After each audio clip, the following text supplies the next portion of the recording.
Atomic Habits, by James Clear. Introduction. My story. In the final day of my sophomore year of high school, I was hit in the face with a baseball bat. As my classmate took a full swing, the bat slipped out of his hands and came flying toward me before striking me directly between the eyes. I have no memory of the moment of impact. The bat smashed into my face with such force that it crushed my nose into a distorted U shape. The collision sent the soft tissue of my brain slamming into the inside of my skull. Immediately, a wave of swelling surged throughout my head. In a fraction of a second, I had a broken nose, multiple skull fractures, and 2 shattered eye sockets. When I opened my eyes, I saw people staring at me and running over to help. I looked down and noticed spots of red on my clothes. One of my classmates took the shirt off his back and handed it to me. I used it to plug the stream of blood rushing from my broken nose. Shocked and confused, I was unaware of how seriously I had been injured. My teacher looped his arm around my shoulder and we began the long walk to the nurse's office, across the field, down the hill, and back into school. Random hands touched my sides, holding me upright. We took our time and walked slowly. Nobody realized that every minute mattered. When we arrived at the nurse's office, she asked me a series of questions. "What year is it?" 1998, I answered. "It was actually 2002. Who is the President of the United States?" "Bill Clinton," I said. The correct answer was George W. Bush. "What is your mom's name?" I stalled. 10 seconds passed. "Patty," I said casually, ignoring the fact that it had taken me 10 seconds to remember my own mother's name. That is the last question I remember. My body was unable to handle the rapid swelling in my brain and I lost consciousness before the ambulance arrived. Minutes later, I was carried out of school and taken to the local hospital. Shortly after arriving, my body began shutting down. I struggled with basic functions like swallowing and breathing. I had my first seizure of the day. Then I stopped breathing entirely. As the doctors hurried to supply me with oxygen, they also decided the local hospital was unequipped to handle the situation and ordered a helicopter to fly me to a larger hospital in Cincinnati. I was rolled out of the emergency room doors and toward the helipad across the street. The stretcher rattled on a bumpy sidewalk as one nurse pushed me along while another pumped each breath into me by hand. My mother, who had arrived at the hospital a few moments before, climbed into the helicopter beside me. I remained unconscious and unable to breathe on my own as she held my hand during the flight. While my mother rode with me in the helicopter, my father went home to check on my brother and sister and break the news to them. He choked back tears as he explained to my sister that he would miss her 8th grade graduation ceremony that night. After passing my siblings off to family and friends, he drove to Cincinnati to meet my mother. When my mom and I landed on the roof of the hospital, a team of nearly 20 doctors and nurses sprinted onto the helipad and wheeled me into the trauma unit. By this time, the swelling in my brain had become so severe that I was having repeated post-traumatic seizures. My broken bones needed to be fixed, but I was in no condition to undergo surgery. After yet another seizure, my third of the day, I was put into a medically induced coma and placed on a ventilator. My parents were no strangers to this hospital. 10 years earlier, they had entered the same building on the ground floor after my sister was diagnosed with leukemia at age 3. I was 5 at the time. My brother was just 6 months old. After 2.5 years of chemotherapy treatments, spinal taps, and bone marrow biopsies, my little sister finally walked out of the hospital happy, healthy, and cancer-free. And now, after 10 years of normal life, my parents found themselves back in the same place with a different child. While I slipped into a coma, the hospital sent a priest and a social worker to comfort my parents. It was the same priest who had met with them a decade earlier on the evening they found out my sister had cancer. As day faded into night, a series of machines kept me alive. My parents slept restlessly on a hospital mattress. One moment they would collapse from fatigue, the next they would be wide awake with worry. My mother would tell me later, "It was one of the worst nights I've ever had." My recovery. Mercifully, by the next morning my breathing had rebounded to the point where the doctors felt comfortable releasing me from the coma. When I finally regained consciousness, I discovered that I had lost my ability to smell. As a test, a nurse asked me to blow my nose and sniff an apple juice box. My sense of smell returned, but, to everyone's surprise, the act of blowing my nose forced air through the fractures in my eye socket and pushed my left eye outward. My eyeball bulged out of the socket, held precariously in place by my eyelid and the optic nerve attaching my eye to my brain. The ophthalmologist said my eye would gradually slide back into place as the air seeped out. But it was hard to tell how long this would take. I was scheduled for surgery 1 week later, which would allow me some additional time to heal. I looked like I had been on the wrong end of a boxing match, but I was cleared to leave the hospital. I returned home with a broken nose, half a dozen facial fractures, and a bulging left eye. The following months were hard. It felt like everything in my life was on pause. I had double vision for weeks. I literally couldn't see straight. It took more than a month, but my eyeball did eventually return to its normal location. Between the seizures and my vision problems, it was 8 months before I could drive a car again. At physical therapy, I practiced basic motor patterns like walking in a straight line. I was determined not to let my injury get me down, but there were more than a few moments when I felt depressed and overwhelmed. I became painfully aware of how far I had to go when I returned to the baseball field 1 year later. Baseball had always been a major part of my life. My dad had played minor league baseball for the St. Louis Cardinals, and I had a dream of playing professionally, too. After months of rehabilitation, what I wanted more than anything was to get back on the field. But my return to baseball was not smooth. When the season rolled around, I was the only junior to be cut from the varsity baseball team. I was sent down to play with the sophomores on junior varsity. I had been playing since age 4, and for someone who had spent so much time and effort on the sport, getting cut was humiliating. I vividly remember the day it happened. I sat in my car and cried as I flipped through the radio, desperately searching for a song that would make me feel better. After a year of self-doubt, I managed to make the varsity team as a senior, but I rarely made it on the field. In total, I played 11 innings of high school varsity baseball, barely more than a single game. Despite my lackluster high school career, I still believed I could become a great player. And I knew that if things were going to improve, I was the one responsible for making it happen. The turning point came 2 years after my injury, when I began college at Denison University. It was a new beginning, and it was the place where I would discover the surprising power of small habits for the first time. How I learned about habits. Attending Denison was one of the best decisions of my life. I earned a spot on the baseball team and, although I was at the bottom of the roster as a freshman, I was thrilled. Despite the chaos of my high school years, I had managed to become a college athlete. I wasn't going to be starting on the baseball team anytime soon, so I focused on getting my life in order. While my peers stayed up late and played video games, I built good sleep habits and went to bed early each night. In the messy world of a college dorm, I made a point to keep my room neat and tidy. These improvements were minor, but they gave me a sense of control over my life. I started to feel confident again. And this growing belief in myself rippled into the classroom as I improved my study habits and managed to earn straight A's during my first year. A habit is a routine or behavior that is performed regularly, and, in many cases, automatically. As each semester passed, I accumulated small but consistent habits that ultimately led to results that were unimaginable to me when I started. For example, for the first time in my life, I made it a habit to lift weights multiple times per week, and in the years that followed, my 6'4" frame bulked up from a featherweight 170 to a lean 200 pounds. When my sophomore season arrived, I earned a starting role on the pitching staff. By my junior year, I was voted team captain, and at the end of the season, I was selected for the all-conference team.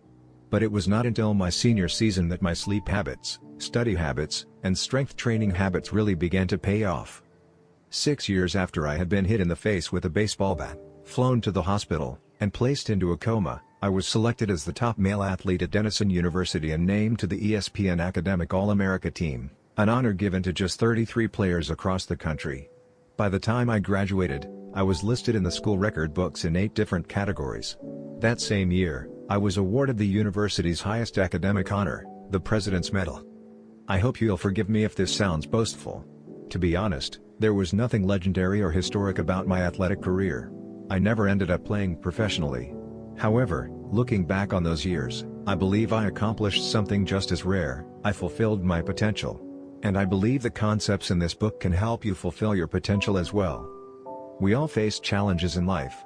This injury was one of mine, and the experience taught me a critical lesson: changes that seem small and unimportant at first will compound into remarkable results if you're willing to stick with them for years. We all deal with setbacks, but in the long run, the quality of our lives often depends on the quality of our habits. With the same habits, you'll end up with the same results. But with better habits, anything is possible. Maybe there are people who can achieve incredible success overnight. I don't know any of them, and I'm certainly not one of them. There wasn't one defining moment on my journey from medically induced coma to academic All-American. There were many. It was a gradual evolution, a long series of small wins and tiny breakthroughs.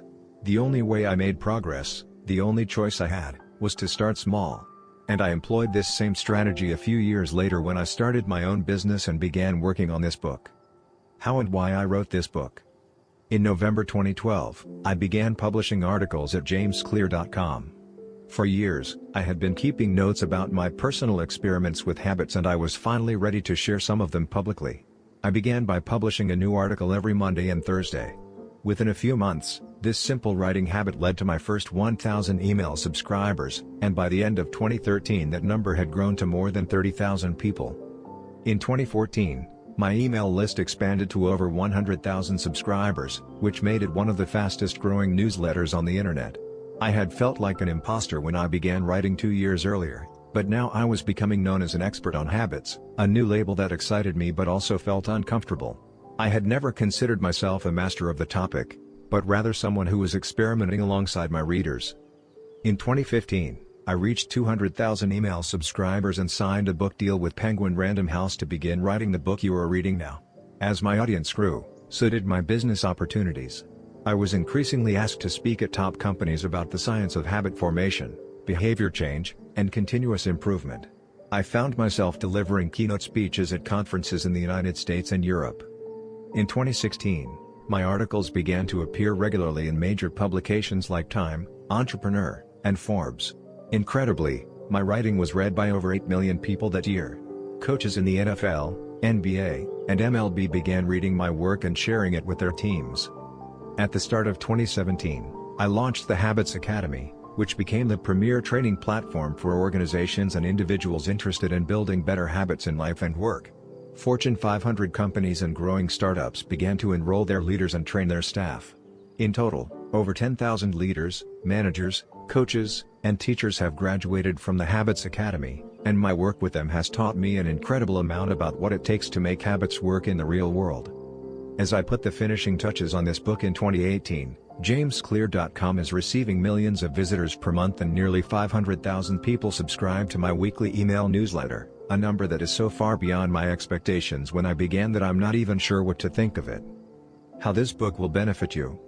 The entrepreneur and investor Naval Ravikant has said, "To write a great book, you must first become the book." I originally learned about the ideas mentioned here because I had to live them.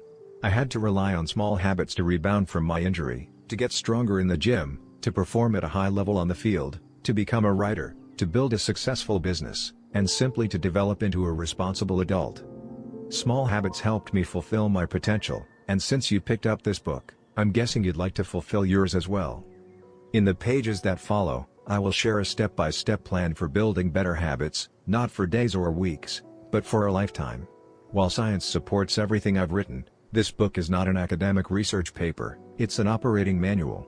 You'll find wisdom and practical advice front and center as I explain the science of how to create and change your habits in a way that is easy to understand and apply. The fields I draw on: biology, neuroscience, philosophy, psychology, and more, have been around for many years. What I offer you is a synthesis of the best ideas smart people figured out a long time ago, as well as the most compelling discoveries scientists have made recently. My contribution, I hope, is to find the ideas that matter most and connect them in a way that is highly actionable. Anything wise in these pages you should credit to the many experts who preceded me.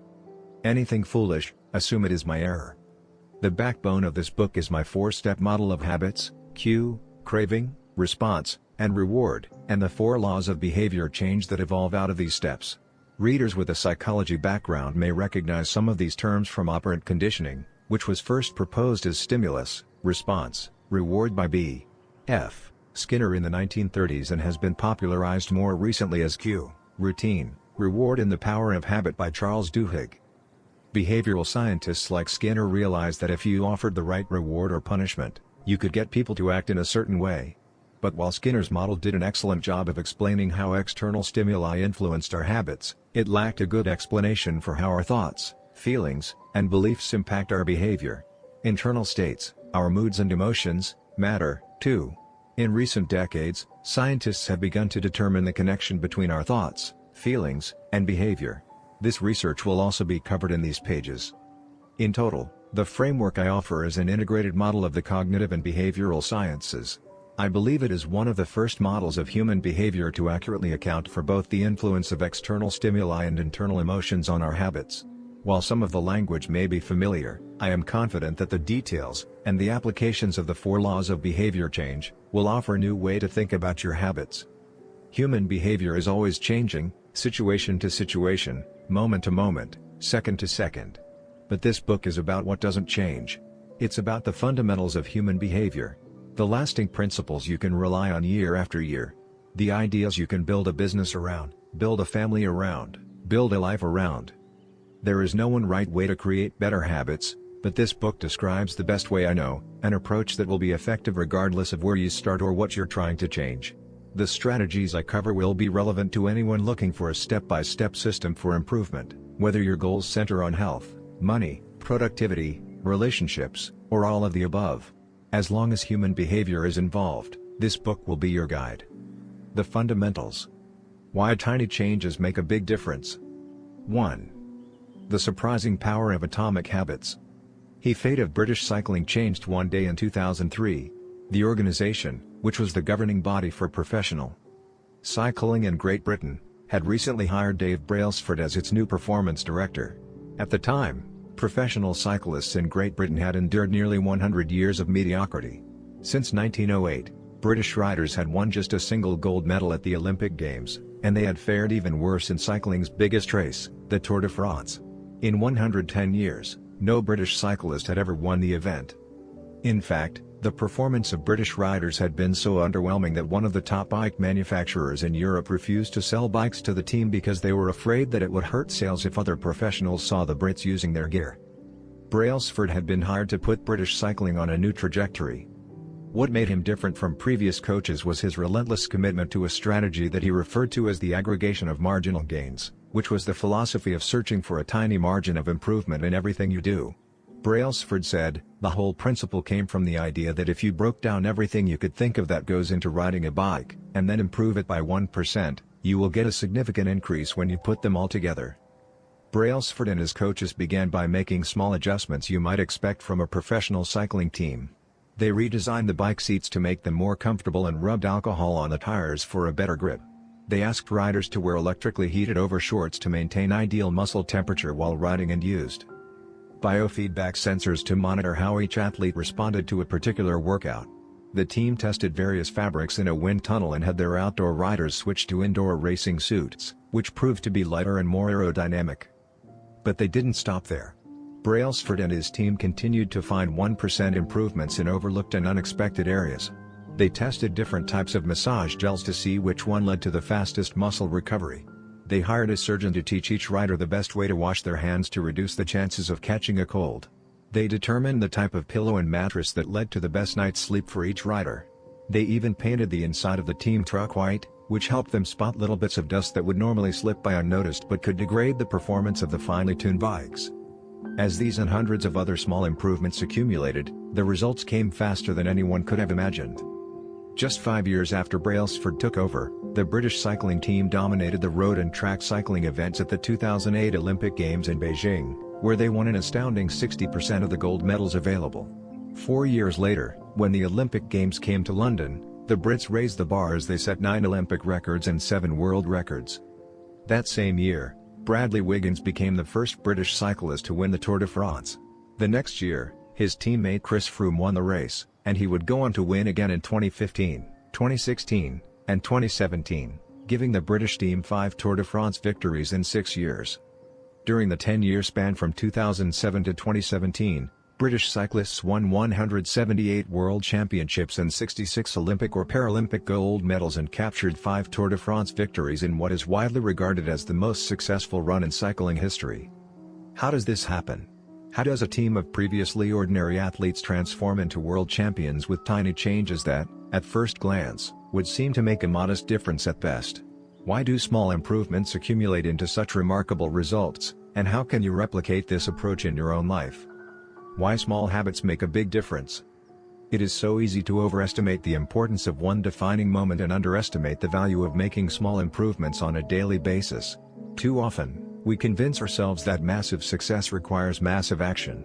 Whether it is losing weight, building a business, writing a book, winning a championship, or achieving any other goal, we put pressure on ourselves to make some earth-shattering improvement that everyone will talk about.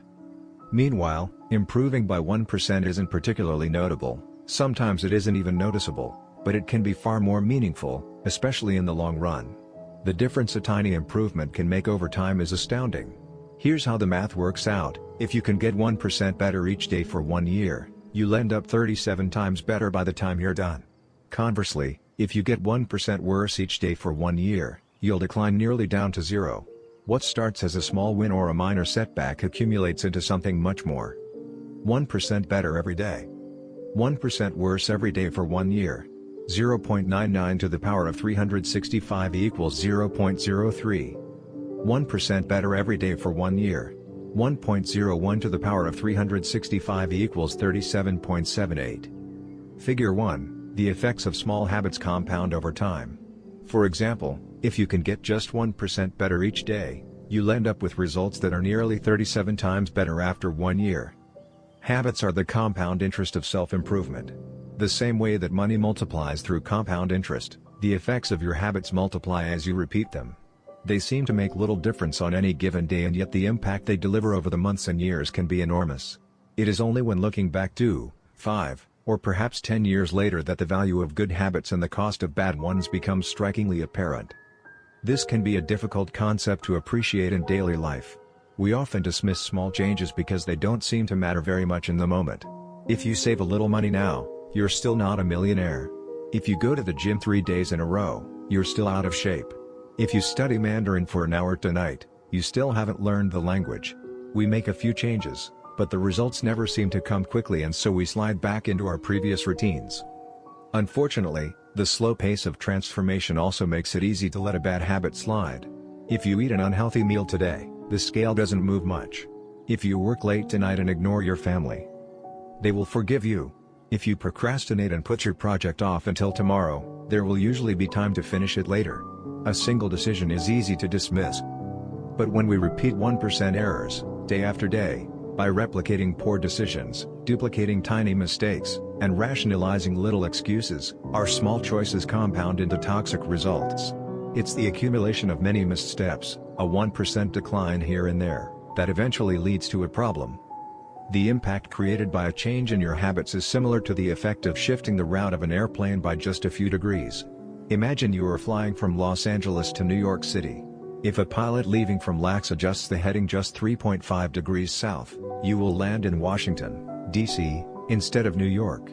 Such a small change is barely noticeable at takeoff. The nose of the airplane moves just a few feet, but when magnified across the entire United States, you end up hundreds of miles apart. Similarly, a slight change in your daily habits can guide your life to a very different destination. Making a choice that is 1% better or 1% worse seems insignificant in the moment, but over the span of moments that make up a lifetime, these choices determine the difference between who you are and who you could be. Success is the product of daily habits, not once-in-a-lifetime transformations. That said, it doesn't matter how successful or unsuccessful you are right now. What matters is whether your habits are putting you on the path toward success. You should be far more concerned with your current trajectory than with your current results. If you're a millionaire but you spend more than you earn each month, then you're on a bad trajectory. If your spending habits don't change, it's not going to end well. Conversely, if you're broke, but you save a little bit every month, then you're on the path toward financial freedom, even if you're moving slower than you'd like. Your outcomes are a lagging measure of your habits. Your net worth is a lagging measure of your financial habits. Your weight is a lagging measure of your eating habits. Your knowledge is a lagging measure of your learning habits. Your clutter is a lagging measure of your cleaning habits. You get what you repeat. If you want to predict where you'll end up in life, all you have to do is follow the curve of tiny gains or tiny losses, and see how your daily choices will compound 10 or 20 years down the line. Are you spending less than you earn each month? Are you making it into the gym each week? Are you reading books and learning something new each day? Tiny battles like these are the ones that will define your future self. Time magnifies the margin between success and failure. It will multiply whatever you feed it. Good habits make time your ally. Bad habits make time your enemy. Habits are a double-edged sword. bad habits can cut you down just as easily as good habits can build you up, which is why understanding the details is crucial. You need to know how habits work and how to design them to your liking, so you can avoid the dangerous half of the blade. Your habits can compound for you or against you. Positive compounding. Productivity compounds. Accomplishing one extra task is a small feat on any given day, but it counts for a lot over an entire career. The effect of automating an old task or mastering a new skill can be even greater. The more tasks you can handle without thinking, the more your brain is free to focus on other areas. Knowledge compounds. Learning one new idea won't make you a genius, but a commitment to lifelong learning can be transformative. Furthermore, each book you read not only teaches you something new but also opens up different ways of thinking about old ideas. As Warren Buffett says, that's how knowledge works. It builds up, like compound interest. Relationships compound. People reflect your behavior back to you. The more you help others, the more others want to help you. Being a little bit nicer in each interaction can result in a network of broad and strong connections over time. Negative compounding. Stress compounds. The frustration of a traffic jam. The weight of parenting responsibilities. The worry of making ends meet. The strain of slightly high blood pressure. By themselves, these common causes of stress are manageable. But when they persist for years, little stresses compound into serious health issues. Negative thoughts compound. The more you think of yourself as worthless, stupid, or ugly, the more you condition yourself to interpret life that way. You get trapped in a thought loop. The same is true for how you think about others. Once you fall into the habit of seeing people as angry, unjust, or selfish, you see those kind of people everywhere. Outrage compounds. Riots, protests, and mass movements are rarely the result of a single event. Instead, a long series of microaggressions and daily aggravations slowly multiply until one event tips the scales and outrage spreads like wildfire. What progress is really like? Imagine that you have an ice cube sitting on the table in front of you. The room is cold and you can see your breath. It is currently 25 degrees. Ever so slowly, the room begins to heat up. 26 degrees. 27. 28. The ice cube is still sitting on the table in front of you. 29 degrees. 30. 31. Still, nothing has happened. Then, 32 degrees. The ice begins to melt. A 1-degree shift, seemingly no different from the temperature increases before it, has unlocked a huge change. Breakthrough moments are often the result of many previous actions, which build up the potential required to unleash a major change. This pattern shows up everywhere. Cancer spends 80% of its life undetectable, then takes over the body in months. Bamboo can barely be seen for the first 5 years as it builds extensive root systems underground before exploding 90 feet into the air within 6 weeks. Similarly, habits often appear to make no difference until you cross a critical threshold and unlock a new level of performance. In the early and middle stages of any quest, there is often a valley of disappointment. You expect to make progress in a linear fashion, and it's frustrating how ineffective changes can seem during the first days, weeks, and even months. It doesn't feel like you are going anywhere. It's a hallmark of any compounding process. The most powerful outcomes are delayed. This is one of the core reasons why it is so hard to build habits that last. People make a few small changes, fail to see a tangible result, and decide to stop. You think, I've been running every day for a month, so why can't I see any change in my body? Once this kind of thinking takes over, it's easy to let good habits fall by the wayside. But in order to make a meaningful difference, habits need to persist long enough to break through this plateau, what I call the plateau of latent potential. If you find yourself struggling to build a good habit or break a bad one, it is not because you have lost your ability to improve. It is often because you have not yet crossed the plateau of latent potential. Complaining about not achieving success despite working hard is like complaining about an ice cube not melting when you heated it from 25 to 31 degrees. Your work was not wasted, it is just being stored. All the action happens at 32 degrees. When you finally break through the plateau of latent potential, people will call it an overnight success. The outside world only sees the most dramatic event rather than all that preceded it. But you know that it's the work you did long ago, when it seemed that you weren't making any progress, that makes the jump today possible. It is the human equivalent of geological pressure. Two tectonic plates can grind against one another for millions of years, the tension slowly building all the while. Then, one day, they rub each other once again, in the same fashion they have for ages, but this time the tension is too great. An earthquake erupts. Change can take years, before it happens all at once. Mastery requires patience. The San Antonio Spurs, one of the most successful teams in NBA history, have a quote from social reformer Jacob Riis hanging in their locker room: "When nothing seems to help, I go and look at a stonecutter hammering away at his rock, perhaps 100 times without as much as a crack showing in it. Yet at the 101st blow it will split in two, and I know it was not that last blow that did it, but all that had gone before." The plateau of latent potential. Figure 2, we often expect progress to be linear. At the very least, we hope it will come quickly. In reality, the results of our efforts are often delayed. It is not until months or years later that we realize the true value of the previous work we have done. This can result in a valley of disappointment where people feel discouraged after putting in weeks or months of hard work without experiencing any results. However, this work was not wasted. It was simply being stored. It is not until much later that the full value of previous efforts is revealed. All big things come from small beginnings. The seed of every habit is a single, tiny decision. But as that decision is repeated, a habit sprouts and grows stronger. Roots entrench themselves and branches grow. The task of breaking a bad habit is like uprooting a powerful oak within us. And the task of building a good habit is like cultivating a delicate flower one day at a time. But what determines whether we stick with a habit long enough to survive the plateau of latent potential and break through to the other side? What is it that causes some people to slide into unwanted habits and enables others to enjoy the compounding effects of good ones? Forget about goals, focus on systems instead. Prevailing wisdom claims that the best way to achieve what we want in life, getting into better shape, building a successful business, relaxing more and worrying less, spending more time with friends and family, is to set specific, actionable goals. For many years, this was how I approached my habits, too. Each one was a goal to be reached. I set goals for the grades I wanted to get in school, for the weights I wanted to lift in the gym, for the profits I wanted to earn in business. I succeeded at a few, but I failed at a lot of them. Eventually, I began to realize that my results had very little to do with the goals I set and nearly everything to do with the systems I followed. What's the difference between systems and goals? It's a distinction I first learned from Scott Adams, the cartoonist behind the Dilbert comic. Goals are about the results you want to achieve. Systems are about the processes that lead to those results.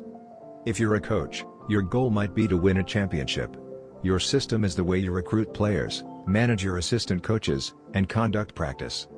If you're an entrepreneur, your goal might be to build $1 million business. Your system is how you test product ideas, hire employees, and run marketing campaigns. If you're a musician, your goal might be to play a new piece. Your system is how often you practice, how you break down and tackle difficult measures, and your method for receiving feedback from your instructor. Now for the interesting question: if you completely ignored your goals and focused only on your system, would you still succeed?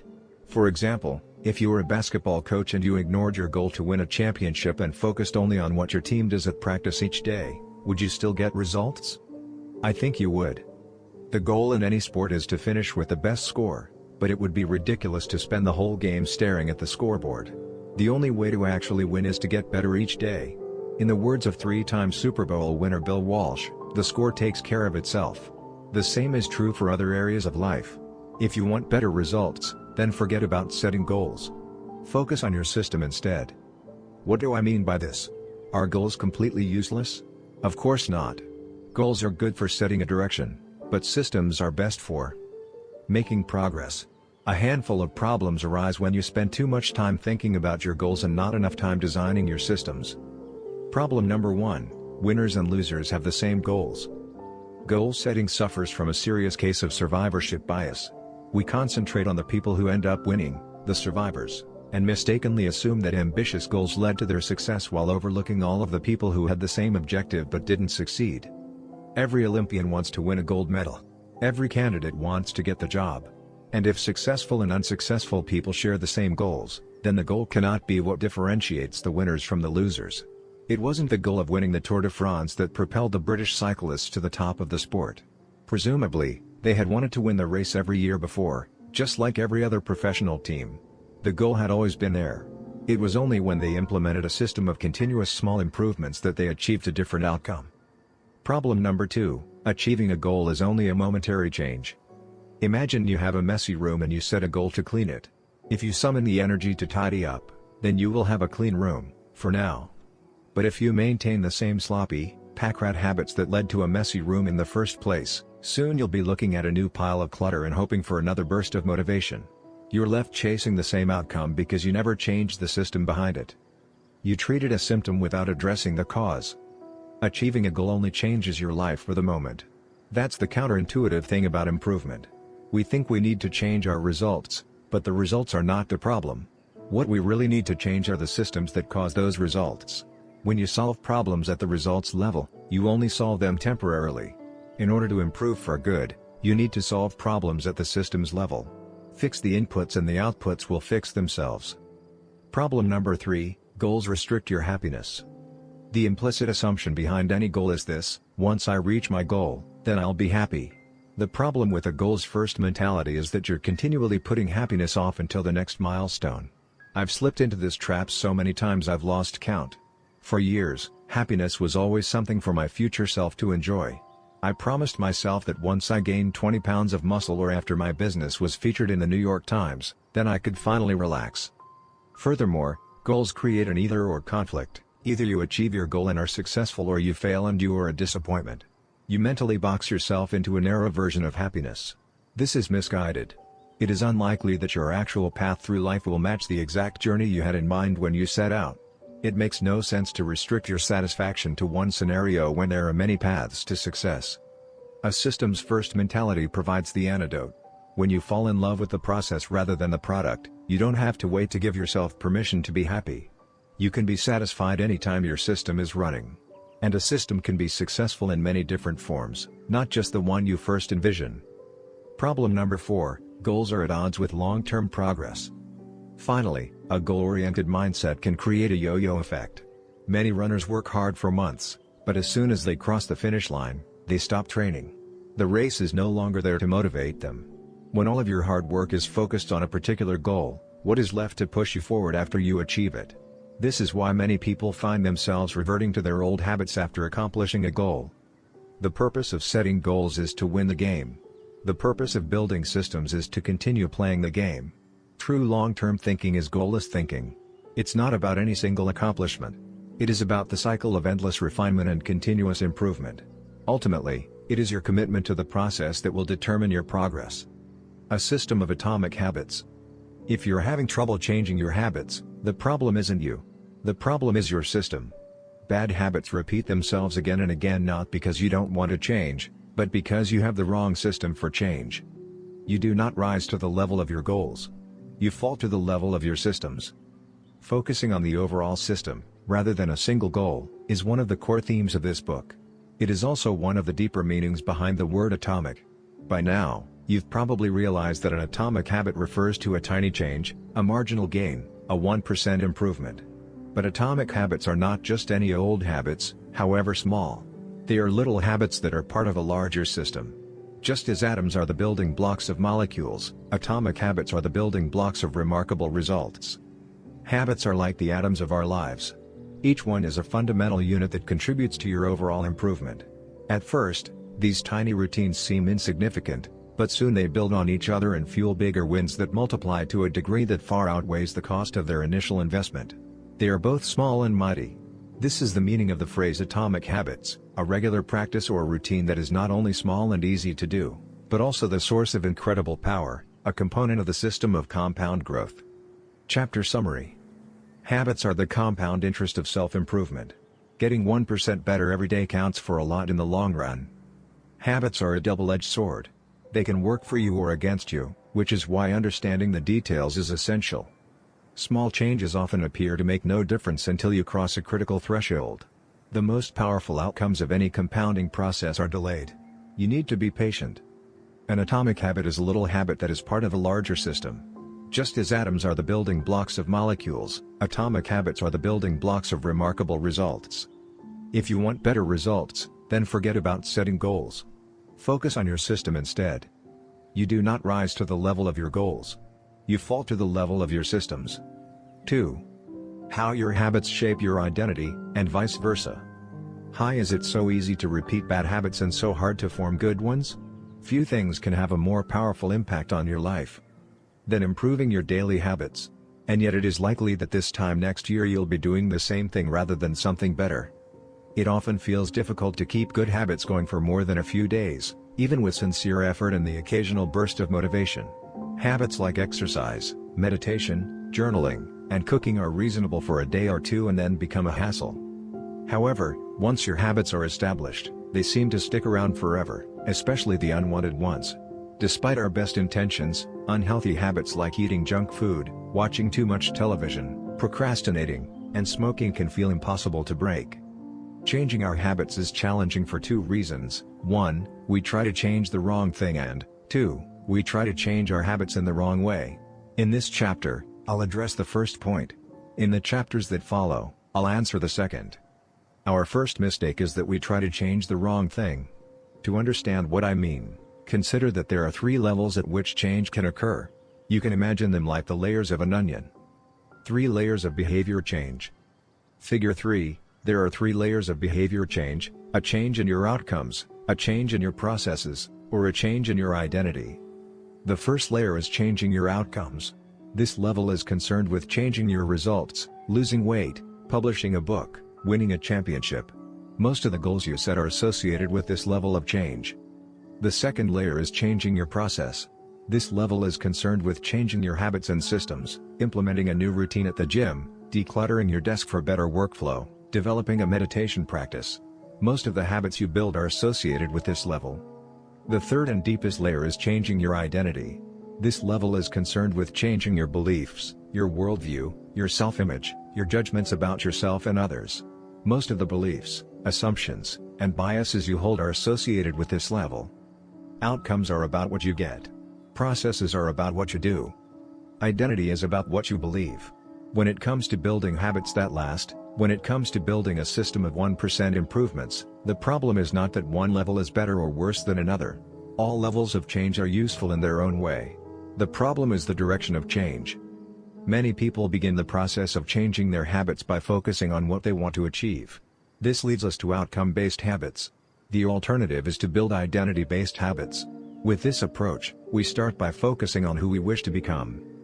Outcome-based habits. Identity-based habits. Figure 4, with outcome-based habits, the focus is on what you want to achieve. With identity-based habits, the focus is on who you wish to become. Imagine 2 people resisting a cigarette. When offered a smoke, the first person says, "No thanks. I'm trying to quit." It sounds like a reasonable response, but this person still believes they are a smoker who is trying to be something else. They are hoping their behavior will change while carrying around the same beliefs. The second person declines by saying, "No thanks. I'm not a smoker." It's a small difference, but this statement signals a shift in identity. Smoking was part of their former life, not their current one. They no longer identify as someone who smokes.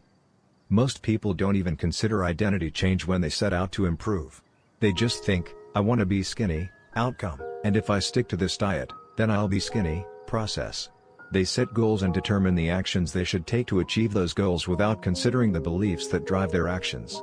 They never shift the way they look at themselves, and they don't realize that their old identity can sabotage their new plans for change. Behind every system of actions are a system of beliefs. The system of a democracy is founded on beliefs like freedom, majority rule, and social equality. The system of a dictatorship has a very different set of beliefs like absolute authority and strict obedience. You can imagine many ways to try to get more people to vote in a democracy, but such behavior change would never get off the ground in a dictatorship. That's not the identity of the system. Voting is a behavior that is impossible under a certain set of beliefs. A similar pattern exists whether we are discussing individuals, organizations, or societies. There are a set of beliefs and assumptions that shape the system, an identity behind the habits. Behavior that is incongruent with the self will not last. You may want more money, but if your identity is someone who consumes rather than creates, then you'll continue to be pulled towards spending rather than earning. You may want better health, but if you continue to prioritize comfort over accomplishment, you'll be drawn to relaxing rather than training. It's hard to change your habits if you never change the underlying beliefs that led to your past behavior. You have a new goal and a new plan, but you haven't changed who you are. The story of Brian Clark, an entrepreneur from Boulder, Colorado, provides a good example. "For as long as I can remember, I've chewed my fingernails," Clark told me. "It started as a nervous habit when I was young, and then morphed into an undesirable grooming ritual. One day, I resolved to stop chewing my nails until they grew out a bit. Through mindful willpower alone, I managed to do it. Then, Clark did something surprising. I asked my wife to schedule my first ever manicure, he said. My thought was that if I started paying to maintain my nails, I wouldn't chew them. And it worked, but not for the monetary reason. What happened was the manicure made my fingers look really nice for the first time. The manicurist even said that, other than the chewing, I had really healthy, attractive nails. Suddenly, I was proud of my fingernails. And even though that's something I had never aspired to, it made all the difference. I've never chewed my nails since, not even a single close call. And it's because I now take pride in properly caring for them. The ultimate form of intrinsic motivation is when a habit becomes part of your identity. It's one thing to say I'm the type of person who wants this. It's something very different to say I'm the type of person who is this. The more pride you have in a particular aspect of your identity, the more motivated you'll be to maintain the habits associated with it. If you're proud of how your hair looks, you'll develop all sorts of habits to care for and maintain it. If you're proud of the size of your biceps, you'll make sure you never skip an upper body workout. If you're proud of the scarves you knit, you'll be more likely to spend hours knitting each week. Once your pride gets involved, you'll fight tooth and nail to maintain your habits. True behavior change is identity change. You might start a habit because of motivation, but the only reason you'll stick with one is that it becomes part of your identity. Anyone can convince themselves to visit the gym or eat healthy once or twice, but if you don't shift the belief behind the behavior, then it is hard to stick with long-term changes. Improvements are only temporary until they become part of who you are. The goal is not to read a book, the goal is to become a reader. The goal is not to run a marathon, the goal is to become a runner. The goal is not to learn an instrument, the goal is to become a musician. Your behaviors are usually a reflection of your identity. What you do is an indication of the type of person you believe that you are, either consciously or non-consciously. Research has shown that once a person believes in a particular aspect of their identity, they are more likely to act in alignment with that belief. For example, people who identified as being a voter were more likely to vote than those who simply claimed voting was an action they wanted to perform. Similarly, the person who incorporates exercise into their identity doesn't have to convince themselves to train. Doing the right thing is easy. After all, when your behavior and your identity are fully aligned, you are no longer pursuing behavior change. You are simply acting like the type of person you already believe yourself to be. Like all aspects of habit formation, this, too, is a double-edged sword. When working for you, identity change can be a powerful force for self-improvement. When working against you, though, identity change can be a curse. Once you have adopted an identity, it can be easy to let your allegiance to it impact your ability to change. Many people walk through life in a cognitive slumber, blindly following the norms attached to their identity. I'm terrible with directions. I'm not a morning person. I'm bad at remembering people's names. I'm always late. I'm not good with technology. I'm horrible at math. And 1,000 other variations. When you have repeated a story to yourself for years, it is easy to slide into these mental grooves and accept them as a fact. In time, you begin to resist certain actions because that's not who I am. There is internal pressure to maintain your self-image and behave in a way that is consistent with your beliefs. You find whatever way you can to avoid contradicting yourself. The more deeply a thought or action is tied to your identity, the more difficult it is to change it. It can feel comfortable to believe what your culture believes, group identity, or to do what upholds your self-image, personal identity, even if it's wrong. The biggest barrier to positive change at any level, individual, team, society, is identity conflict. Good habits can make rational sense, but if they conflict with your identity, you will fail to put them into action. On any given day, you may struggle with your habits because you're too busy or too tired or too overwhelmed or hundreds of other reasons. Over the long run, however, the real reason you fail to stick with habits is that your self-image gets in the way. This is why you can get too attached to one version of your identity. Progress requires unlearning. Becoming the best version of yourself requires you to continuously edit your beliefs, and to upgrade and expand your identity. This brings us to an important question: if your beliefs and worldview play such an important role in your behavior, where do they come from in the first place? How, exactly, is your identity formed? And how can you emphasize new aspects of your identity that serve you and gradually erase the pieces that hinder you? The two-step process to changing your identity. Your identity emerges out of your habits. You are not born with preset beliefs. Every belief, including those about yourself, is learned and conditioned through experience. More precisely, your habits are how you embody your identity. When you make your bed each day, you embody the identity of an organized person. When you write each day, you embody the identity of a creative person. When you train each day, you embody the identity of an athletic person. The more you repeat a behavior, the more you reinforce the identity associated with that behavior. In fact, the word identity was originally derived from the Latin words essentitas, which means being, and identidem, which means repeatedly. Your identity is literally your repeated beingness. Whatever your identity is right now, you only believe it because you have proof of it. If you go to church every Sunday for 20 years, you have evidence that you are religious. If you study biology for 1 hour every night, you have evidence that you are studious. If you go to the gym even when it's snowing, you have evidence that you are committed to fitness. The more evidence you have for a belief, the more strongly you will believe it. For most of my early life, I didn't consider myself a writer. If you were to ask any of my high school teachers or college professors, they would tell you I was an average writer at best, certainly not a standout. When I began my writing career, I published a new article every Monday and Thursday for the first few years. As the evidence grew, so did my identity as a writer. I didn't start out as a writer. I became one through my habits. Of course, your habits are not the only actions that influence your identity, but by virtue of their frequency they are usually the most important ones. Each experience in life modifies your self-image, but it's unlikely you would consider yourself a soccer player because you kicked a ball once or an artist because you scribbled a picture.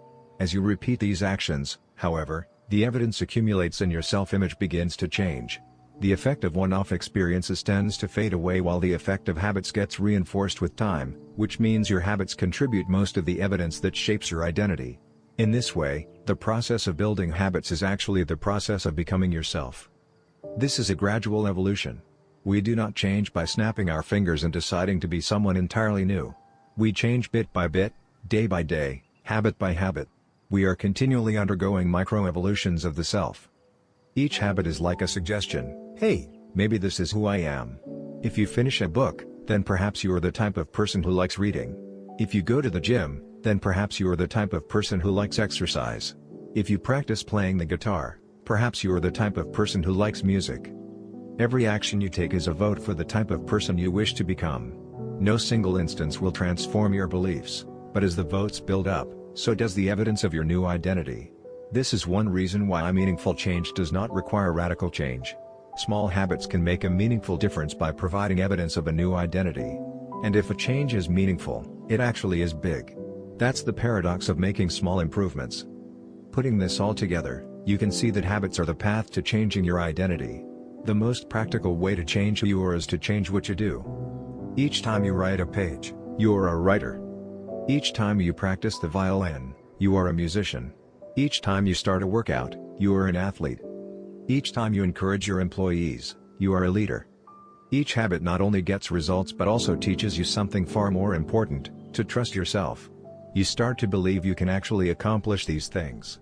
When the votes mount up and the evidence begins to change, the story you tell yourself begins to change as well. Of course, it works the opposite way, too. Every time you choose to perform a bad habit, it's a vote for that identity. The good news is that you don't need to be perfect. In any election, there are going to be votes for both sides. You don't need a unanimous vote to win an election, you just need a majority. It doesn't matter if you cast a few votes for a bad behavior or an unproductive habit. Your goal is simply to win the majority of the time. New identities require new evidence. If you keep casting the same votes you've always cast, you're going to get the same results you've always had. If nothing changes, nothing is going to change. It is a simple two-step process. 1.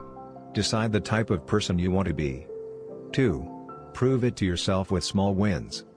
First, decide who you want to be. This holds at any level, as an individual, as a team, as a community, as a nation. What do you want to stand for? What are your principles and values? Who do you wish to become? These are big questions, and many people aren't sure where to begin. But they do know what kind of results they want, to get six-pack abs or to feel less anxious or to double their salary. That's fine. Start there and work backward from the results you want to the type of person who could get those results. Ask yourself, who is the type of person that could get the outcome I want? Who is the type of person that could lose 40 pounds? Who is the type of person that could learn a new language? Who is the type of person that could run a successful startup?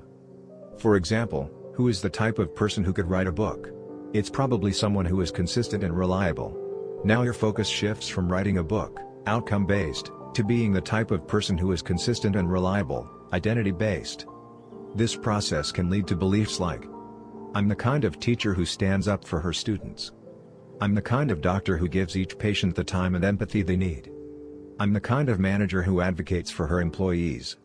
Once you have a handle on the type of person you want to be, you can begin taking small steps to reinforce your desired identity. I have a friend who lost over 100 pounds by asking herself, what would a healthy person do? All day long, she would use this question as a guide. Would a healthy person walk or take a cab? Would a healthy person order a burrito or a salad? She figured if she acted like a healthy person long enough, eventually she would become that person. She was right. The concept of identity-based habits is our first introduction to another key theme in this book, feedback loops. Your habits shape your identity, and your identity shapes your habits. It's a two-way street. The formation of all habits is a feedback loop, a concept we will explore in depth in the next chapter, but it's important to let your values, principles, and identity drive the loop rather than your results. The focus should always be on becoming that type of person, not getting a particular outcome. The real reason habits matter. Identity change is the North Star of habit change. The remainder of this book will provide you with step-by-step instructions on how to build better habits in yourself, your family, your team, your company, and anywhere else you wish. But the true question is, are you becoming the type of person you want to become? The first step is not what or how, but who. You need to know who you want to be. Otherwise, your quest for change is like a boat without a rudder. And that's why we are starting here. You have the power to change your beliefs about yourself. Your identity is not set in stone. You have a choice in every moment. You can choose the identity you want to reinforce today with the habits you choose today. And this brings us to the deeper purpose of this book and the real reason habits matter. Building better habits isn't about littering your day with life hacks. It's not about flossing one tooth each night or taking a cold shower each morning or wearing the same outfit each day. It's not about achieving external measures of success like earning more money, losing weight, or reducing stress. Habits can help you achieve all of these things, but fundamentally they are not about having something. They are about becoming someone. Ultimately, your habits matter because they help you become the type of person you wish to be. They are the channel through which you develop your deepest beliefs about yourself. Quite literally, you become your habits. Chapter summary. There are 3 levels of change: outcome change, process change, and identity change. The most effective way to change your habits is to focus not on what you want to achieve, but on who you wish to become. Your identity emerges out of your habits. Every action is a vote for the type of person you wish to become. Becoming the best version of yourself requires you to continuously edit your beliefs, and to upgrade and expand your identity. The real reason habits matter is not because they can get you better results, although they can do that, but because they can change your beliefs about yourself. 3. How to build better habits in 4 simple steps. In 1898, a psychologist named Edward Thorndike conducted an experiment that would lay the foundation for our understanding of how habits form and the rules that guide our behavior. Thorndike was interested in studying the behavior of animals, and he started by working with cats. He would place each cat inside a device known as a puzzle box. The box was designed so that the cat could escape through a door by some simple act, such as pulling at a loop of cord, pressing a lever, or stepping on a platform. For example, one box contained a lever that, when pressed, would open a door on the side of the box. Once the door had been opened, the cat could dart out and run over to a bowl of food. Most cats wanted to escape as soon as they were placed inside the box. They would poke their nose into the corners, stick their paws through openings, and claw at loose objects. After a few minutes of exploration, the cats would happen to press the magical lever, the door would open, and they would escape. Thorndike tracked the behavior of each cat across many trials. In the beginning, the animals moved around the box at random. But as soon as the lever had been pressed and the door opened, the process of learning began.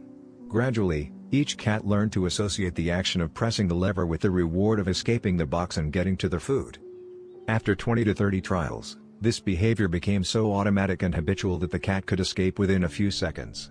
For example, Thorndike noted, Cat 12 took the following times to perform the act: 160 seconds, 30 seconds, 90 seconds, 60, 15, 28, 20, 30, 22, 11, 15, 20, 12, 10, 14, 10, 8, 8, 5, 10, 8, 6, 6, 7.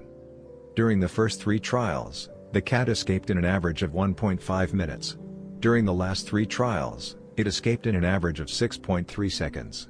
With practice, each cat made fewer errors and their actions became quicker and more automatic. Rather than repeat the same mistakes, the cat began to cut straight to the solution. From his studies, Thorndike described the learning process by stating, "Behaviors followed by satisfying consequences tend to be repeated, and those that produce unpleasant consequences are less likely to be repeated." His work provides the perfect starting point for discussing how habits form in our own lives. It also provides answers to some fundamental questions like, what are habits? And why does the brain bother building them at all? Why your brain builds habits. A habit is a behavior that has been repeated enough times to become automatic. The process of habit formation begins with trial and error. Whenever you encounter a new situation in life, your brain has to make a decision. How do I respond to this? The first time you come across a problem, you're not sure how to solve it. Like Thorndike's cat, you're just trying things out to see what works. Neurological activity in the brain is high during this period. You are carefully analyzing the situation and making conscious decisions about how to act. You're taking in tons of new information and trying to make sense of it all. The brain is busy learning the most effective course of action. Occasionally, like a cat pressing on a lever, you stumble across a solution. You're feeling anxious, and you discover that going for a run calms you down. You're mentally exhausted from a long day of work, and you learn that playing video games relaxes you. You're exploring, and then, bam, a reward. After you stumble upon an unexpected reward, you alter your strategy for next time. Your brain immediately begins to catalog the events that preceded the reward. Wait a minute, that felt good. What did I do right before that? This is the feedback loop behind all human behavior. Try, fail, learn, try differently. With practice, the useless movements fade away and the useful actions get reinforced. That's a habit forming. Whenever you face a problem repeatedly, your brain begins to automate the process of solving it. Your habits are just a series of automatic solutions that solve the problems and stresses you face regularly. As behavioral scientist Jason Creha writes, habits are, simply, reliable solutions to recurring problems in our environment. As habits are created, the level of activity in the brain decreases. You learn to lock in on the cues that predict success and tune out everything else. When a similar situation arises in the future, you know exactly what to look for. There is no longer a need to analyze every angle of a situation. Your brain skips the process of trial and error and creates a mental rule: if this, then that. These cognitive scripts can be followed automatically whenever the situation is appropriate. Now, whenever you feel stressed, you get the itch to run. As soon as you walk in the door from work, you grab the video game controller. A choice that once required effort is now automatic. A habit has been created. Habits are mental shortcuts learned from experience. In a sense, a habit is just a memory of the steps you previously followed to solve a problem in the past. Whenever the conditions are right, you can draw on this memory and automatically apply the same solution. The primary reason the brain remembers the past is to better predict what will work in the future. Habit formation is incredibly useful because the conscious mind is the bottleneck of the brain. It can only pay attention to one problem at a time. As a result, your brain is always working to preserve your conscious attention for whatever task is most essential. Whenever possible, the conscious mind likes to pawn off tasks to the non-conscious mind to do automatically. This is precisely what happens when a habit is formed. Habits reduce cognitive load and free up mental capacity, so you can allocate your attention to other tasks. Despite their efficiency, some people still wonder about the benefits of habits. The argument goes like this: will habits make my life dull? I don't want to pigeonhole myself into a lifestyle I don't enjoy. Doesn't so much routine take away the vibrancy and spontaneity of life? Hardly. Such questions set up a false dichotomy. They make you think that you have to choose between building habits and attaining freedom. In reality, the two complement each other.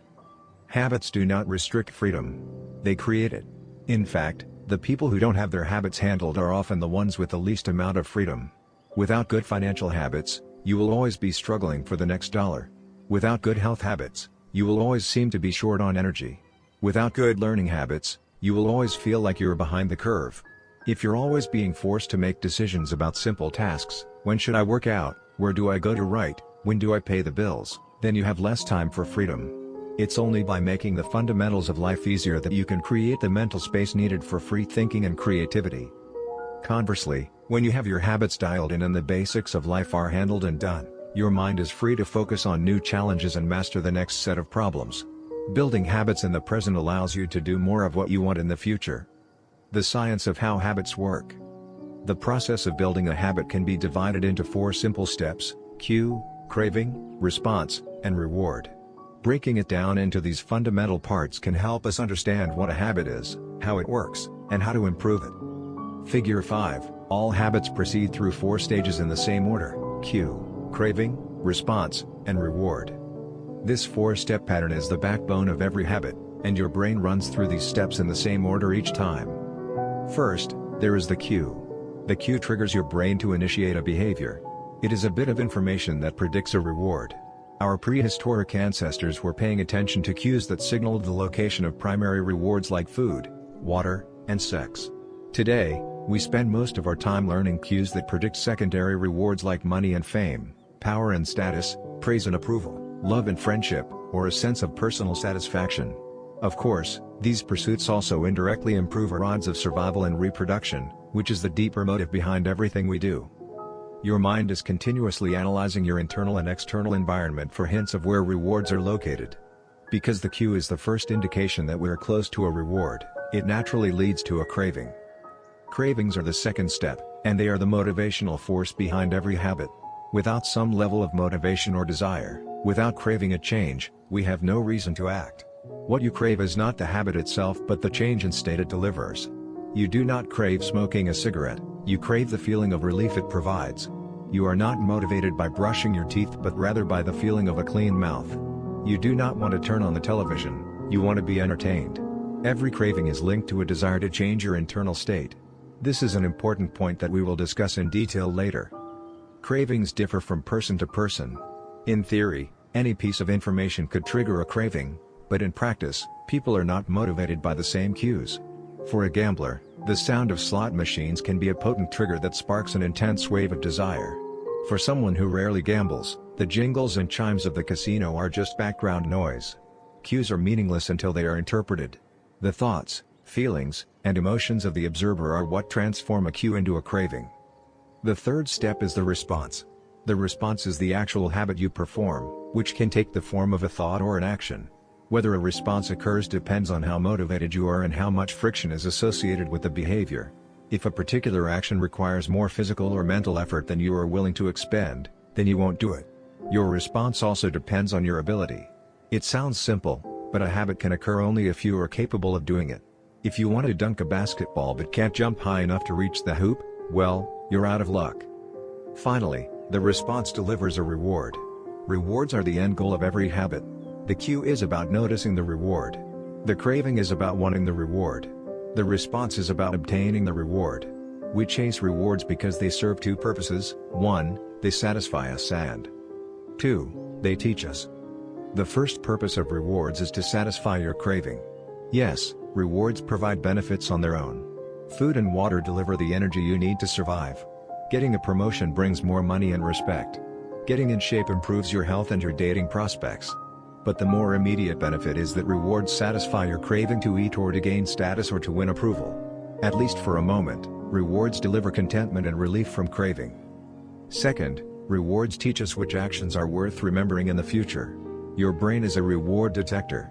As you go about your life, your sensory nervous system is continuously monitoring which actions satisfy your desires and deliver pleasure.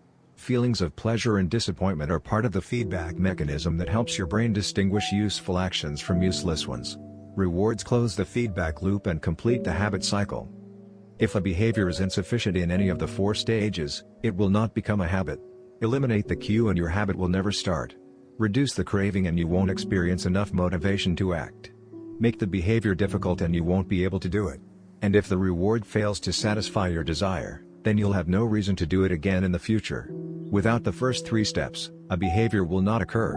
Without all 4, a behavior will not be repeated. The habit loop. Figure 6, the 4 stages of habit are best described as a feedback loop. They form an endless cycle that is running every moment you are alive. This habit loop is continually scanning the environment, predicting what will happen next, trying out different responses, and learning from the results. In summary, the cue triggers a craving, which motivates a response, which provides a reward, which satisfies the craving and, ultimately, becomes associated with the cue. Together, these 4 steps form a neurological feedback loop: cue, craving, response, reward, cue, craving, response, reward, that ultimately allows you to create automatic habits. This cycle is known as the habit loop. This 4-step process is not something that happens occasionally, but rather it is an endless feedback loop that is running and active during every moment you are alive, even now. The brain is continually scanning the environment, predicting what will happen next, trying out different responses, and learning from the results. The entire process is completed in a split second, and we use it again and again without realizing everything that has been packed into the previous moment. We can split these 4 steps into 2 phases, the problem phase and the solution phase. The problem phase includes the cue and the craving, and it is when you realize that something needs to change. The solution phase includes the response and the reward, and it is when you take action and achieve the change you desire. Problem phase. 1. Cue. 2. Craving. Solution phase. 3. Response. 4. Reward. All behavior is driven by the desire to solve a problem. Sometimes the problem is that you notice something good and you want to obtain it. Sometimes the problem is that you are experiencing pain and you want to relieve it. Either way, the purpose of every habit is to solve the problems you face. In the table on the following page, you can see a few examples of what this looks like in real life. Imagine walking into a dark room and flipping on the light switch. You have performed this simple habit so many times that it occurs without thinking. You proceed through all 4 stages in the fraction of a second. The urge to act strikes you without thinking. Problem phase. 1. Cue, your phone buzzes with a new text message. 2. Craving, you want to learn the contents of the message. Solution phase. 3. Response, you grab your phone and read the text. 4. Reward, you satisfy your craving to read the message. Grabbing your phone becomes associated with your phone buzzing. Problem phase. 1. Cue, you are answering emails. 2. Craving, you begin to feel stressed and overwhelmed by work. You want to feel in control. Solution phase. 3. Response, you bite your nails. 4. Reward, you satisfy your craving to reduce stress. Biting your nails becomes associated with answering email. Problem phase. 1. Cue, you wake up. 2. Craving, you want to feel alert. Solution phase.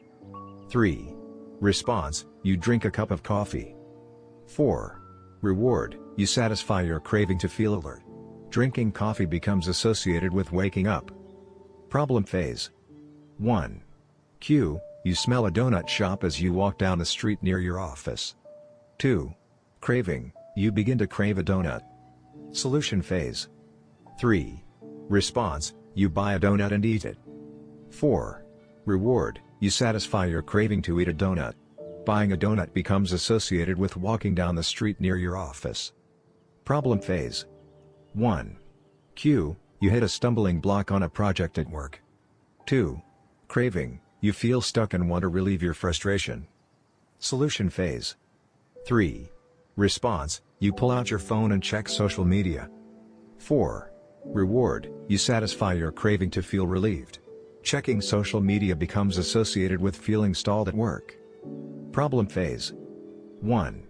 Cue, you walk into a dark room. 2. Craving, you want to be able to see. Solution phase. 3. Response, you flip the light switch. 4. Reward, you satisfy your craving to see. Turning on the light switch becomes associated with being in a dark room. By the time we become adults, we rarely notice the habits that are running our lives. Most of us never give a second thought to the fact that we tie the same shoe first each morning, or unplug the toaster after each use, or always change into comfortable clothes after getting home from work. After decades of mental programming, we automatically slip into these patterns of thinking and acting. The 4 laws of behavior change. In the following chapters, we will see time and again how the 4 stages of cue, craving, response, and reward influence nearly everything we do each day. But before we do that, we need to transform these 4 steps into a practical framework that we can use to design good habits and eliminate bad ones. I refer to this framework as the 4 laws of behavior change, and it provides a simple set of rules for creating good habits and breaking bad ones. You can think of each law as a lever that influences human behavior. When the levers are in the right positions, creating good habits is effortless. When they are in the wrong positions, it is nearly impossible. How to create a good habit? The first law, Q, make it obvious. The second law, craving, make it attractive. The third law, response, make it easy. The fourth law, reward, make it satisfying. We can invert these laws to learn how to break a bad habit. How to break a bad habit? Inversion of the first law, Q, make it invisible. Inversion of the second law, craving, make it unattractive. Inversion of the third law, response, make it difficult. Inversion of the fourth law, reward, make it unsatisfying. It would be irresponsible for me to claim that these 4 laws are an exhaustive framework for changing any human behavior, but I think they're close.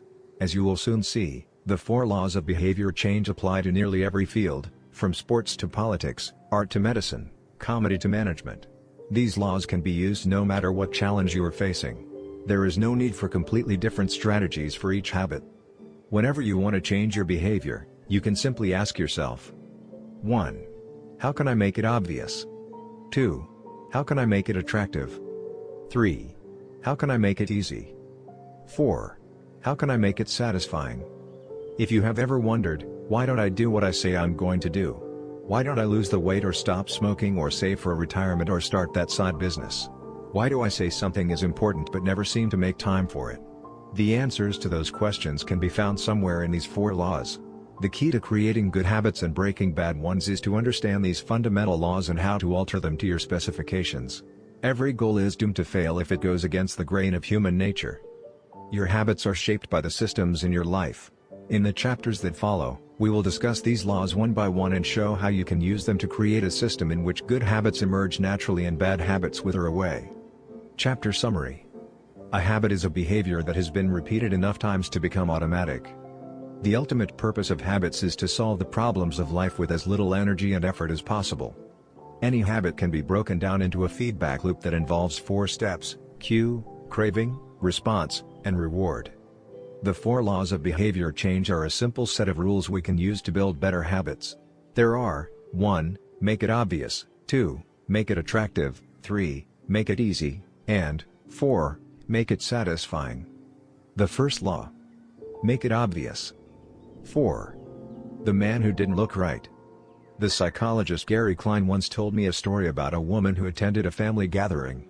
She had spent years working as a paramedic and, upon arriving at the event, took one look at her father-in-law and got very concerned. "I don't like the way you look," she said. Her father-in-law, who was feeling perfectly fine, jokingly replied, "Well, I don't like your looks, either." "No," she insisted. "You need to go to the hospital now." A few hours later, the man was undergoing life-saving surgery after an examination had revealed that he had a blockage to a major artery and was at immediate risk of a heart attack. Without his daughter-in-law's intuition, he could have died. What did the paramedic see? How did she predict his impending heart attack? When major arteries are obstructed, the body focuses on sending blood to critical organs and away from peripheral locations near the surface of the skin. The result is a change in the pattern of distribution of blood in the face. After many years of working with people with heart failure, the woman had unknowingly developed the ability to recognize this pattern on sight. She couldn't explain what it was that she noticed in her father-in-law's face, but she knew something was wrong. Similar stories exist in other fields. For example, military analysts can identify which blip on a radar screen is an enemy missile and which one is a plane from their own fleet, even though they are traveling at the same speed, flying at the same altitude, and look identical on radar in nearly every respect. During the Gulf War, Lieutenant Commander Michael Riley saved an entire battleship when he ordered a missile shot down, despite the fact that it looked exactly like the battleship's own planes on radar. He made the right call, but even his superior officers couldn't explain how he did it. Museum curators have been known to discern the difference between an authentic piece of art and an expertly produced counterfeit, even though they can't tell you precisely which details tipped them off. Experienced radiologists can look at a brain scan and predict the area where a stroke will develop before any obvious signs are visible to the untrained eye. I've even heard of hairdressers noticing whether a client is pregnant based only on the feel of her hair. The human brain is a prediction machine. It is continuously taking in your surroundings and analyzing the information it comes across. Whenever you experience something repeatedly, like a paramedic seeing the face of a heart attack patient or a military analyst seeing a missile on a radar screen, your brain begins noticing what is important, sorting through the details and highlighting the relevant cues, and cataloging that information for future use. With enough practice, you can pick up on the cues that predict certain outcomes without consciously thinking about it. Automatically, your brain encodes the lessons learned through experience. We can't always explain what it is we are learning, but learning is happening all along the way, and your ability to notice the relevant cues in a given situation is the foundation for every habit you have. We underestimate how much our brains and bodies can do without thinking. You do not tell your hair to grow, your heart to pump, your lungs to breathe, or your stomach to digest. And yet your body handles all this and more on autopilot. You are much more than your conscious self. Consider hunger. How do you know when you're hungry? You don't necessarily have to see a cookie on the counter to realize that it is time to eat. Appetite and hunger are governed non-consciously. Your body has a variety of feedback loops that gradually alert you when it is time to eat again and that track what is going on around you and within you. Cravings can arise thanks to hormones and chemicals circulating through your body. Suddenly, you're hungry even though you're not quite sure what tipped you off. This is one of the most surprising insights about our habits. You don't need to be aware of the cue for a habit to begin. You can notice an opportunity and take action without dedicating conscious attention to it. This is what makes habits useful. It's also what makes them dangerous. As habits form, your actions come under the direction of your automatic and non-conscious mind. You fall into old patterns before you realize what's happening. Unless someone points it out, you may not notice that you cover your mouth with your hand whenever you laugh, that you apologize before asking a question, or that you have a habit of finishing other people's sentences. And the more you repeat these patterns, the less likely you become to question what you're doing and why you're doing it. I once heard of a retail clerk who was instructed to cut up empty gift cards after customers had used up the balance on the card. One day, the clerk cashed out a few customers in a row who purchased with gift cards. When the next person walked up, the clerk swiped the customer's actual credit card, picked up the scissors, and then cut it in half, entirely on autopilot, before looking up at the stunned customer and realizing what had just happened. Another woman I came across in my research was a former preschool teacher who had switched to a corporate job. Even though she was now working with adults, her old habits would kick in and she kept asking co-workers if they had washed their hands after going to the bathroom. I also found the story of a man who had spent years working as a lifeguard and would occasionally yell "walk" whenever he saw a child running. Over time, the cues that spark our habits become so common that they are essentially invisible. The treats on the kitchen counter, the remote control next to the couch, the phone in our pocket. Our responses to these cues are so deeply encoded that it may feel like the urge to act comes from nowhere. For this reason, we must begin the process of behavior change with awareness. Before we can effectively build new habits, we need to get a handle on our current ones. This can be more challenging than it sounds because once a habit is firmly rooted in your life, it is mostly non-conscious and automatic. If a habit remains mindless, you can't expect to improve it. As the psychologist Carl Jung said, until you make the unconscious conscious, it will direct your life and you will call it fate. The Habits Scorecard. The Japanese railway system is regarded as one of the best in the world. If you ever find yourself riding a train in Tokyo, you'll notice that the conductors have a peculiar habit. As each operator runs the train, they proceed through a ritual of pointing at different objects and calling out commands.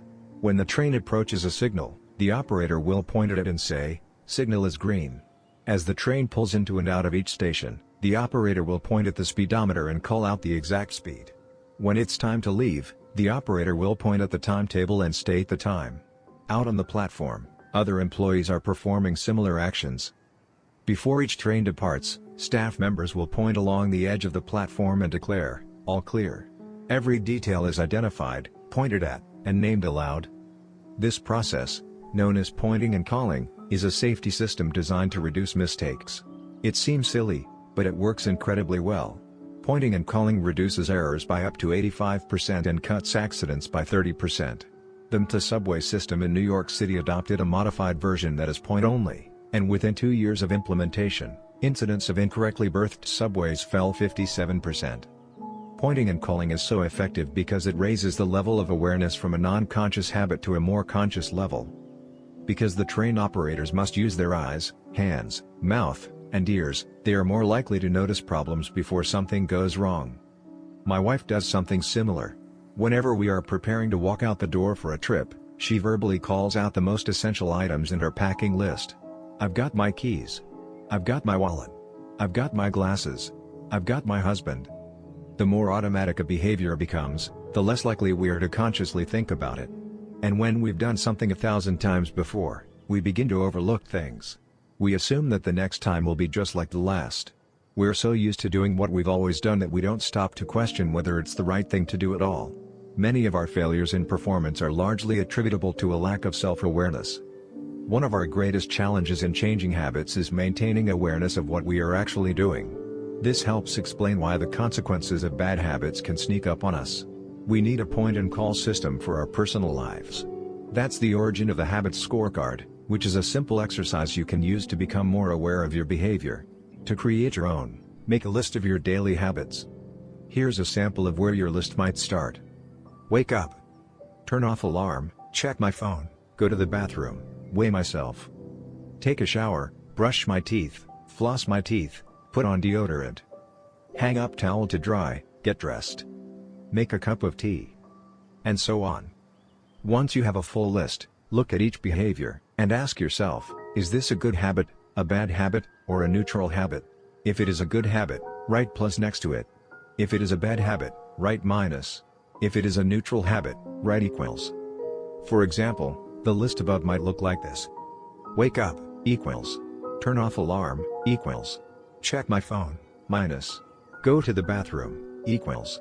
Weigh myself, plus. Take a shower, plus. Brush my teeth, plus. Floss my teeth, plus. Put on deodorant, plus. Hang up towel to dry, equals. Get dressed, equals. Make a cup of tea, plus. The marks you give to a particular habit will depend on your situation and your goals. For someone who is trying to lose weight, eating a bagel with peanut butter every morning might be a bad habit. For someone who is trying to bulk up and add muscle, the same behavior might be a good habit. It all depends on what you're working toward. Scoring your habits can be a bit more complex for another reason as well. The labels good habit and bad habit are slightly inaccurate. There are no good habits or bad habits. There are only effective habits. That is, effective at solving problems. All habits serve you in some way.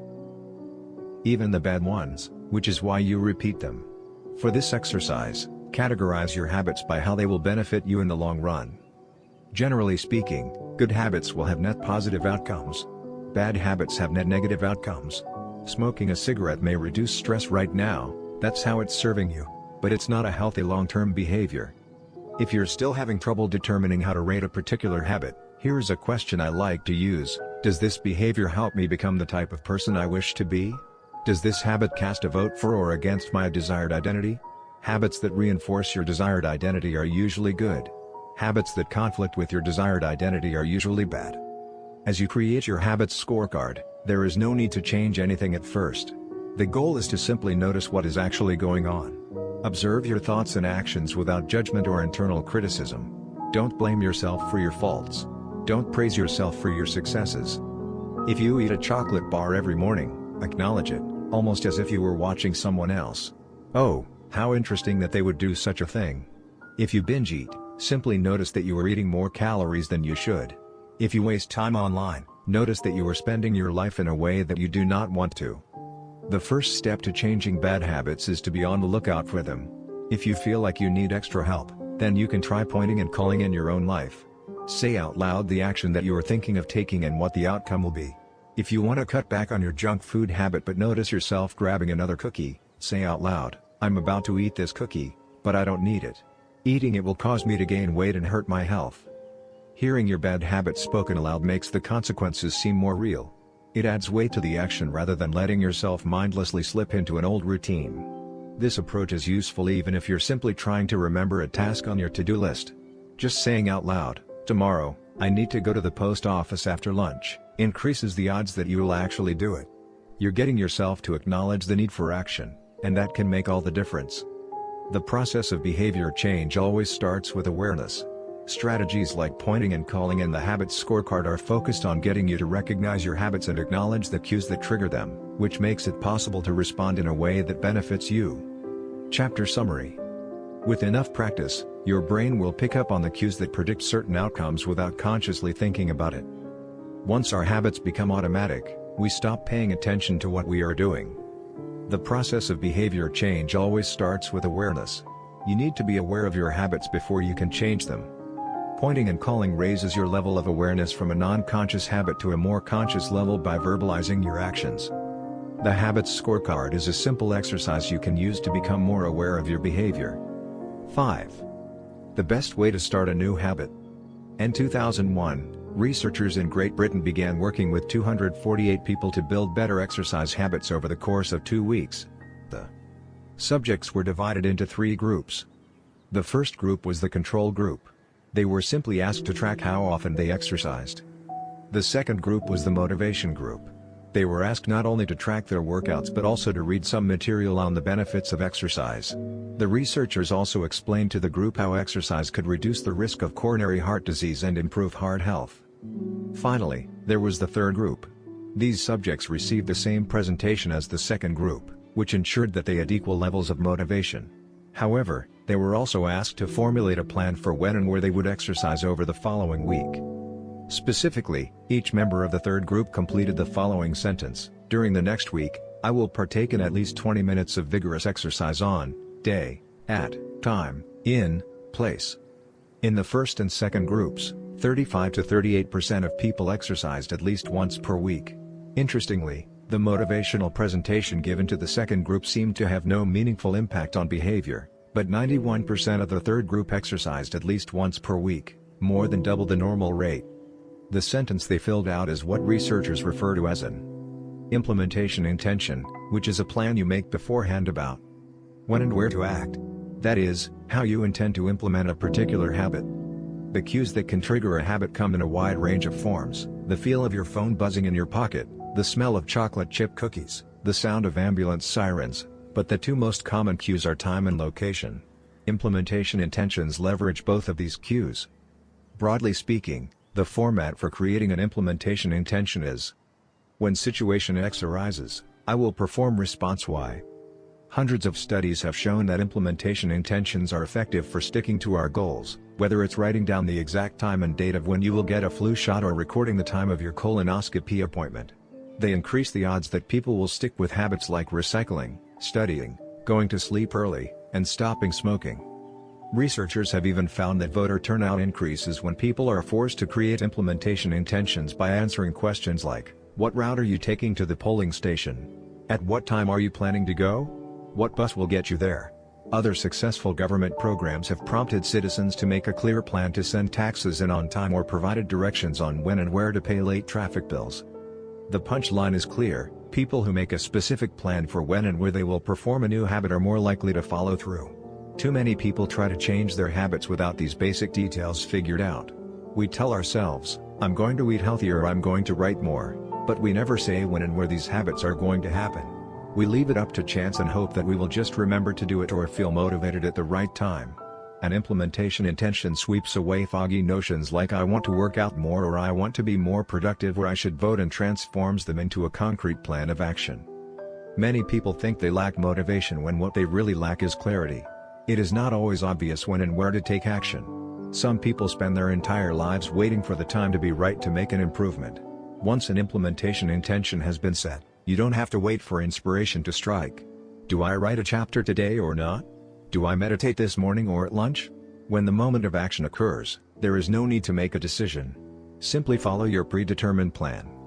The simple way to apply this strategy to your habits is to fill out this sentence. I will, behavior, at, time, in, location. Meditation. I will meditate for 1 minute at 7 a.m. in my kitchen. Studying. I will study Spanish for 20 minutes at 6 p.m. in my bedroom. Exercise. I will exercise for 1 hour at 5 p.m. in my local gym. Marriage. I will make my partner a cup of tea at 8 a.m. in the kitchen. If you aren't sure when to start your habit, try the first day of the week, month, or year. People are more likely to take action at those times because hope is usually higher. If we have hope, we have a reason to take action. A fresh start feels motivating. There is another benefit to implementation intentions. Being specific about what you want and how you will achieve it helps you say no to things that derail progress, distract your attention, and pull you off course. We often say yes to little requests because we are not clear enough about what we need to be doing instead. When your dreams are vague, it's easy to rationalize little exceptions all day long and never get around to the specific things you need to do to succeed. Give your habits a time and a space to live in the world. The goal is to make the time and location so obvious that, with enough repetition, you get an urge to do the right thing at the right time, even if you can't say why. As the writer Jason Zweig noted, obviously you're never going to just work out without conscious thought. But like a dog salivating at a bell, maybe you start to get antsy around the time of day you normally work out. There are many ways to use implementation intentions in your life and work. My favorite approach is one I learned from Stanford professor B.J. Fogg, and it is a strategy I refer to as habit stacking. Habit stacking, a simple plan to overhaul your habits. The French philosopher Denis Diderot lived nearly his entire life in poverty, but that all changed one day in 1765. Diderot's daughter was about to be married and he could not afford to pay for the wedding. Despite his lack of wealth, Diderot was well known for his role as the co-founder and writer of Encyclopédie, one of the most comprehensive encyclopedias of the time. When Catherine the Great, the Empress of Russia, heard of Diderot's financial troubles, her heart went out to him. She was a book lover and greatly enjoyed his encyclopedia. She offered to buy Diderot's personal library for £1,000. More than $150,000 today. Suddenly, Diderot had money to spare. With his new wealth, he not only paid for the wedding but also acquired a scarlet robe for himself. Diderot's scarlet robe was beautiful. So beautiful, in fact, that he immediately noticed how out of place it seemed when surrounded by his more common possessions. He wrote that there was no more coordination, no more unity, no more beauty between his elegant robe and the rest of his stuff. Diderot soon felt the urge to upgrade his possessions. He replaced his rug with one from Damascus. He decorated his home with expensive sculptures. He bought a mirror to place above the mantel, and a better kitchen table. He tossed aside his old straw chair for a leather one. Like falling dominoes, one purchase led to the next. Diderot's behavior is not uncommon. In fact, the tendency for one purchase to lead to another one has a name: the Diderot effect. The Diderot effect states that obtaining a new possession often creates a spiral of consumption that leads to additional purchases. You can spot this pattern everywhere. You buy a dress and have to get new shoes and earrings to match. You buy a couch and suddenly question the layout of your entire living room. You buy a toy for your child and soon find yourself purchasing all of the accessories that go with it. It's a chain reaction of purchases. Many human behaviors follow this cycle. You often decide what to do next based on what you have just finished doing. Going to the bathroom leads to washing and drying your hands, which reminds you that you need to put the dirty towels in the laundry, so you add laundry detergent to the shopping list, and so on. No behavior happens in isolation. Each action becomes a cue that triggers the next behavior. Why is this important? When it comes to building new habits, you can use the connectedness of behavior to your advantage. One of the best ways to build a new habit is to identify a current habit you already do each day and then stack your new behavior on top. This is called habit stacking. Habit stacking is a special form of an implementation intention. Rather than pairing your new habit with a particular time and location, you pair it with a current habit. This method, which was created by B.J. Fogg as part of his Tiny Habits program, can be used to design an obvious cue for nearly any habit. The habit stacking formula is: after current habit, I will new habit. For example, meditation. After I pour my cup of coffee each morning, I will meditate for 1 minute. Exercise. After I take off my work shoes, I will immediately change into my workout clothes. Gratitude. After I sit down to dinner, I will say one thing I'm grateful for that happened today. Marriage. After I get into bed at night, I will give my partner a kiss. Safety. After I put on my running shoes, I will text a friend or family member where I am running and how long it will take. The key is to tie your desired behavior into something you already do each day. Once you have mastered this basic structure, you can begin to create larger stacks by chaining small habits together. This allows you to take advantage of the natural momentum that comes from one behavior leading into the next, a positive version of the Diderot effect. Habit stacking. Figure 7. Habit stacking increases the likelihood that you'll stick with a habit by stacking your new behavior on top of an old one. This process can be repeated to chain numerous habits together, each one acting as the cue for the next. Your morning routine habit stack might look like this. 1. After I pour my morning cup of coffee, I will meditate for 60 seconds. 2. After I meditate for 60 seconds, I will write my to-do list for the day. 3. After I write my to-do list for the day, I will immediately begin my first task. Or, consider this habit stack in the evening. 1. After I finish eating dinner, I will put my plate directly into the dishwasher. 2. After I put my dishes away, I will immediately wipe down the counter. 3. After I wipe down the counter, I will set out my coffee mug for tomorrow morning. You can also insert new behaviors into the middle of your current routines. For example, you may already have a morning routine that looks like this: wake up greater than make my bed more than take a shower. Let's say you want to develop the habit of reading more each night. You can expand your habit stack and try something like, wake up greater than make my bed more than place a book on my pillow greater than take a shower. Now, when you climb into bed each night, a book will be sitting there waiting for you to enjoy. Overall, habit stacking allows you to create a set of simple rules that guide your future behavior. It's like you always have a game plan for which action should come next. Once you get comfortable with this approach, you can develop general habit stacks to guide you whenever the situation is appropriate. Exercise. When I see a set of stairs, I will take them instead of using the elevator. Social skills. When I walk into a party, I will introduce myself to someone I don't know yet. Finances. When I want to buy something over $100, I will wait 24 hours before purchasing. Healthy eating. When I serve myself a meal, I will always put veggies on my plate first. Minimalism. When I buy a new item, I will give something away. One in, one out. Mood. When the phone rings, I will take one deep breath and smile before answering. Forgetfulness. When I leave a public place, I will check the table and chairs to make sure I don't leave anything behind. No matter how you use this strategy, the secret to creating a successful habit stack is selecting the right cue to kick things off. Unlike an implementation intention, which specifically states the time and location for a given behavior, habit stacking implicitly has the time and location built into it. When and where you choose to insert a habit into your daily routine can make a big difference. If you're trying to add meditation into your morning routine but mornings are chaotic and your kids keep running into the room, then that may be the wrong place and time. Consider when you are most likely to be successful. Don't ask yourself to do a habit when you're likely to be occupied with something else. Your cue should also have the same frequency as your desired habit. If you want to do a habit every day, but you stack it on top of a habit that only happens on Mondays, that's not a good choice. One way to find the right trigger for your habit stack is by brainstorming a list of your current habits. You can use your habits scorecard from the last chapter as a starting point. Alternatively, you can create a list with 2 columns. In the first column, write down the habits you do each day without fail. For example, get out of bed, take a shower, brush your teeth, get dressed, brew a cup of coffee, eat breakfast, take the kids to school, start the work day, eat lunch, end the work day, change out of work clothes, sit down for dinner, turn off the lights, get into bed. Your list can be much longer, but you get the idea. In the second column, write down all of the things that happen to you each day without fail. For example, the sun rises. You get a text message. The song you are listening to ends. The sun sets. Armed with these 2 lists, you can begin searching for the best place to layer your new habit into your lifestyle. Habit stacking works best when the cue is highly specific and immediately actionable. Many people select cues that are too vague. I made this mistake myself. When I wanted to start a push-up habit, my habit stack was when I take a break for lunch, I will do 10 push-ups. At first glance, this sounded reasonable.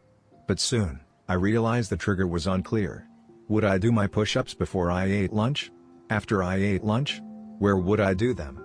After a few inconsistent days, I changed my habit stack to, when I close my laptop for lunch, I will do 10 push-ups next to my desk. Ambiguity gone.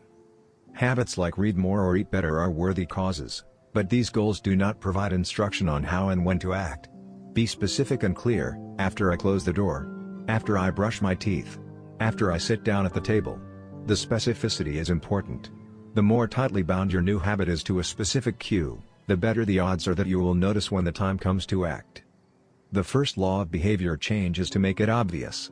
Strategies like implementation intentions and habit stacking are among the most practical ways to create obvious cues for your habits and design a clear plan for when and where to take action. Chapter Summary. The first law of behavior changes make it obvious. The two most common cues are time and location. Creating an implementation intention is a strategy you can use to pair a new habit with a specific time and location. The implementation intention formula is, I will, behavior, at, time, in, location. Habit stacking is a strategy you can use to pair a new habit with a current habit. The habit stacking formula is, after, current habit, I will, new habit. 6. Motivation is overrated, environment often matters more. Anne Thorndike, a primary care physician at Massachusetts General Hospital in Boston, had a crazy idea. She believed she could improve the eating habits of thousands of hospital staff and visitors without changing their willpower or motivation in the slightest way. In fact, she didn't plan on talking to them at all. Thorndike and her colleagues designed a 6-month study to alter the choice architecture of the hospital cafeteria. They started by changing how drinks were arranged in the room. Originally, the refrigerators located next to the cash registers in the cafeteria were filled with only soda. The researchers added water as an option to each one. Additionally, they placed baskets of bottled water next to the food stations throughout the room. Soda was still in the primary refrigerators, but water was now available at all drink locations. Over the next 3 months, the number of soda sales at the hospital dropped by 11.4%. Meanwhile, sales of bottled water increased by 25.8%. They made similar adjustments, and saw similar results, with the food in the cafeteria. Nobody had said a word to anyone eating there. Before. After. Figure 8, here is a representation of what the cafeteria looked like before the environment design changes were made, left, and after, right. The shaded boxes indicate areas where bottled water was available in each instance. Because the amount of water in the environment was increased, behavior shifted naturally and without additional motivation. People often choose products not because of what they are, but because of where they are. If I walk into the kitchen and see a plate of cookies on the counter, I'll pick up half a dozen and start eating, even if I hadn't been thinking about them beforehand and didn't necessarily feel hungry. If the communal table at the office is always filled with donuts and bagels, it's going to be hard not to grab one every now and then. Your habits change depending on the room you are in and the cues in front of you. Environment is the invisible hand that shapes human behavior. Despite our unique personalities, certain behaviors tend to arise again and again under certain environmental conditions. In church, people tend to talk in whispers.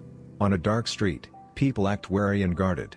In this way, the most common form of change is not internal, but external. We are changed by the world around us.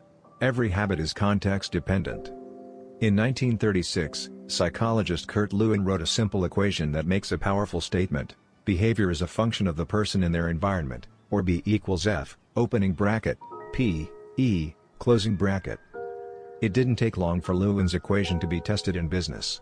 In 1952, the economist Hawkins Stern described a phenomenon he called suggestion impulse buying, which is triggered when a shopper sees a product for the first time and visualizes a need for it.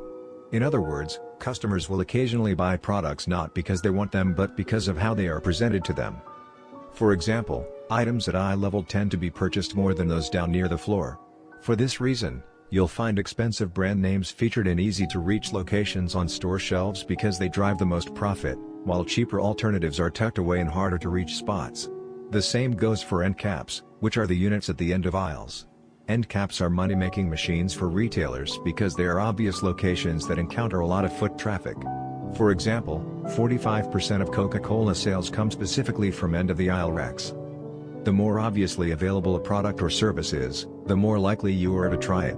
People drink Bud Light because it is in every bar and visit Starbucks because it is on every corner. We like to think that we are in control. If we choose water over soda, we assume it is because we wanted to do so. The truth, however, is that many of the actions we take each day are shaped not by purposeful drive and choice but by the most obvious option. Every living being has its own methods for sensing and understanding the world. Eagles have remarkable long-distance vision. Snakes can smell by tasting the air with their highly sensitive tongues. Sharks can detect small amounts of electricity and vibrations in the water caused by nearby fish. Even bacteria have chemoreceptors, tiny sensory cells that allow them to detect toxic chemicals in their environment. In humans, Perception is directed by the sensory nervous system. We perceive the world through sight, sound, smell, touch, and taste. But we also have other ways of sensing stimuli. Some are conscious, but many are non-conscious. For instance, you can notice when the temperature drops before a storm, or when the pain in your gut rises during a stomachache, or when you fall off balance while walking on rocky ground. Receptors in your body pick up on a wide range of internal stimuli, such as the amount of salt in your blood or the need to drink when thirsty. The most powerful of all human sensory abilities, however, is vision. The human body has about 11 million sensory receptors. Approximately 10 million of those are dedicated to sight. Some experts estimate that half of the brain's resources are used on vision. Given that we are more dependent on vision than on any other sense, it should come as no surprise that visual cues are the greatest catalyst of our behavior. For this reason, a small change in what you see can lead to a big shift in what you do. As a result, you can imagine how important it is to live and work in environments that are filled with productive cues and devoid of unproductive ones. Thankfully, there is good news in this respect. You don't have to be the victim of your environment. You can also be the architect of it. How to design your environment for success. During the energy crisis and oil embargo of the 1970s, Dutch researchers began to pay close attention to the country's energy usage. In one suburb near Amsterdam, they found that some homeowners use 30% less energy than their neighbors, despite the homes being of similar size and getting electricity for the same price. It turned out the houses in this neighborhood were nearly identical except for one feature: the location of the electrical meter. Some had one in the basement. Others had the electrical meter upstairs in the main hallway. As you may guess, the homes with the meters located in the main hallway use less electricity. When their energy use was obvious and easy to track, people changed their behavior. Every habit is initiated by a cue, and we are more likely to notice cues that stand out. Unfortunately, the environments where we live and work often make it easy not to do certain actions because there is no obvious cue to trigger the behavior. It's easy not to practice the guitar when it's tucked away in the closet. It's easy not to read a book when the bookshelf is in the corner of the guest room. It's easy not to take your vitamins when they are out of sight in the pantry. When the cues that spark a habit are subtle or hidden, they are easy to ignore. By comparison, creating obvious visual cues can draw your attention toward a desired habit. In the early 1990s, the cleaning staff at Schiphol Airport in Amsterdam installed a small sticker that looked like a fly near the center of each urinal. Apparently, when men stepped up to the urinals, they aimed for what they thought was a bug. The stickers improved their aim and significantly reduced spillage around the urinals. Further analysis determined that the stickers cut bathroom cleaning costs by 8% per year. I've experienced the power of obvious cues in my own life. I used to buy apples from the store, put them in the crisper in the bottom of the refrigerator, and forget all about them. By the time I remembered, the apples would have gone bad. I never saw them, so I never ate them. Eventually, I took my own advice and redesigned my environment. I bought a large display bowl and placed it in the middle of the kitchen counter. The next time I bought apples, that was where they went, out in the open where I could see them. Almost like magic, I began eating a few apples each day simply because they were obvious rather than out of sight. Here are a few ways you can redesign your environment and make the cues for your preferred habits more obvious. If you want to remember to take your medication each night, put your pill bottle directly next to the faucet on the bathroom counter. If you want to practice guitar more frequently, place your guitar stand in the middle of the living room. If you want to remember to send more thank you notes, keep a stack of stationery on your desk. If you want to drink more water, fill up a few water bottles each morning and place them in common locations around the house. If you want to make a habit a big part of your life, make the cue a big part of your environment.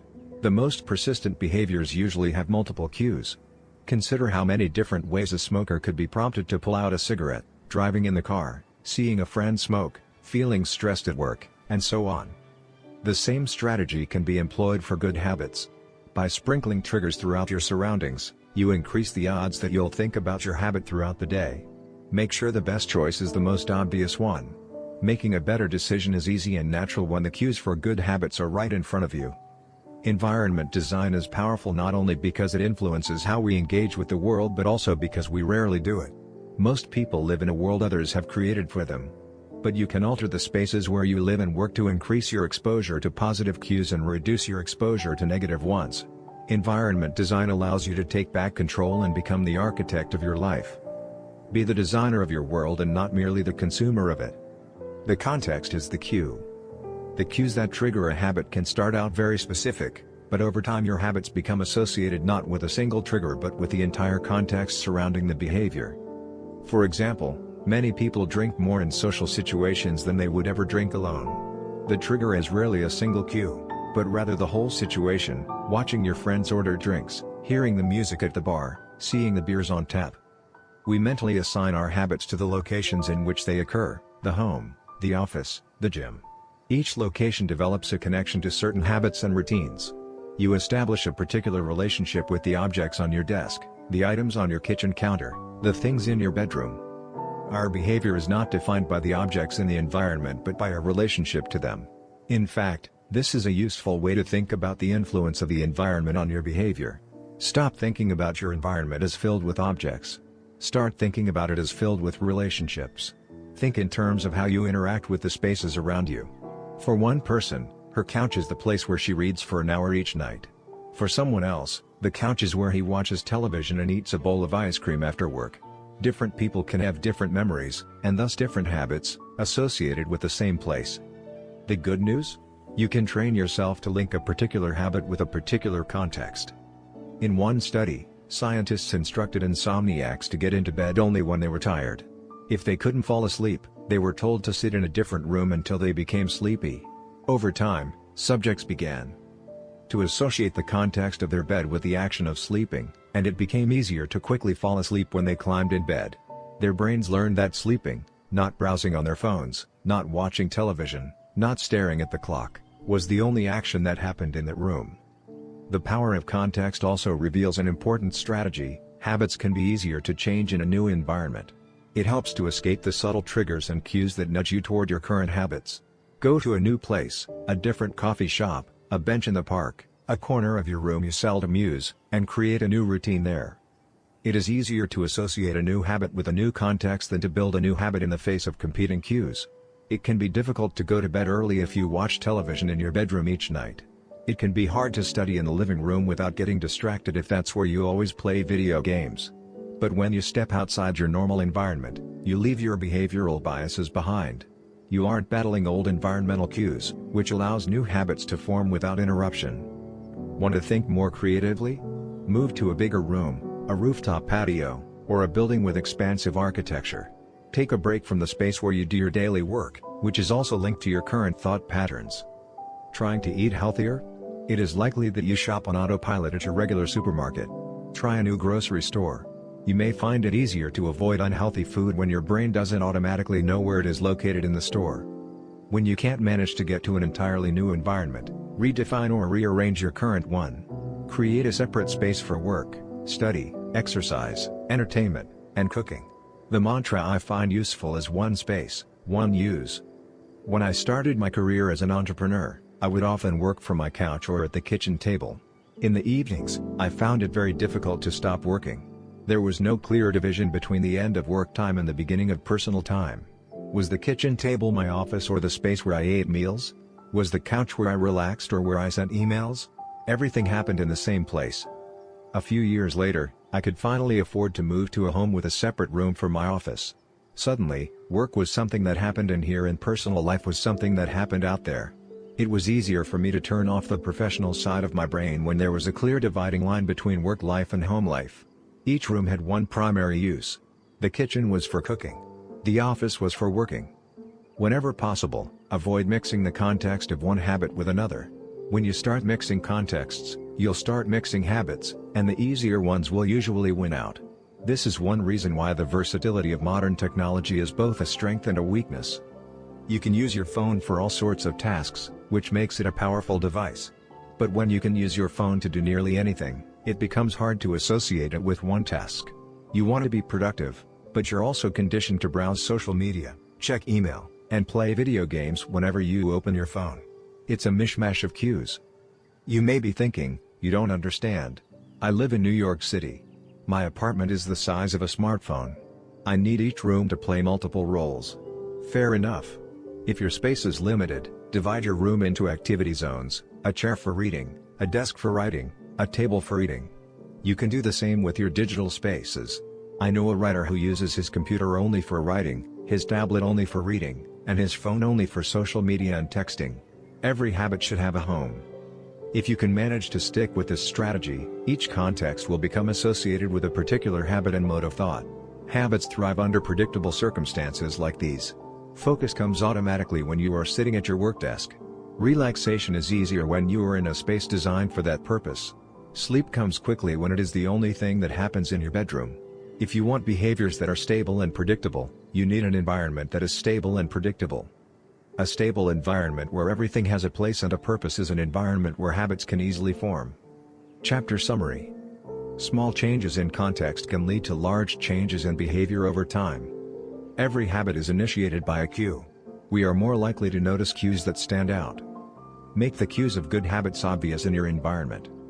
Gradually, your habits become associated not with a single trigger but with the entire context surrounding the behavior. The context becomes the cue. It is easier to build new habits in a new environment because you are not fighting against old cues. Hope you enjoy your listening. I would greatly appreciate if you take a second, press that thumbs up button below and subscribe to the channel, so more people find this video and educate themselves, reading. It means a lot, thank you. The audiobook continues, thanks for your time. 7. The Secret to Self-Control. In 1971, as the Vietnam War was heading into its 16th year, Congressman Robert Steele from Connecticut and Morgan Murphy from Illinois made a discovery that stunned the American public. While visiting the troops, they had learned that over 15% of U.S. soldiers stationed there were heroin addicts. Follow-up research revealed that 35% of service members in Vietnam had tried heroin and as many as 20% were addicted. The problem was even worse than they had initially thought. The discovery led to a flurry of activity in Washington, including the creation of the Special Action Office of Drug Abuse Prevention under President Nixon to promote prevention and rehabilitation and to track addicted service members when they returned home. Lee Robbins was one of the researchers in charge. In a finding that completely upended the accepted beliefs about addiction, Robbins found that when soldiers who had been heroin users returned home, only 5% of them became re-addicted within a year, and just 12% relapsed within 3 years. In other words, approximately 9 out of 10 soldiers who used heroin in Vietnam eliminated their addiction nearly overnight. This finding contradicted the prevailing view at the time, which considered heroin addiction to be a permanent and irreversible condition. Instead, Robbins revealed that addictions could spontaneously dissolve if there was a radical change in the environment. In Vietnam, soldiers spent all day surrounded by cues triggering heroin use. It was easy to access, they were engulfed by the constant stress of war, they built friendships with fellow soldiers who were also heroin users, and they were thousands of miles from home. Once a soldier returned to the United States, though, he found himself in an environment devoid of those triggers. When the context changed, so did the habit. Compare this situation to that of a typical drug user. Someone becomes addicted at home or with friends, goes to a clinic to get clean, which is devoid of all the environmental stimuli that prompt their habit, then returns to their old neighborhood with all of their previous cues that caused them to get addicted in the first place. It's no wonder that usually you see numbers that are the exact opposite of those in the Vietnam study. Typically, 90% of heroin users become re-addicted once they return home from rehab. The Vietnam studies ran counter to many of our cultural beliefs about bad habits because it challenged the conventional association of unhealthy behavior as a moral weakness. If you're overweight, a smoker, or an addict, you've been told your entire life that it is because you lack self-control, maybe even that you're a bad person. The idea that a little bit of discipline would solve all our problems is deeply embedded in our culture. Recent research, however, shows something different. When scientists analyze people who appear to have tremendous self-control, it turns out those individuals aren't all that different from those who are struggling. Instead, disciplined people are better at structuring their lives in a way that does not require heroic willpower and self-control. In other words, they spend less time in tempting situations. The people with the best self-control are typically the ones who need to use it the least. It's easier to practice self-restraint when you don't have to use it very often. So, yes, perseverance, grit, and willpower are essential to success, but the way to improve these qualities is not by wishing you were a more disciplined person, but by creating a more disciplined environment. This counterintuitive idea makes even more sense once you understand what happens when a habit is formed in the brain. A habit that has been encoded in the mind is ready to be used whenever the relevant situation arises. When Patty Alwell, a therapist from Austin, Texas, started smoking, she would often light up while riding horses with a friend. Eventually, she quit smoking and avoided it for years. She had also stopped writing, Decades later, she hopped on a horse again and found herself craving a cigarette for the first time in forever. The cues were still internalized, she just hadn't been exposed to them in a long time. Once a habit has been encoded, the urge to act follows whenever the environmental cues reappear. This is one reason behavior change techniques can backfire. Shaming obese people with weight loss presentations can make them feel stressed, and as a result many people return to their favorite coping strategy, overeating. Showing pictures of blackened lungs to smokers leads to higher levels of anxiety, which drives many people to reach for a cigarette. If you're not careful about cues, you can cause the very behavior you want to stop. Bad habits are autocatalytic, the process feeds itself. They foster the feelings they try to numb. You feel bad, so you eat junk food. Because you eat junk food, you feel bad. Watching television makes you feel sluggish, so you watch more television because you don't have the energy to do anything else. Worrying about your health makes you feel anxious, which causes you to smoke to ease your anxiety, which makes your health even worse and soon you're feeling more anxious. It's a downward spiral, a runaway train of bad habits. Researchers refer to this phenomenon as cue-induced wanting. An external trigger causes a compulsive craving to repeat a bad habit. Once you notice something, you begin to want it. This process is happening all the time, often without us realizing it. Scientists have found that showing addicts a picture of cocaine for just 33 milliseconds stimulates the reward pathway in the brain and sparks desire. This speed is too fast for the brain to consciously register. The addicts couldn't even tell you what they had seen, but they craved the drug all the same. Here's the punchline: you can break a habit, but you're unlikely to forget it. Once the mental grooves of habit have been carved into your brain, they are nearly impossible to remove entirely, even if they go unused for quite a while. And that means that simply resisting temptation is an ineffective strategy. It is hard to maintain a Zen attitude in a life filled with interruptions. It takes too much energy. In the short run, you can choose to overpower temptation. In the long run, we become a product of the environment that we live in. To put it bluntly, I have never seen someone consistently stick to positive habits in a negative environment. A more reliable approach is to cut bad habits off at the source. One of the most practical ways to eliminate a bad habit is to reduce exposure to the cue that causes it. If you can't seem to get any work done, leave your phone in another room for a few hours. If you're continually feeling like you're not enough, stop following social media accounts that trigger jealousy and envy. If you're wasting too much time watching television, move the TV out of the bedroom. If you're spending too much money on electronics, quit reading reviews of the latest tech gear. If you're playing too many video games, unplug the console and put it in a closet after each use. This practice is an inversion of the first law of behavior change. Rather than make it obvious, you can make it invisible. I'm often surprised by how effective simple changes like these can be. Remove a single cue and the entire habit often fades away. Self-control is a short-term strategy, not a long-term one. You may be able to resist temptation once or twice, but it's unlikely you can muster the willpower to override your desires every time. Instead of summoning a new dose of willpower whenever you want to do the right thing, your energy would be better spent optimizing your environment. This is the secret to self-control. Make the cues of your good habits obvious and the cues of your bad habits invisible. Chapter Summary. The inversion of the first law of behavior change is make it invisible. Once a habit is formed, it is unlikely to be forgotten. People with high self-control tend to spend less time in tempting situations. It's easier to avoid temptation than resist it. One of the most practical ways to eliminate a bad habit is to reduce exposure to the cue that causes it. Self-control is a short-term strategy, not a long-term one. How to create a good habit. The first law: make it obvious. 1.1. Fill out the habits scorecard. Write down your current habits to become aware of them. 1.2.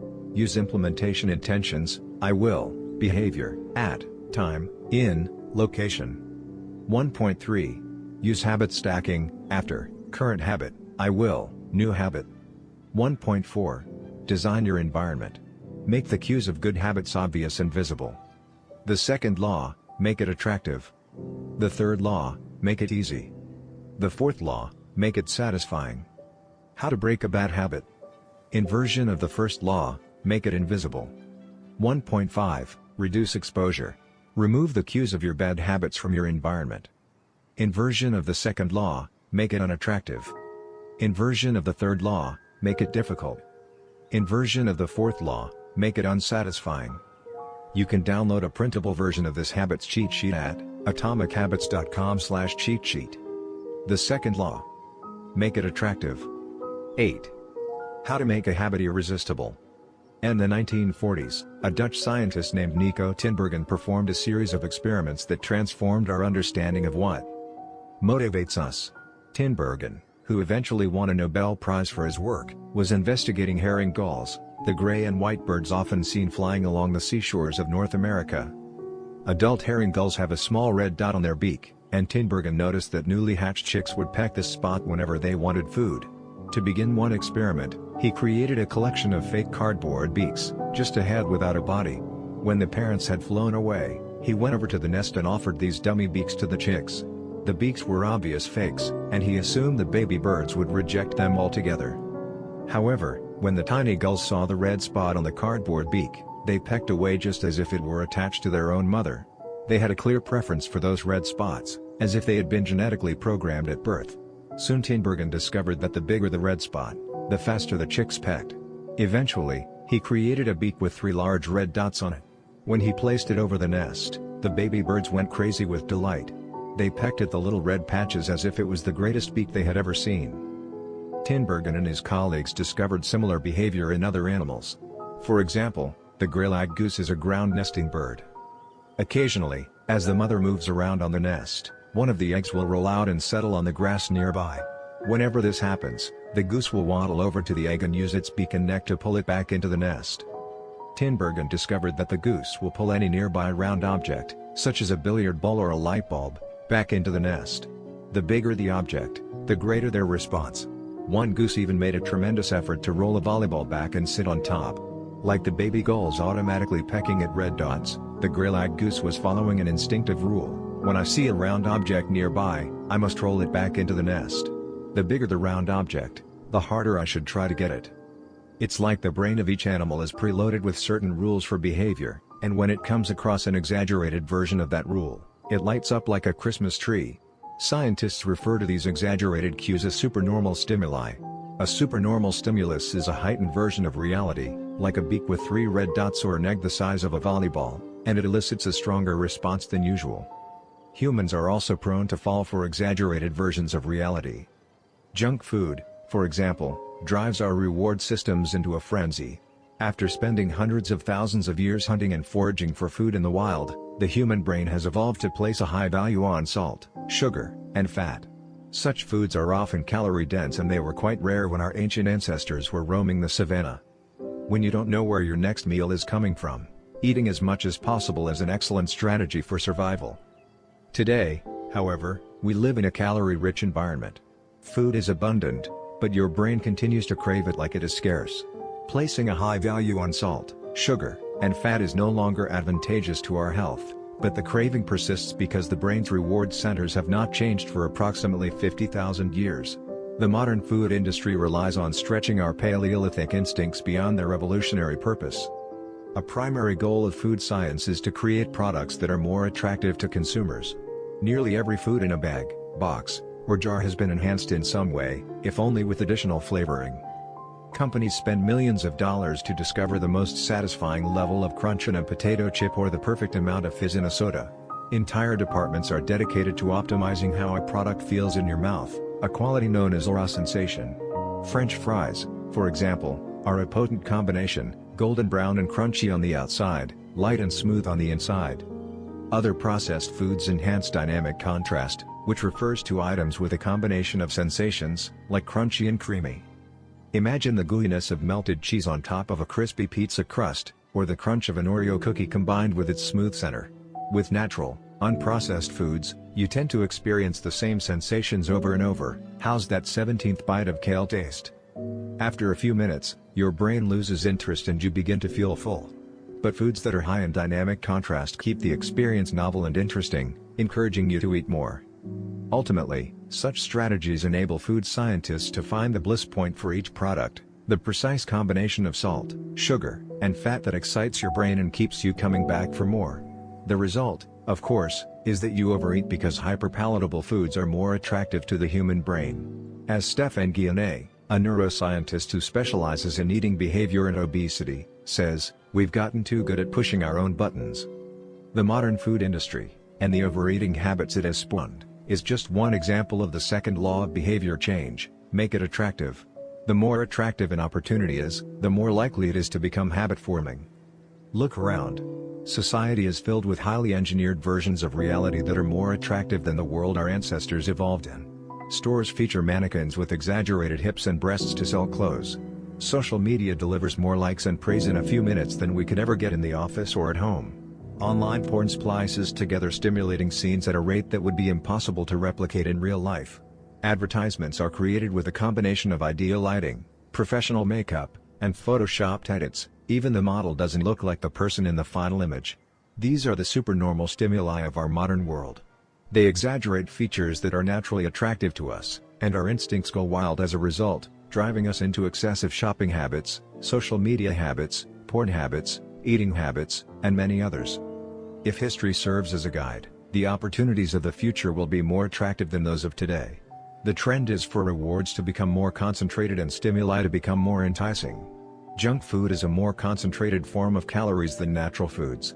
Hard liquor is a more concentrated form of alcohol than beer. Video games are a more concentrated form of play than board games. Compared to nature, these pleasure-packed experiences are hard to resist. We have the brains of our ancestors but temptations they never had to face. If you want to increase the odds that a behavior will occur, then you need to make it attractive. Throughout our discussion of the second law, our goal is to learn how to make our habits irresistible. While it is not possible to transform every habit into a supernormal stimulus, we can make any habit more enticing. To do this, we must start by understanding what a craving is and how it works. We begin by examining a biological signature that all habits share: the dopamine spike. The dopamine-driven feedback loop.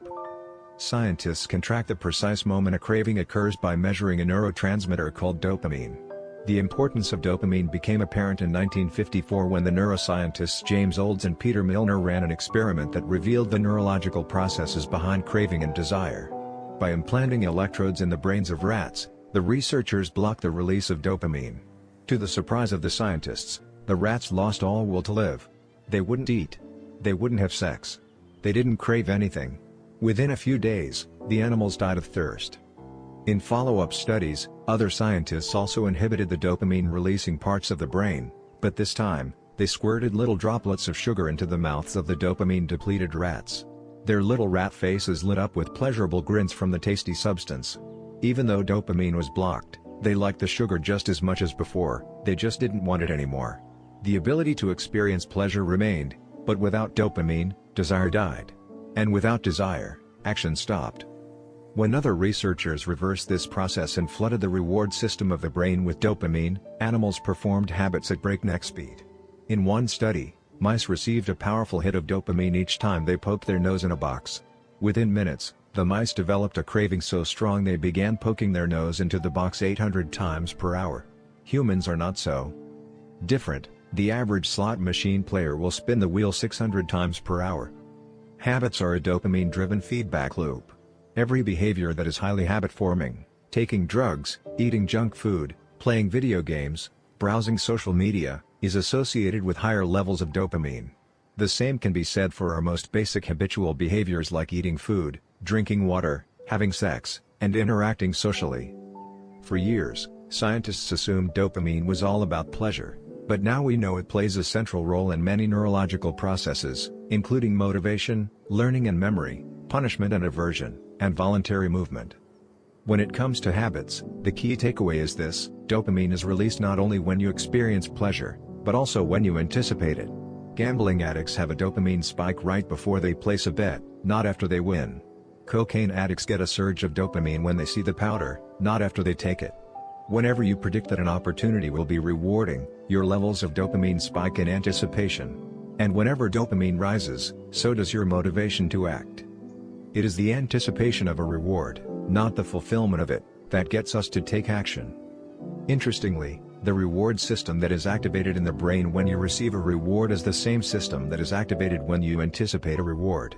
This is one reason the anticipation of an experience can often feel better than the attainment of it. As a child, thinking about Christmas morning can be better than opening the gifts. As an adult, daydreaming about an upcoming vacation can be more enjoyable than actually being on vacation. Scientists refer to this as the difference between wanting and liking. The dopamine spike. Figure 9. Before a habit is learned, A. Dopamine is released when the reward is experienced for the first time. The next time around, B. Dopamine rises before taking action, immediately after a cue is recognized. This spike leads to a feeling of desire and a craving to take action whenever the cue is spotted. Once a habit is learned, dopamine will not rise when a reward is experienced because you already expect the reward. However, if you see a cue and expect a reward, but do not get one, then dopamine will drop in disappointment. C. The sensitivity of the dopamine response can clearly be seen when a reward is provided late. D. First, the cue is identified and dopamine rises as a craving builds. Next, a response is taken but the reward does not come as quickly as expected and dopamine begins to drop. Finally, when the reward comes a little later than you had hoped, dopamine spikes again. It is as if the brain is saying, "See, I knew I was right. Don't forget to repeat this action next time." Your brain has far more neural circuitry allocated for wanting rewards than for liking them. The wanting centers in the brain are large: the brainstem, the nucleus accumbens, the ventral tegmental area, the dorsal striatum, the amygdala, and portions of the prefrontal cortex. By comparison, the liking centers of the brain are much smaller. They are often referred to as hedonic hotspots and are distributed like tiny islands throughout the brain. For instance, researchers have found that 100% of the nucleus accumbens is activated during wanting. Meanwhile, only 10% of the structure is activated during liking. The fact that the brain allocates so much precious space to the regions responsible for craving and desire provides further evidence of the crucial role these processes play. Desire is the engine that drives behavior. Every action is taken because of the anticipation that precedes it. It is the craving that leads to the response. These insights reveal the importance of the second law of behavior change. We need to make our habits attractive because it is the expectation of a rewarding experience that motivates us to act in the first place. This is where a strategy known as temptation bundling comes into play. How to use temptation bundling to make your habits more attractive. Ronan Byrne, an electrical engineering student in Dublin, Ireland, enjoyed watching Netflix, but he also knew that he should exercise more often than he did. Putting his engineering skills to use, Byrne hacked his stationary bike and connected it to his laptop and television. Then he wrote a computer program that would allow Netflix to run only if he was cycling at a certain speed. If he slowed down for too long, whatever show he was watching would pause until he started pedaling again. He was, in the words of one fan, eliminating obesity one Netflix binge at a time. He was also employing temptation bundling to make his exercise habit more attractive. Temptation bundling works by linking an action you want to do with an action you need to do. In Byrne's case, he bundled watching Netflix, the thing he wanted to do, with riding his stationary bike, the thing he needed to do. Businesses are masters at temptation bundling. For instance, when the American Broadcasting Company, more commonly known as ABC, launched its Thursday night television lineup for the 2014 to 2015 season, they promoted temptation bundling on a massive scale. Every Thursday, the company would air 3 shows created by screenwriter Shonda Rhimes: Grey's Anatomy, Scandal, and How to Get Away with Murder. They branded it as TGI'd on ABC. TGI'd stands for Thank God It's Thursday. In addition to promoting the shows, ABC encouraged viewers to make popcorn, drink red wine, and enjoy the evening. Andrew Kubitz, head of scheduling for ABC, described the idea behind the campaign. "We see Thursday night as a viewership opportunity, with either couples or women by themselves who want to sit down and escape and have fun and drink their red wine and have some popcorn." The brilliance of this strategy is that ABC was associating the thing they needed viewers to do, watch their shows, with activities their viewers already wanted to do: relax, drink wine, and eat popcorn. Over time, people began to connect watching ABC with feeling relaxed and entertained. If you drink red wine and eat popcorn at 8 p.m. every Thursday, then eventually 8 p.m. on Thursday means relaxation and entertainment. The reward gets associated with the cue, and the habit of turning on the television becomes more attractive. You're more likely to find a behavior attractive if you get to do one of your favorite things at the same time. Perhaps you want to hear about the latest celebrity gossip, but you need to get in shape. Using temptation bundling, you could only read the tabloids and watch reality shows at the gym. Maybe you want to get a pedicure, but you need to clean out your email inbox. Solution: only get a pedicure while processing overdue work emails. Temptation bundling is one way to apply a psychology theory known as Premack's principle. Named after the work of Professor David Premack, the principle states that more probable behaviors will reinforce less probable behaviors. In other words, even if you don't really want to process overdue work emails, you'll become conditioned to do it if it means you get to do something you really want to do along the way. You can even combine temptation bundling with the habit stacking strategy we discussed in Chapter 5 to create a set of rules to guide your behavior. The habit stacking plus temptation bundling formula is 1. After, current habit, I will, habit I need. 2. After, habit I need, I will, habit I want. If you want to read the news, but you need to express more gratitude. 1. After I get my morning coffee, I will say one thing I'm grateful for that happened yesterday, need. 2. After I say one thing I'm grateful for, I will read the news, want. If you want to watch sports, but you need to make sales calls. 1. After I get back from my lunch break, I will call 3 potential clients, need. 2. After I call 3 potential clients, I will check ESPN, want. If you want to check Facebook, but you need to exercise more. 1. After I pull out my phone, I will do 10 burpees, need. 2. After I do 10 burpees, I will check Facebook, want. The hope is that eventually you'll look forward to calling 3 clients or doing 10 burpees because it means you get to read the latest sports news or check Facebook. Doing the thing you need to do means you get to do the thing you want to do. We began this chapter by discussing supernormal stimuli, which are heightened versions of reality that increase our desire to take action. Temptation bundling is one way to create a heightened version of any habit by connecting it with something you already want. Engineering a truly irresistible habit is a hard task, but this simple strategy can be employed to make nearly any habit more attractive than it would be otherwise. Chapter Summary. The second law of behavior changes make it attractive. The more attractive an opportunity is, the more likely it is to become habit-forming. Habits are a dopamine-driven feedback loop. When dopamine rises, so does our motivation to act. It is the anticipation of a reward, not the fulfillment of it, that gets us to take action.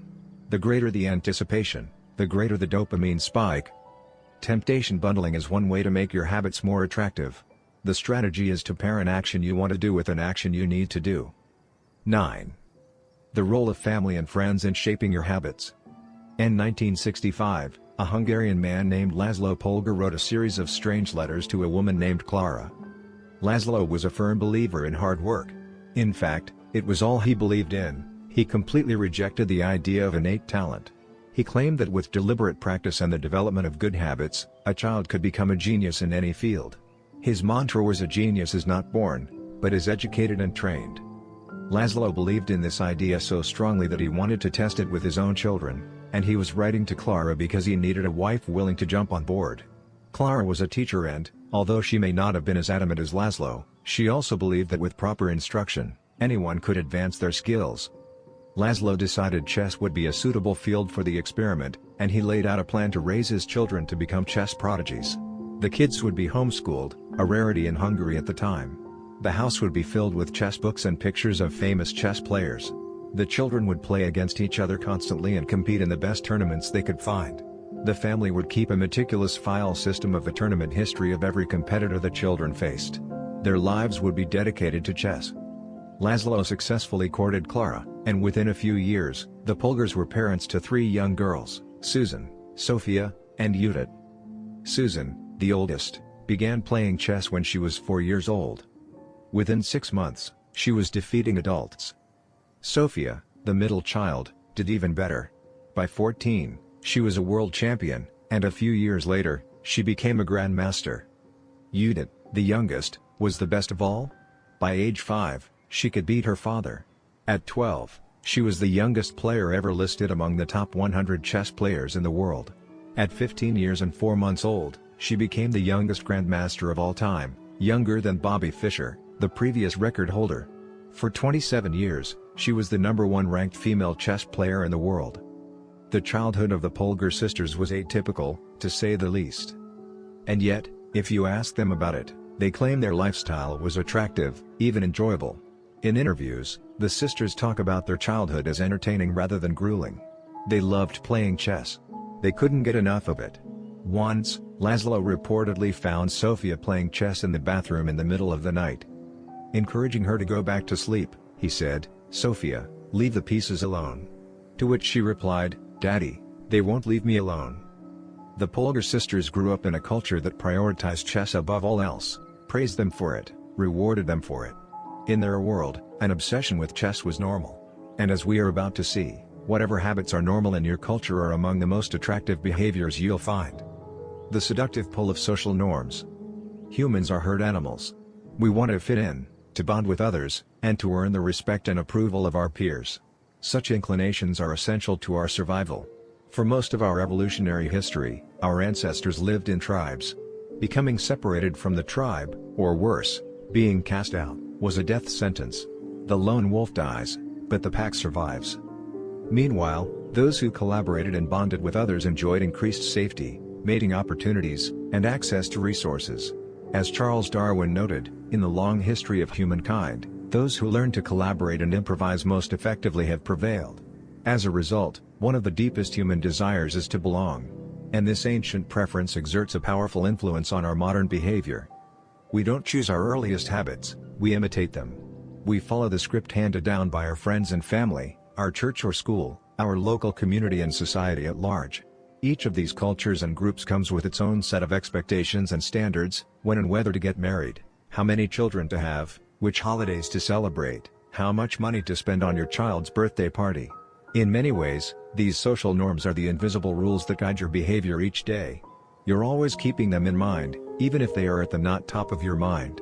Often, you follow the habits of your culture without thinking, without questioning, and sometimes without remembering. As the French philosopher Michel de Montaigne wrote, the customs and practices of life and society sweep us along. Most of the time, going along with the group does not feel like a burden. Everyone wants to belong. If you grow up in a family that rewards you for your chess skills, playing chess will seem like a very attractive thing to do. If you work in a job where everyone wears expensive suits, then you'll be inclined to splurge on one as well. If all of your friends are sharing an inside joke or using a new phrase, you'll want to do it, too, so they know that you get it. Behaviors are attractive when they help us fit in. We imitate the habits of three groups in particular. 1. The close. 2. The many. 3. The powerful. Each group offers an opportunity to leverage the second law of behavior change and make our habits more attractive. 1. Imitating the close. Proximity has a powerful effect on our behavior. This is true of the physical environment, as we discussed in Chapter 6, but it is also true of the social environment. We pick up habits from the people around us. We copy the way our parents handle arguments, the way our peers flirt with one another, the way our coworkers get results. When your friends smoke pot, you give it a try, too. When your wife has a habit of double-checking that the door is locked before going to bed, you pick it up as well. I find that I often imitate the behavior of those around me without realizing it. In conversation, I'll automatically assume the body posture of the other person. In college, I began to talk like my roommates. When traveling to other countries, I unconsciously imitate the local accent despite reminding myself to stop. As a general rule, the closer we are to someone, the more likely we are to imitate some of their habits. One groundbreaking study tracked 12,000 people for 32 years and found that a person's chances of becoming obese increased by 57% if he or she had a friend who became obese. It works the other way, too. Another study found that if one person in a relationship lost weight, the other partner would also slim down about 1/3 of the time. Our friends and family provide a sort of invisible peer pressure that pulls us in their direction.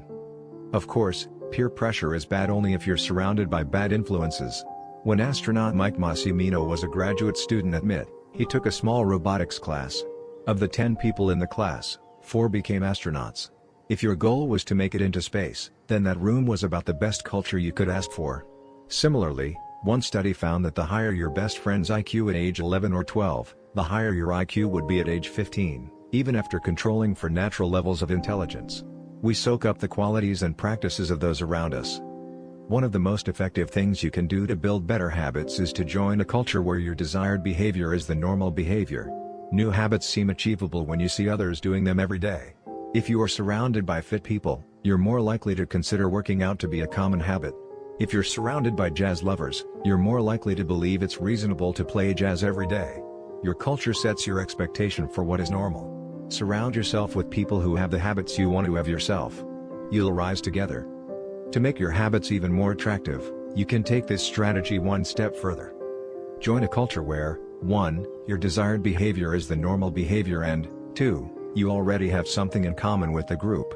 Steve Kamb, an entrepreneur in New York City, runs a company called Nerd Fitness, which helps nerds, misfits, and mutants lose weight, get strong, and get healthy. His clients include video game lovers, movie fanatics, and average Joes who want to get in shape. Many people feel out of place the first time they go to the gym or try to change their diet, but if you are already similar to the other members of the group in some way, say, your mutual love of Star Wars, change becomes more appealing because it feels like something people like you already do. Nothing sustains motivation better than belonging to the tribe. It transforms a personal quest into a shared one. Previously, you were on your own. Your identity was singular. You are a reader. You are a musician. You are an athlete. When you join a book club or a band or a cycling group, your identity becomes linked to those around you. Growth and change is no longer an individual pursuit. We are readers. We are musicians. We are cyclists. The shared identity begins to reinforce your personal identity. This is why remaining part of a group after achieving a goal is crucial to maintaining your habits. It's friendship and community that embed a new identity and help behaviors last over the long run. 2. Imitating the many. In the 1950s, psychologist Solomon Asch conducted a series of experiments that are now taught to legions of undergrads each year. To begin each experiment, the subject entered the room with a group of strangers. Unbeknownst to them, the other participants were actors planted by the researcher and instructed to deliver scripted answers to certain questions. The group would be shown one card with a line on it and then a second card with a series of lines. Each person was asked to select the line on the second card that was similar in length to the line on the first card. It was a very simple task. Here is an example of two cards used in the experiment. Conforming to social norms. Figure 10. This is a representation of two cards used by Solomon Asch in his famous social conformity experiments. The length of the line on the first card, left, is obviously the same as line C, but when a group of actors claimed it was a different length, the research subjects would often change their minds and go with the crowd rather than believe their own eyes. The experiment always began the same. First, there would be some easy trials where everyone agreed on the correct line. After a few rounds, the participants were shown a test that was just as obvious as the previous ones, except the actors in the room would select an intentionally incorrect answer. For example, they would respond A to the comparison shown in Figure 10. Everyone would agree that the lines were the same even though they were clearly different. The subject, who was unaware of the ruse, would immediately become bewildered. Their eyes would open wide. They would laugh nervously to themselves. They would double-check the reactions of other participants. Their agitation would grow as one person after another delivered the same incorrect response. Soon, the subject began to doubt their own eyes. Eventually, they delivered the answer they knew in their heart to be incorrect. Asch ran this experiment many times and in many different ways. What he discovered was that as the number of actors increased, so did the conformity of the subject. If it was just the subject and one actor, then there was no effect on the person's choice. They just assumed they were in the room with a dummy. When two actors were in the room with the subject, there was still little impact. But as the number of people increased to 3 actors and 4 and all the way to 8, the subject became more likely to second-guess themselves. By the end of the experiment, nearly 75% of the subjects had agreed with the group answer even though it was obviously incorrect. Whenever we are unsure how to act, we look to the group to guide our behavior. We are constantly scanning our environment and wondering, what is everyone else doing? We check reviews on Amazon or Yelp or TripAdvisor because we want to imitate the best buying, eating, and travel habits. It's usually a smart strategy. There is evidence in numbers. But there can be a downside. The normal behavior of the tribe often overpowers the desired behavior of the individual. For example, one study found that when a chimpanzee learns an effective way to crack nuts open as a member of one group and then switches to a new group that uses a less effective strategy, it will avoid using the superior nut cracking method just to blend in with the rest of the chimps. Humans are similar. There is tremendous internal pressure to comply with the norms of the group. The reward of being accepted is often greater than the reward of winning an argument, looking smart, or finding truth. Most days, we'd rather be wrong with the crowd than be right by ourselves. The human mind knows how to get along with others. It wants to get along with others. This is our natural mode. You can override it, You can choose to ignore the group or to stop caring what other people think, but it takes work. Running against the grain of your culture requires extra effort. When changing your habits means challenging the tribe, change is unattractive. When changing your habits means fitting in with the tribe, change is very attractive. 3. Imitating the powerful. Humans everywhere pursue power, prestige, and status. We want pins and medallions on our jackets. We want president or partner in our titles. We want to be acknowledged, recognized, and praised. This tendency can seem vain, but overall, it's a smart move. Historically, a person with greater power and status has access to more resources, worries less about survival, and proves to be a more attractive mate. We are drawn to behaviors that earn us respect, approval, admiration, and status. We want to be the one in the gym who can do muscle-ups, or the musician who can play the hardest chord progressions, or the parent with the most accomplished children, because these things separate us from the crowd. Once we fit in, we start looking for ways to stand out. This is one reason we care so much about the habits of highly effective people. We try to copy the behavior of successful people because we desire success ourselves. Many of our daily habits are imitations of people we admire. You replicate the marketing strategies of the most successful firms in your industry. You make a recipe from your favorite baker. You borrow the storytelling strategies of your favorite writer. You mimic the communication style of your boss. We imitate people we envy. High-status people enjoy the approval, respect, and praise of others. And that means if a behavior can get us approval, respect, and praise, we find it attractive. We are also motivated to avoid behaviors that would lower our status. We trim our hedges and mow our lawn because we don't want to be the slob of the neighborhood. When our mother comes to visit, we clean up the house because we don't want to be judged. We are continually wondering, what will others think of me? And altering our behavior based on the answer. The Polgar sisters, the chess prodigies mentioned at the beginning of this chapter, are evidence of the powerful and lasting impact social influences can have on our behavior. The sisters practiced chess for many hours each day and continued this remarkable effort for decades. But these habits and behaviors maintained their attractiveness, in part, because they were valued by their culture. From the praise of their parents to the achievement of different status markers like becoming a grandmaster, they had many reasons to continue their effort. Chapter summary. The culture we live in determines which behaviors are attractive to us. We tend to adopt habits that are praised and approved of by our culture because we have a strong desire to fit in and belong to the tribe. We tend to imitate the habits of three social groups: the close, family and friends; the many, the tribe; and the powerful, those with status and prestige. One of the most effective things you can do to build better habits is to join a culture where, 1. Your desired behavior is the normal behavior, and 2. You already have something in common with the group. The normal behavior of the tribe often overpowers the desired behavior of the individual. Most days, we'd rather be wrong with the crowd than be right by ourselves. If a behavior can get us approval, respect, and praise, we find it attractive. 10. How to find and fix the causes of your bad habits. In late 2012, I was sitting in an old apartment just a few blocks from Istanbul's most famous street, İstiklal Caddesi. I was in the middle of a 4-day trip to Turkey and my guide, Mike, was relaxing in a worn-out armchair a few feet away. Mike wasn't really a guide. He was just a guy from Maine who had been living in Turkey for 5 years, but he offered to show me around while I was visiting the country and I took him up on it. On this particular night, I had been invited to dinner with him and a handful of his Turkish friends. There were 7 of us, and I was the only one who hadn't, at some point, smoked at least 1 pack of cigarettes per day. I asked one of the Turks how he got started. "Friends," he said. "It always starts with your friends. One friend smokes, then you try it." What was truly fascinating was that half of the people in the room had managed to quit smoking. Mike had been smoke-free for a few years at that point, and he swore up and down that he broke the habit because of a book called Alan Carr's Easy Way to Stop Smoking. "It frees you from the mental burden of smoking," he said. "It tells you, stop lying to yourself. You know you don't actually want to smoke. You know you don't really enjoy this. It helps you feel like you're not the victim anymore. You start to realize that you don't need to smoke." I had never tried a cigarette, but I took a look at the book afterward out of curiosity. The author employs an interesting strategy to help smokers eliminate their cravings. He systematically reframes each cue associated with smoking and gives it a new meaning.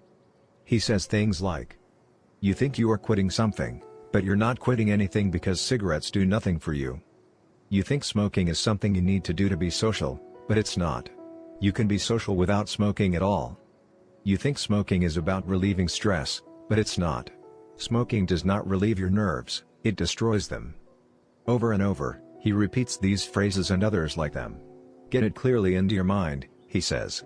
You are losing nothing and you are making marvelous positive gains not only in health, energy and money but also in confidence, self-respect, freedom and, most important of all, in the length and quality of your future life. By the time you get to the end of the book, smoking seems like the most ridiculous thing in the world to do. And if you no longer expect smoking to bring you any benefits, you have no reason to smoke. It is an inversion of the second law of behavior change, make it unattractive. Now, I know this idea might sound overly simplistic. Just change your mind and you can quit smoking. But stick with me for a minute. Where cravings come from. Every behavior has a surface-level craving and a deeper, underlying motive. I often have a craving that goes something like this: I want to eat tacos.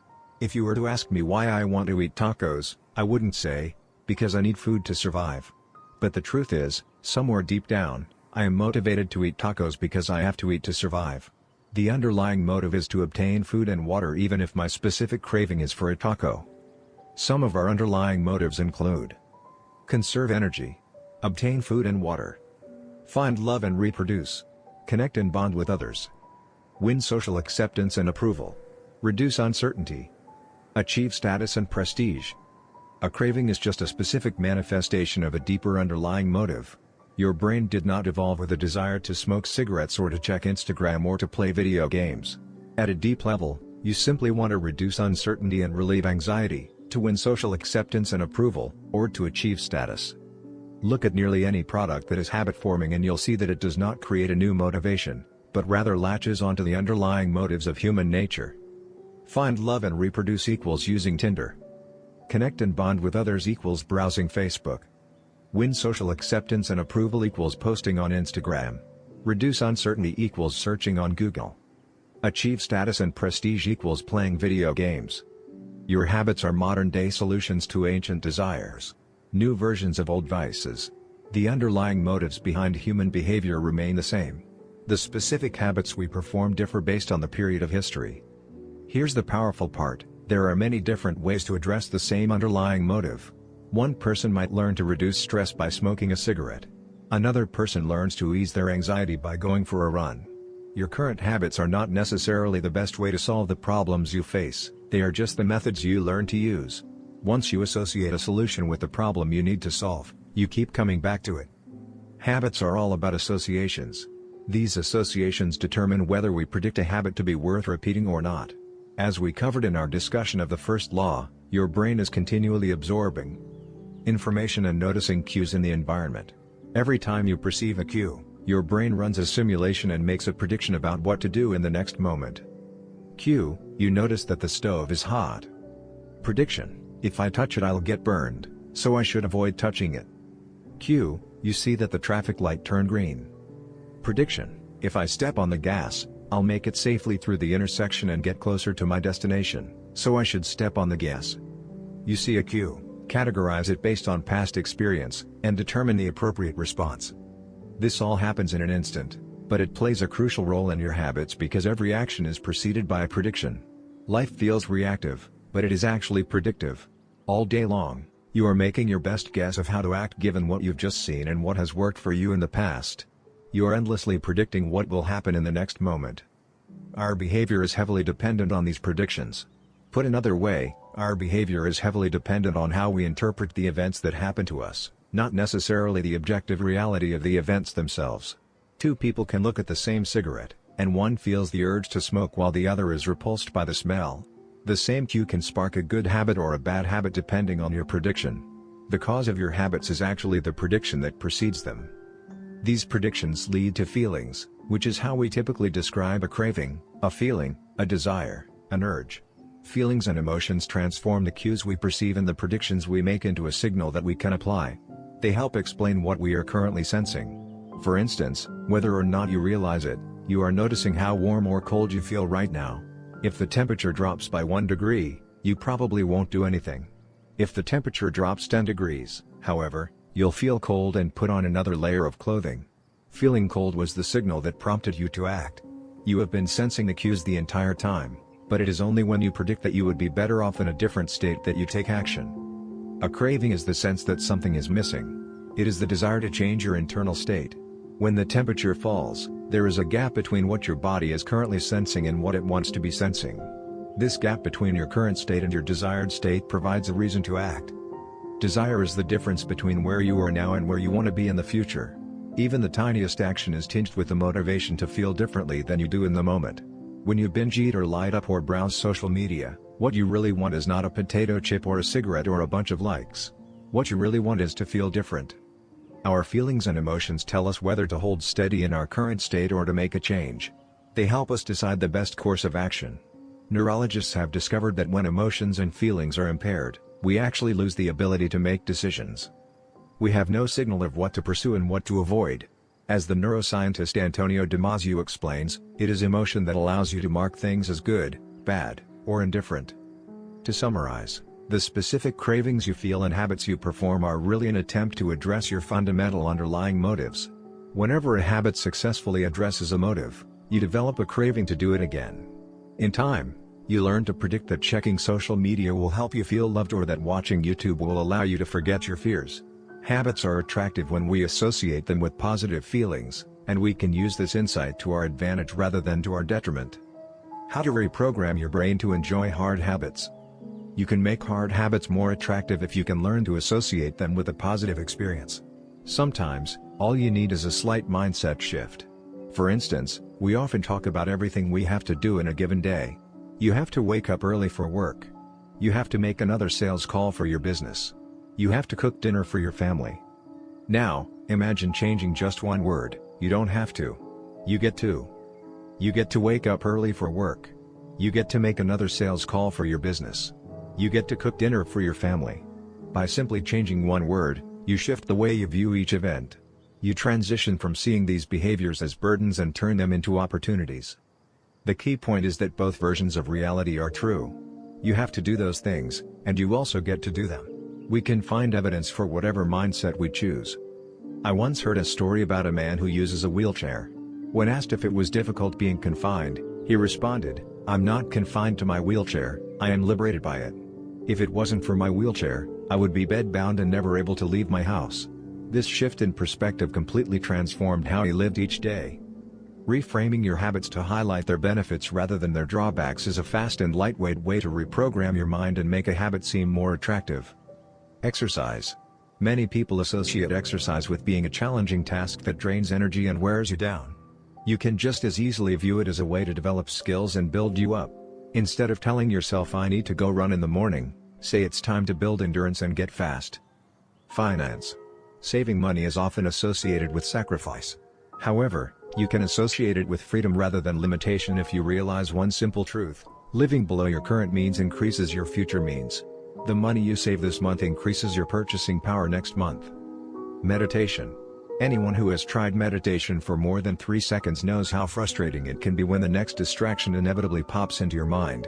You can transform frustration into delight when you realize that each interruption gives you a chance to practice returning to your breath. Distraction is a good thing because you need distractions to practice meditation. Pre-game jitters. Many people feel anxious before delivering a big presentation or competing in an important event. They experience quicker breathing, a faster heart rate, heightened arousal. If we interpret these feelings negatively, then we feel threatened and tense up.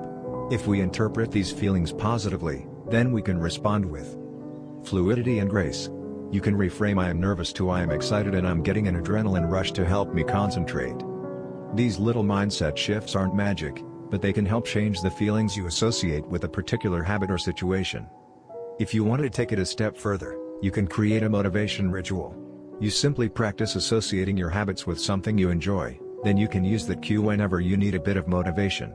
For instance, if you always play the same song before having sex, then you'll begin to link the music with the act. Whenever you want to get in the mood, just press play. Ed Lattimore, a boxer and writer from Pittsburgh, benefited from a similar strategy without knowing it. "Odd realization," he wrote. "My focus and concentration goes up just by putting my headphones on while writing. I don't even have to play any music." Without realizing it, he was conditioning himself. In the beginning, he put his headphones on, played some music he enjoyed, and did focused work. After doing it 5, 10, 20 times, putting his headphones on became a cue that he automatically associated with increased focus. The craving followed naturally. Athletes use similar strategies to get themselves in the mindset to perform. During my baseball career, I developed a specific ritual of stretching and throwing before each game. The whole sequence took about 10 minutes, and I did it the same way every single time. While it physically warmed me up to play, more importantly, it put me in the right mental state. I began to associate my pre-game ritual with feeling competitive and focused. Even if I wasn't motivated beforehand, by the time I was done with my ritual, I was in game mode. You can adapt this strategy for nearly any purpose. Say you want to feel happier in general. Find something that makes you truly happy, like petting your dog or taking a bubble bath, and then create a short routine that you perform every time before you do the thing you love. Maybe you take 3 deep breaths and smile. 3 deep breaths. Smile. Pet the dog. Repeat. Eventually, you'll begin to associate this breathe and smile routine with being in a good mood. It becomes a cue that means feeling happy. Once established, you can break it out anytime you need to change your emotional state. Stressed at work? Take 3 deep breaths and smile. Sad about life? 3 deep breaths and smile. Once a habit has been built, the cue can prompt a craving, even if it has little to do with the original situation. The key to finding and fixing the causes of your bad habits is to reframe the associations you have about them. It's not easy, but if you can reprogram your predictions, you can transform a hard habit into an attractive one. Chapter Summary. The inversion of the second law of behavior changes make it unattractive. Every behavior has a surface-level craving and a deeper underlying motive. Your habits are modern-day solutions to ancient desires. The cause of your habits is actually the prediction that precedes them. The prediction leads to a feeling.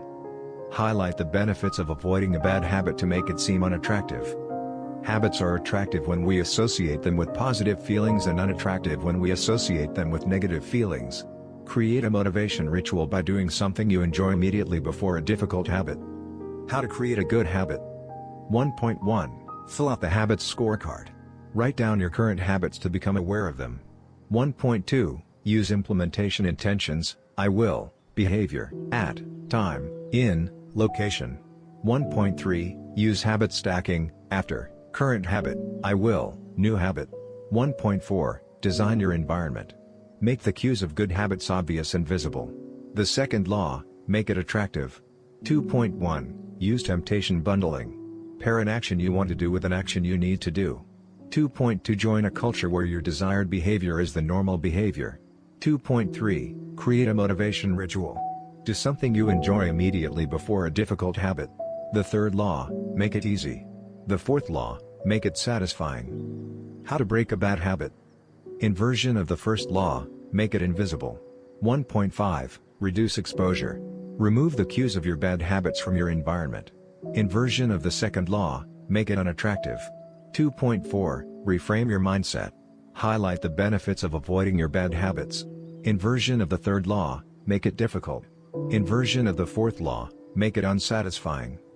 You can download a printable version of this habits cheat sheet at atomichabits.com/cheat sheet. The third law. Make it easy. 11. Walk slowly, but never backward.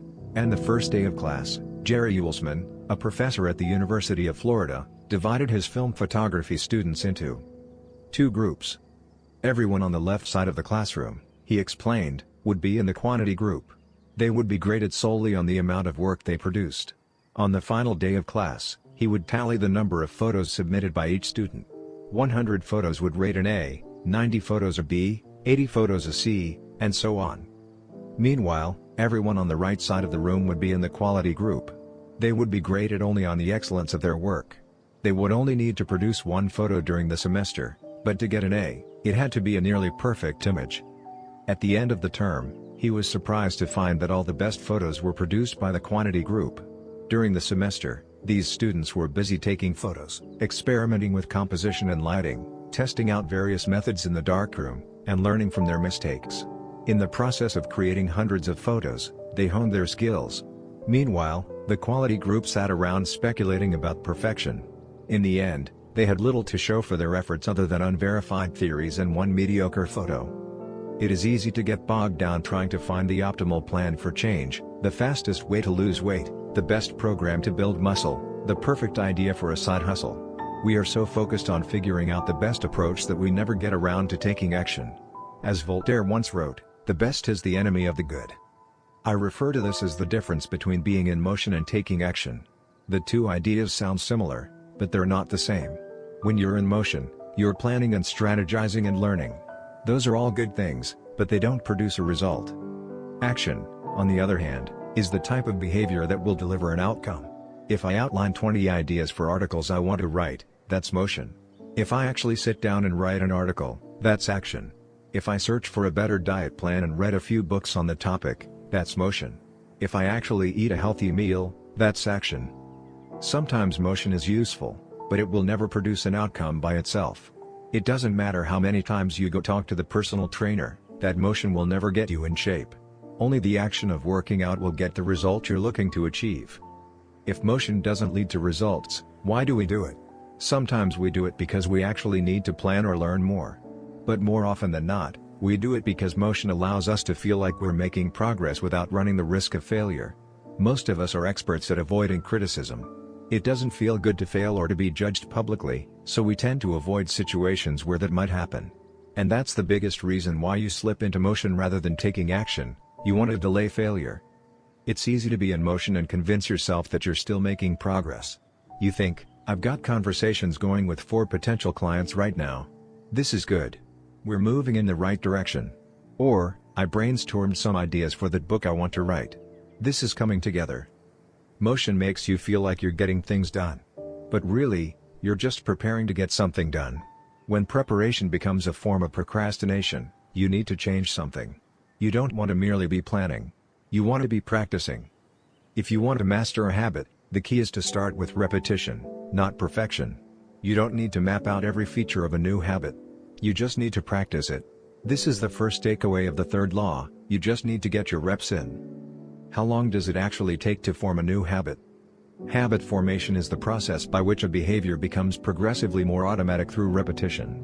The more you repeat an activity, the more the structure of your brain changes to become efficient at that activity. Neuroscientists call this long-term potentiation, which refers to the strengthening of connections between neurons in the brain based on recent patterns of activity. With each repetition, cell-to-cell signaling improves and the neural connections tighten. First described by neuropsychologist Donald Hebb in 1949, this phenomenon is commonly known as Hebb's law: neurons that fire together wire together. Repeating a habit leads to clear physical changes in the brain. In musicians, the cerebellum, critical for physical movements like plucking a guitar string or pulling a violin bow, is larger than it is in non-musicians. Mathematicians, meanwhile, have increased gray matter in the inferior parietal lobule, which plays a key role in computation and calculation. Its size is directly correlated with the amount of time spent in the field. The older and more experienced the mathematician, the greater the increase in gray matter. When scientists analyzed the brains of taxi drivers in London, they found that the hippocampus, a region of the brain involved in spatial memory, was significantly larger in their subjects than in non-taxi drivers. Even more fascinating, the hippocampus decreased in size when a driver retired. Like the muscles of the body responding to regular weight training, particular regions of the brain adapt as they are used and atrophy as they are abandoned. Of course, the importance of repetition in establishing habits was recognized long before neuroscientists began poking around. In 1860, the English philosopher George H. Lewis noted, in learning to speak a new language, to play on a musical instrument, or to perform unaccustomed movements, great difficulty is felt, because the channels through which each sensation has to pass have not become established. But no sooner has frequent repetition cut a pathway, than this difficulty vanishes. The actions become so automatic that they can be performed while the mind is otherwise engaged. Both common sense and scientific evidence agree, repetition is a form of change. Each time you repeat an action, you are activating a particular neural circuit associated with that habit. This means that simply putting in your reps is one of the most critical steps you can take to encoding a new habit. It is why the students who took tons of photos improved their skills while those who merely theorized about perfect photos did not. One group engaged in active practice, the other in passive learning. One in action, the other in motion. All habits follow a similar trajectory from effortful practice to automatic behavior, a process known as automaticity. Automaticity is the ability to perform a behavior without thinking about each step, which occurs when the non-conscious mind takes over. It looks something like this. The habit line. Figure 11, in the beginning, point A, a habit requires a good deal of effort and concentration to perform. After a few repetitions, point B, it gets easier, but still requires some conscious attention. With enough practice, point C, the habit becomes more automatic than conscious. Beyond this threshold, the habit line, the behavior can be done more or less without thinking. A new habit has been formed. On the following page, you'll see what it looks like when researchers track the level of automaticity for an actual habit like walking for 10 minutes each day. The shape of these charts, which scientists call learning curves, reveals an important truth about behavior change. Habits form based on frequency, not time. Walking 10 minutes per day. Figure 12, this graph shows someone who built the habit of walking for 10 minutes after breakfast each day. Notice that as the repetitions increase, so does automaticity, until the behavior is as easy and automatic as it can be. One of the most common questions I hear is, how long does it take to build a new habit? But what people really should be asking is, how many does it take to form a new habit? That is, how many repetitions are required to make a habit automatic? There is nothing magical about time passing with regard to habit formation. It doesn't matter if it's been 21 days or 30 days or 300 days. What matters is the rate at which you perform the behavior. You could do something twice in 30 days, or 200 times. It's the frequency that makes the difference. Your current habits have been internalized over the course of hundreds, if not thousands, of repetitions. New habits require the same level of frequency. You need to string together enough successful attempts until the behavior is firmly embedded in your mind and you cross the habit line. In practice, it doesn't really matter how long it takes for a habit to become automatic. What matters is that you take the actions you need to take to make progress. Whether an action is fully automatic is of less importance. To build a habit, you need to practice it. And the most effective way to make practice happen is to adhere to the third law of behavior change: make it easy. The chapters that follow will show you how to do exactly that. Chapter Summary. The third law of behavior change is make it easy. The most effective form of learning is practice, not planning. Focus on taking action, not being in motion. Habit formation is the process by which a behavior becomes progressively more automatic through repetition. The amount of time you have been performing a habit is not as important as the number of times you have performed it. 12. The Law of Least Effort.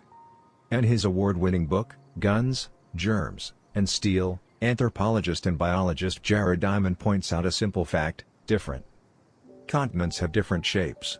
At first glance, this statement seems rather obvious and unimportant, but it turns out to have a profound impact on human behavior. The primary axis of the Americas runs from north to south. That is, the landmass of North and South America tends to be tall and thin rather than wide and fat. The same is generally true for Africa. Meanwhile, the landmass that makes up Europe, Asia, and the Middle East is the opposite. This massive stretch of land tends to be more east-west in shape. According to Diamond, this difference in shape played a significant role in the spread of agriculture over the centuries. When agriculture began to spread around the globe, farmers had an easier time expanding along east-west routes than along north-south ones. This is because locations along the same latitude generally share similar climates, amounts of sunlight and rainfall, and changes in season. These factors allowed farmers in Europe and Asia to domesticate a few crops and grow them along the entire stretch of land from France to China. The shape of human behavior. Figure 13, the primary axis of Europe and Asia is east-west. The primary axis of the Americas and Africa is north-south. This leads to a wider range of climates up and down the Americas than across Europe and Asia. As a result, agriculture spread nearly twice as fast across Europe and Asia than it did elsewhere. The behavior of farmers, even across hundreds or thousands of years, was constrained by the amount of friction in the environment. By comparison, the climate varies greatly when traveling from north to south. Just imagine how different the weather is in Florida compared to Canada. You can be the most talented farmer in the world, but it won't help you grow Florida oranges in the Canadian winter. Snow is a poor substitute for soil. In order to spread crops along north-south routes, farmers would need to find and domesticate new plants whenever the climate changed. As a result, agriculture spread 2 to 3 times faster across Asia and Europe than it did up and down the Americas. Over the span of centuries, this small difference had a very big impact. Increased food production allowed for more rapid population growth. With more people, these cultures were able to build stronger armies and were better equipped to develop new technologies. The changes started out small, a crop that spread slightly farther, a population that grew slightly faster, but compounded into substantial differences over time. The spread of agriculture provides an example of the third law of behavior change on a global scale. Conventional wisdom holds that motivation is the key to habit change. Maybe if you really wanted it, you'd actually do it. But the truth is, our real motivation is to be lazy and to do what is convenient. And despite what the latest productivity bestseller will tell you, this is a smart strategy, not a dumb one. Energy is precious, and the brain is wired to conserve it whenever possible. It is human nature to follow the law of least effort, which states that when deciding between two similar options, people will naturally gravitate toward the option that requires the least amount of work. For example, expanding your farm to the east where you can grow the same crops rather than heading north where the climate is different. Out of all the possible actions we could take, the one that is realized is the one that delivers the most value for the least effort. We are motivated to do what is easy. Every action requires a certain amount of energy. The more energy required, the less likely it is to occur. If your goal is to do 100 push-ups per day, that's a lot of energy. In the beginning, when you're motivated and excited, you can muster the strength to get started. But after a few days, such a massive effort feels exhausting. Meanwhile, sticking to the habit of doing 1 push-up per day requires almost no energy to get started. And the less energy a habit requires, the more likely it is to occur. Look at any behavior that fills up much of your life and you'll see that it can be performed with very low levels of motivation. Habits like scrolling on our phones, checking email, and watching television steal so much of our time because they can be performed almost without effort. They are remarkably convenient. In a sense, every habit is just an obstacle to getting what you really want. Dieting is an obstacle to getting fit. Meditation is an obstacle to feeling calm. Journaling is an obstacle to thinking clearly. You don't actually want the habit itself. What you really want is the outcome the habit delivers. The greater the obstacle, that is, the more difficult the habit, the more friction there is between you and your desired end state. This is why it is crucial to make your habits so easy that you'll do them even when you don't feel like it. If you can make your good habits more convenient, you'll be more likely to follow through on them. But what about all the moments when we seem to do the opposite? If we're all so lazy, then how do you explain people accomplishing hard things like raising a child or starting a business or climbing Mount Everest? Certainly, you are capable of doing very hard things. The problem is that some days you feel like doing the hard work and some days you feel like giving in.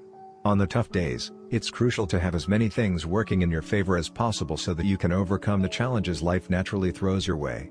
The less friction you face, the easier it is for your stronger self to emerge. The idea behind Make It Easy is not to only do easy things. The idea is to make it as easy as possible in the moment to do things that pay off in the long run. How to achieve more with less effort. Imagine you are holding a garden hose that is bent in the middle. Some water can flow through, but not very much.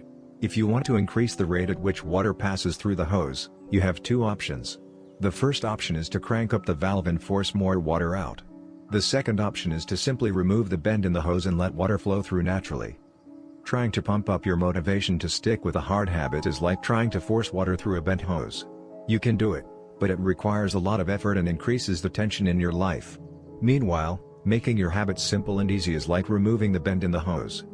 Rather than trying to overcome the friction in your life, you reduce it. One of the most effective ways to reduce the friction associated with your habits is to practice environment design. In Chapter 6, we discussed environment design as a method for making cues more obvious, but you can also optimize your environment to make actions easier.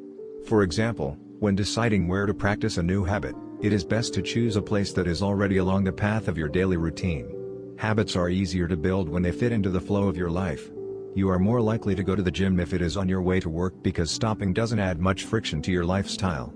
By comparison, if the gym is off the path of your normal commute, even by just a few blocks, now you're going out of your way to get there. Perhaps even more effective is reducing the friction within your home or office. Too often, we try to start habits in high-friction environments. We try to follow a strict diet while we are out to dinner with friends. We try to write a book in a chaotic household. We try to concentrate while using a smartphone filled with distractions. It doesn't have to be this way. We can remove the points of friction that hold us back. This is precisely what electronics manufacturers in Japan began to do in the 1970s. In an article published in The New Yorker titled Better All the Time, James Surowiecki writes, Japanese firms emphasized what came to be known as lean production, relentlessly looking to remove waste of all kinds from the production process, down to redesigning workspaces, so workers didn't have to waste time twisting and turning to reach their tools. The result was that Japanese factories were more efficient and Japanese products were more reliable than American ones. In 1974, service calls for American-made color televisions were 5 times as common as for Japanese televisions. By 1979, it took American workers 3 times as long to assemble their sets. I like to refer to this strategy as addition by subtraction. The Japanese companies looked for every point of friction in the manufacturing process and eliminated it. As they subtracted wasted effort, they added customers and revenue. Similarly, when we remove the points of friction that sap our time and energy, we can achieve more with less effort. This is one reason tidying up can feel so good. We are simultaneously moving forward and lightening the cognitive load our environment places on us. If you look at the most habit-forming products, you'll notice that one of the things these goods and services do best is remove little bits of friction from your life. Meal delivery services reduce the friction of shopping for groceries. Dating apps reduce the friction of making social introductions. Ride-sharing services reduce the friction of getting across town. Text messaging reduces the friction of sending a letter in the mail. Like a Japanese television manufacturer redesigning their workspace to reduce wasted motion, successful companies design their products to automate, eliminate, or simplify as many steps as possible. They reduce the number of fields on each form. They pare down the number of clicks required to create an account. They deliver their products with easy-to-understand directions or ask their customers to make fewer choices. When the first voice-activated speakers were released, products like Google Home, Amazon Echo, and Apple HomePod, I asked a friend what he liked about the product he had purchased. He said it was just easier to say play some country music than to pull out his phone, open the music app, and pick a playlist.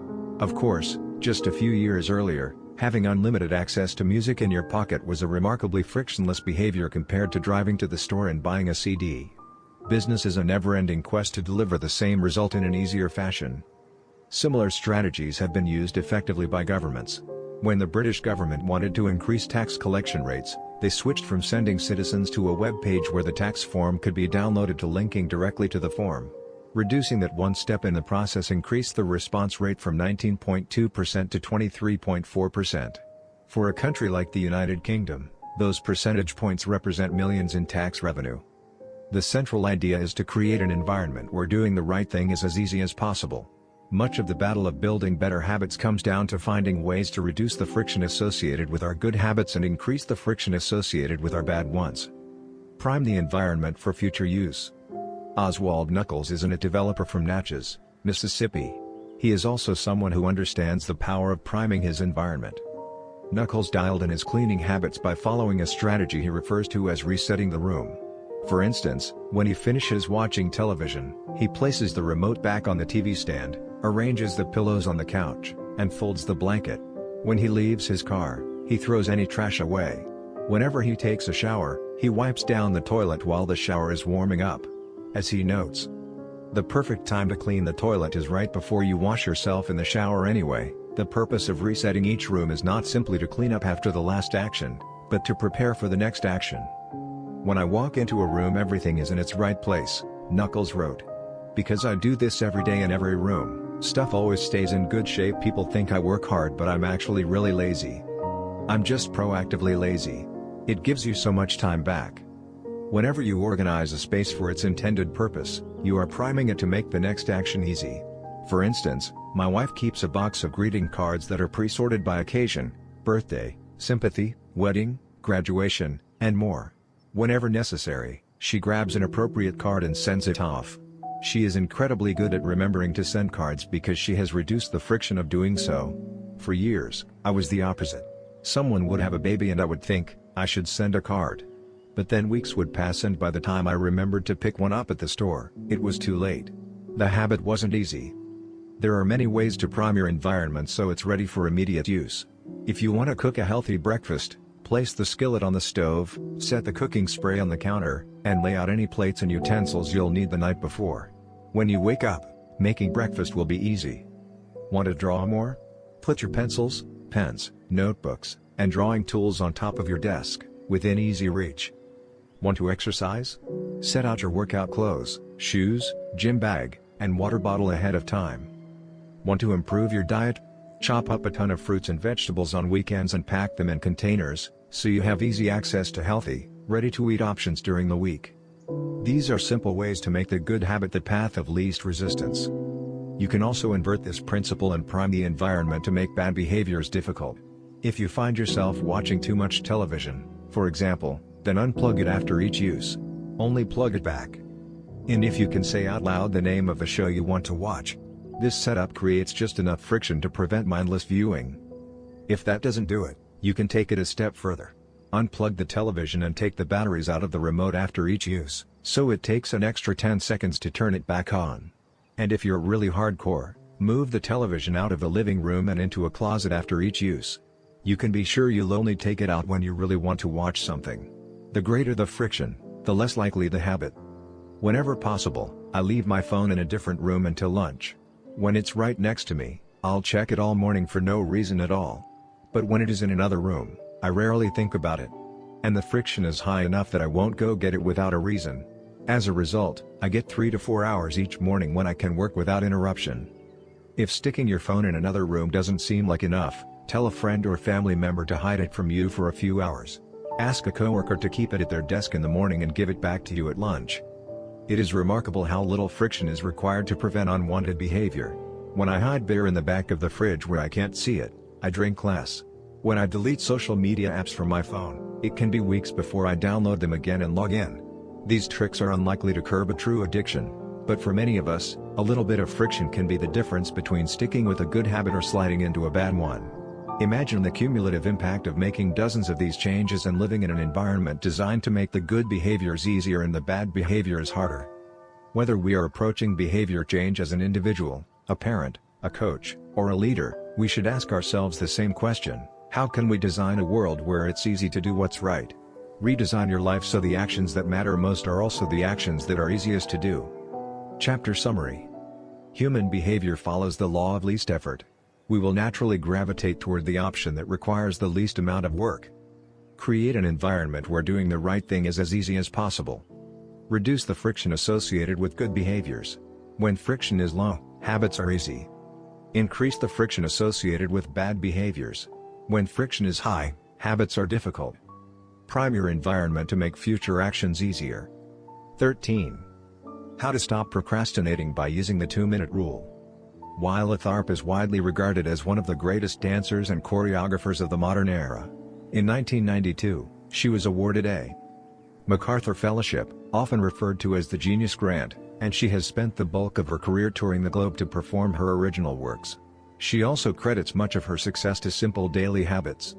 I begin each day of my life with a ritual, she writes. I wake up at 5:30 a.m., put on my workout clothes, my leg warmers, my sweatshirt, and my hat. I walk outside my Manhattan home, hail a taxi, and tell the driver to take me to the Pumping Iron Gym at 91st Street and 1st Avenue, where I work out for 2 hours. The ritual is not the stretching and weight training I put my body through each morning at the gym, the ritual is the cab. The moment I tell the driver where to go, I have completed the ritual. It's a simple act, but doing it the same way each morning habitualizes it, makes it repeatable, easy to do. It reduces the chance that I would skip it or do it differently. It is one more item in my arsenal of routines, and one less thing to think about. Hailing a cab each morning may be a tiny action, but it is a splendid example of the third law of behavior change. Researchers estimate that 40 to 50% of our actions on any given day are done out of habit. This is already a substantial percentage, but the true influence of your habits is even greater than these numbers suggest. Habits are automatic choices that influence the conscious decisions that follow. Yes, a habit can be completed in just a few seconds, but it can also shape the actions that you take for minutes or hours afterward. Habits are like the entrance ramp to a highway. They lead you down a path and, before you know it, you're speeding toward the next behavior. It seems to be easier to continue what you are already doing than to start doing something different. You sit through a bad movie for 2 hours. You keep snacking even when you're already full. You check your phone for just a second and soon you have spent 20 minutes staring at the screen. In this way, the habits you follow without thinking often determine the choices you make when you are thinking. Each evening, there is a tiny moment, usually around 5:15 p.m., that shapes the rest of my night. My wife walks in the door from work and either we change into our workout clothes and head to the gym or we crash onto the couch, order Indian food, and watch The Office. Similar to Dwala Tharp hailing the cab, The ritual is changing into my workout clothes. If I change clothes, I know the workout will happen. Everything that follows, driving to the gym, deciding which exercises to do, stepping under the bar, is easy once I've taken the first step. Every day, there are a handful of moments that deliver an outsized impact. I refer to these little choices as decisive moments. The moment you decide between ordering takeout or cooking dinner. The moment you choose between driving your car or riding your bike. The moment you decide between starting your homework or grabbing the video game controller. These choices are a fork in the road. Decisive moments. Figure 14. The difference between a good day and a bad day is often a few productive and healthy choices made at decisive moments. Each one is like a fork in the road, and these choices stack up throughout the day and can ultimately lead to very different outcomes. Decisive moments set the options available to your future self. For instance, walking into a restaurant is a decisive moment because it determines what you'll be eating for lunch.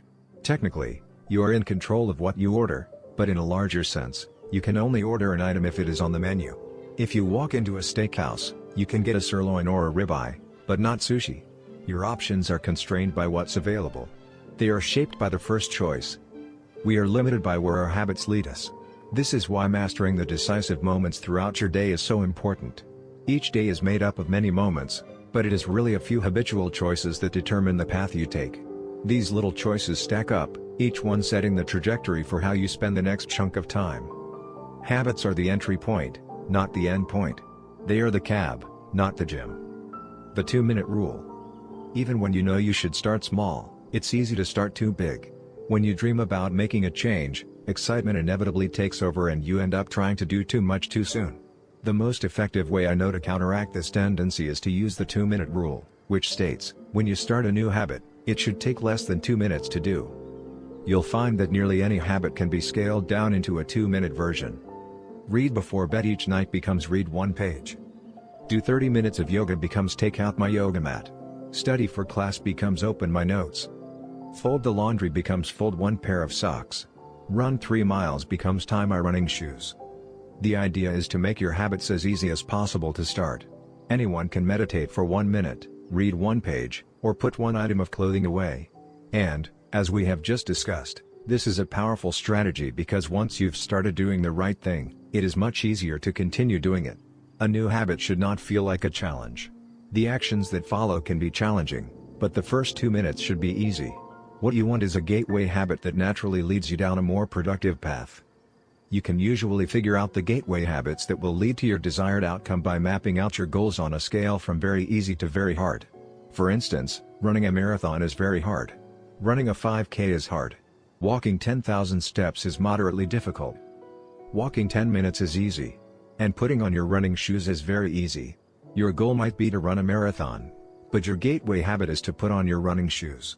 That's how you follow the 2-minute rule. Very easy, easy, moderate, hard, very hard. Put on your running shoes, walk 10 minutes, walk 10,000 steps. Run a 5K, run a marathon. Write one sentence, write one paragraph, write 1,000 words, write a 5,000-word article, write a book. Open your notes, study for 10 minutes, study for 3 hours. Get straight A's. Earn a PhD. People often think it's weird to get hyped about reading one page or meditating for 1 minute or making one sales call. But the point is not to do one thing. The point is to master the habit of showing up. The truth is, a habit must be established before it can be improved.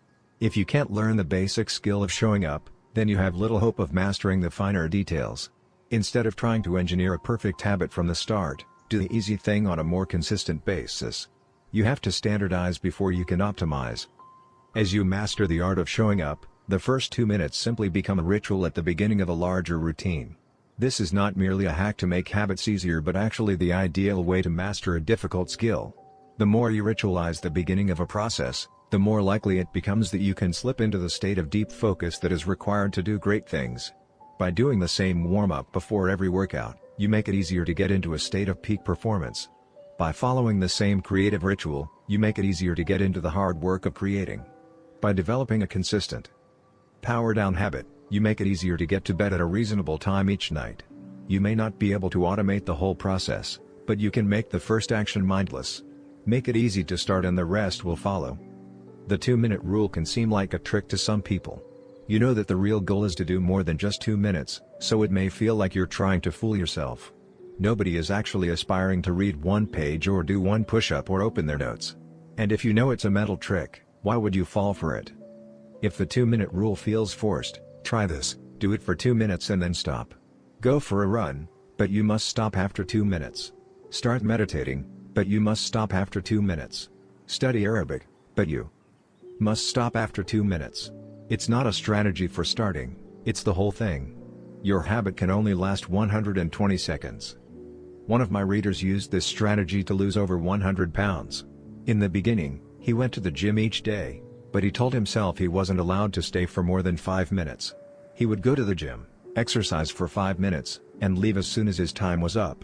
After a few weeks, he looked around and thought, well, I'm always coming here anyway. I might as well start staying a little longer. A few years later, the weight was gone. Journaling provides another example. Nearly everyone can benefit from getting their thoughts out of their head and onto paper, but most people give up after a few days or avoid it entirely because journaling feels like a chore. The secret is to always stay below the point where it feels like work.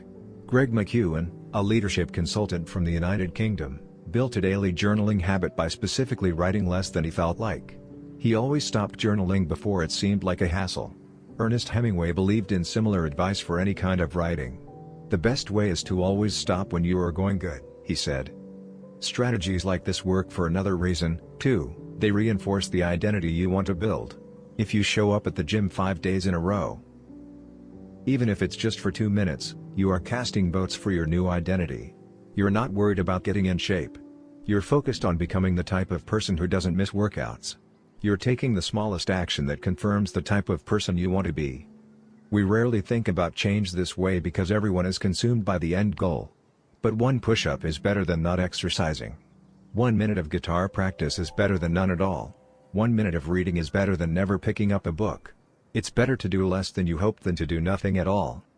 At some point, once you've established the habit and you're showing up each day, you can combine the 2-minute rule with a technique we call habit shaping to scale your habit back up toward your ultimate goal. Start by mastering the first 2 minutes of the smallest version of the behavior. Then, advance to an intermediate step and repeat the process, focusing on just the first 2 minutes and mastering that stage before moving on to the next level. Eventually, you'll end up with the habit you had originally hoped to build while still keeping your focus where it should be, on the first 2 minutes of the behavior. Examples of habit shaping. Becoming an early riser. Phase 1. Be home by 10 p.m. every night. Phase 2. Have all devices, TV, phone, etc., turned off by 10 p.m. every night. Phase 3. Be in bed by 10 p.m. every night, reading a book, talking with your partner. Phase 4. Lights off by 10 p.m. every night. Phase 5. Wake up at 6 a.m. every day. Becoming vegan. Phase 1. Start eating vegetables at each meal. Phase 2. Stop eating animals with 4 legs, cow, pig, lamb, etc. Phase 3. Stop eating animals with 2 legs, chicken, turkey, etc. Phase 4. Stop eating animals with no legs, fish, clams, scallops, etc. Phase 5. Stop eating all animal products, eggs, milk, cheese. Starting to exercise. Phase 1. Change into workout clothes. Phase 2. Step out the door, try taking a walk. Phase 3. Drive to the gym, exercise for 5 minutes, and leave. Phase 4. Exercise for 15 minutes at least once per week. Phase 5. Exercise 3 times per week. Nearly any larger life goal can be transformed into a 2-minute behavior. I want to live a healthy and long life greater than I need to stay in shape. Greater than I need to exercise, greater than I need to change into my workout clothes. I want to have a happy marriage, greater than I need to be a good partner, greater than I should do something each day to make my partner's life easier, greater than I should meal plan for next week. Whenever you are struggling to stick with a habit, you can employ the 2-minute rule. It's a simple way to make your habits easy. Chapter summary. Habits can be completed in a few seconds but continue to impact your behavior for minutes or hours afterward. Many habits occur at decisive moments, choices that are like a fork in the road, and either send you in the direction of a productive day or an unproductive one. The 2-minute rule states, when you start a new habit, it should take less than 2 minutes to do. The more you ritualize the beginning of a process, the more likely it becomes that you can slip into the state of deep focus that is required to do great things. Standardize before you optimize. You can't improve a habit that doesn't exist. 14. How to make good habits inevitable and bad habits impossible. In the summer of 1830, Victor Hugo was facing an impossible deadline. 12 months earlier, the French author had promised his publisher a new book. But instead of writing, he spent that year pursuing other projects, entertaining guests, and delaying his work. Frustrated, Hugo's publisher responded by setting a deadline less than 6 months away. The book had to be finished by February 1831. Hugo concocted a strange plan to beat his procrastination. He collected all of his clothes and asked an assistant to lock them away in a large chest. He was left with nothing to wear except a large shawl. Lacking any suitable clothing to go outdoors, he remained in his study and wrote furiously during the fall and winter of 1830. The Hunchback of Notre Dame was published 2 weeks early on January 14, 1831. Sometimes success is less about making good habits easy and more about making bad habits hard. This is an inversion of the third law of behavior change: make it difficult. If you find yourself continually struggling to follow through on your plans, then you can take a page from Victor Hugo and make your bad habits more difficult by creating what psychologists call a commitment device. A commitment device is a choice you make in the present that controls your actions in the future. It is a way to lock in future behavior, bind you to good habits, and restrict you from bad ones. When Victor Hugo shut his clothes away so he could focus on writing, he was creating a commitment device. There are many ways to create a commitment device. You can reduce overeating by purchasing food in individual packages rather than in bulk size. You can voluntarily ask to be added to the ban list at casinos and online poker sites to prevent future gambling sprees.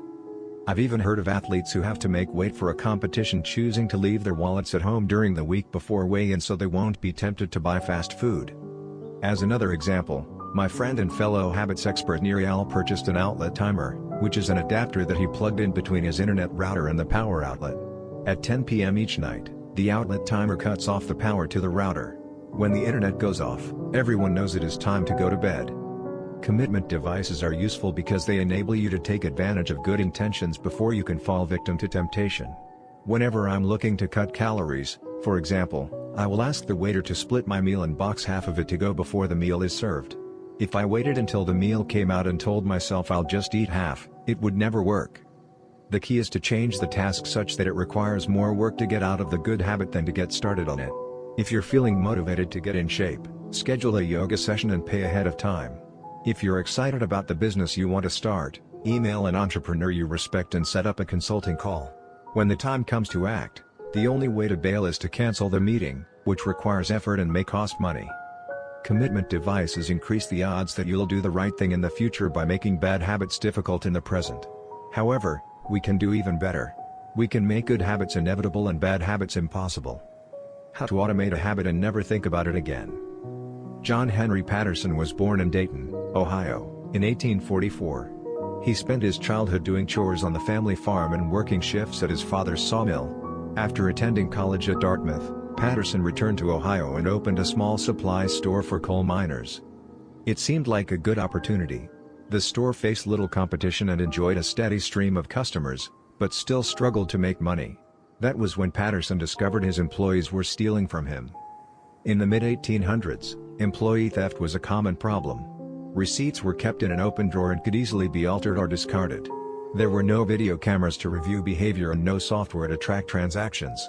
Unless you were willing to hover over your employees every minute of the day, or to manage all transactions yourself, it was difficult to prevent theft. As Patterson mulled over his predicament, he came across an advertisement for a new invention called Ritty's Incorruptible Cashier.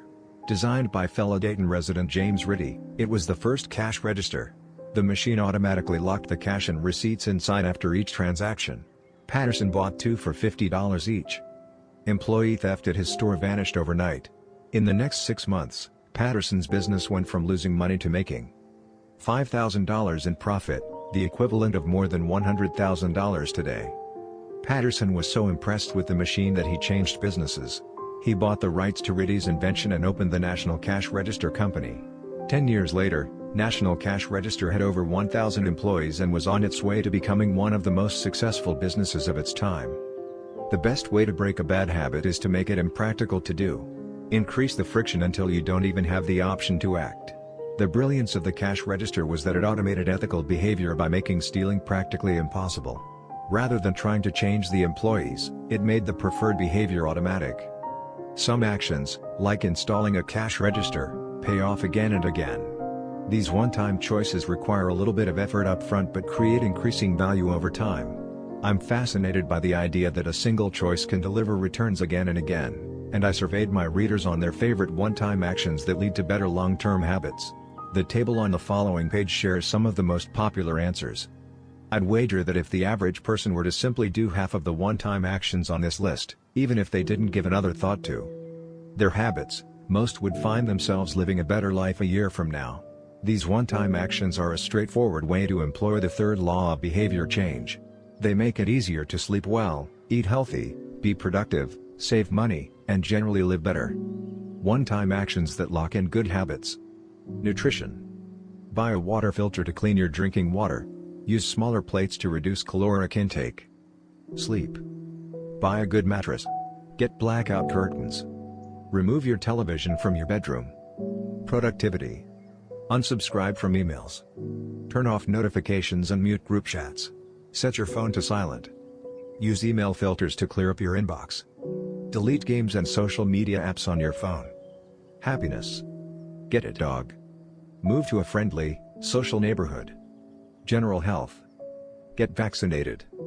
Buy good shoes to avoid back pain. Buy a supportive chair or standing desk. Finance. Enroll in an automatic savings plan. Set up automatic bill pay. Cut cable service. Ask service providers to lower your bills. Of course, there are many ways to automate good habits and eliminate bad ones. Typically, they involve putting technology to work for you. Technology can transform actions that were once hard, annoying, and complicated into behaviors that are easy, painless, and simple. It is the most reliable and effective way to guarantee the right behavior. This is particularly useful for behaviors that happen too infrequently to become habitual. Things you have to do monthly or yearly, like rebalancing your investment portfolio, are never repeated frequently enough to become a habit, so they benefit in particular from technology remembering to do them for you. Other examples include medicine. Prescriptions can be automatically refilled.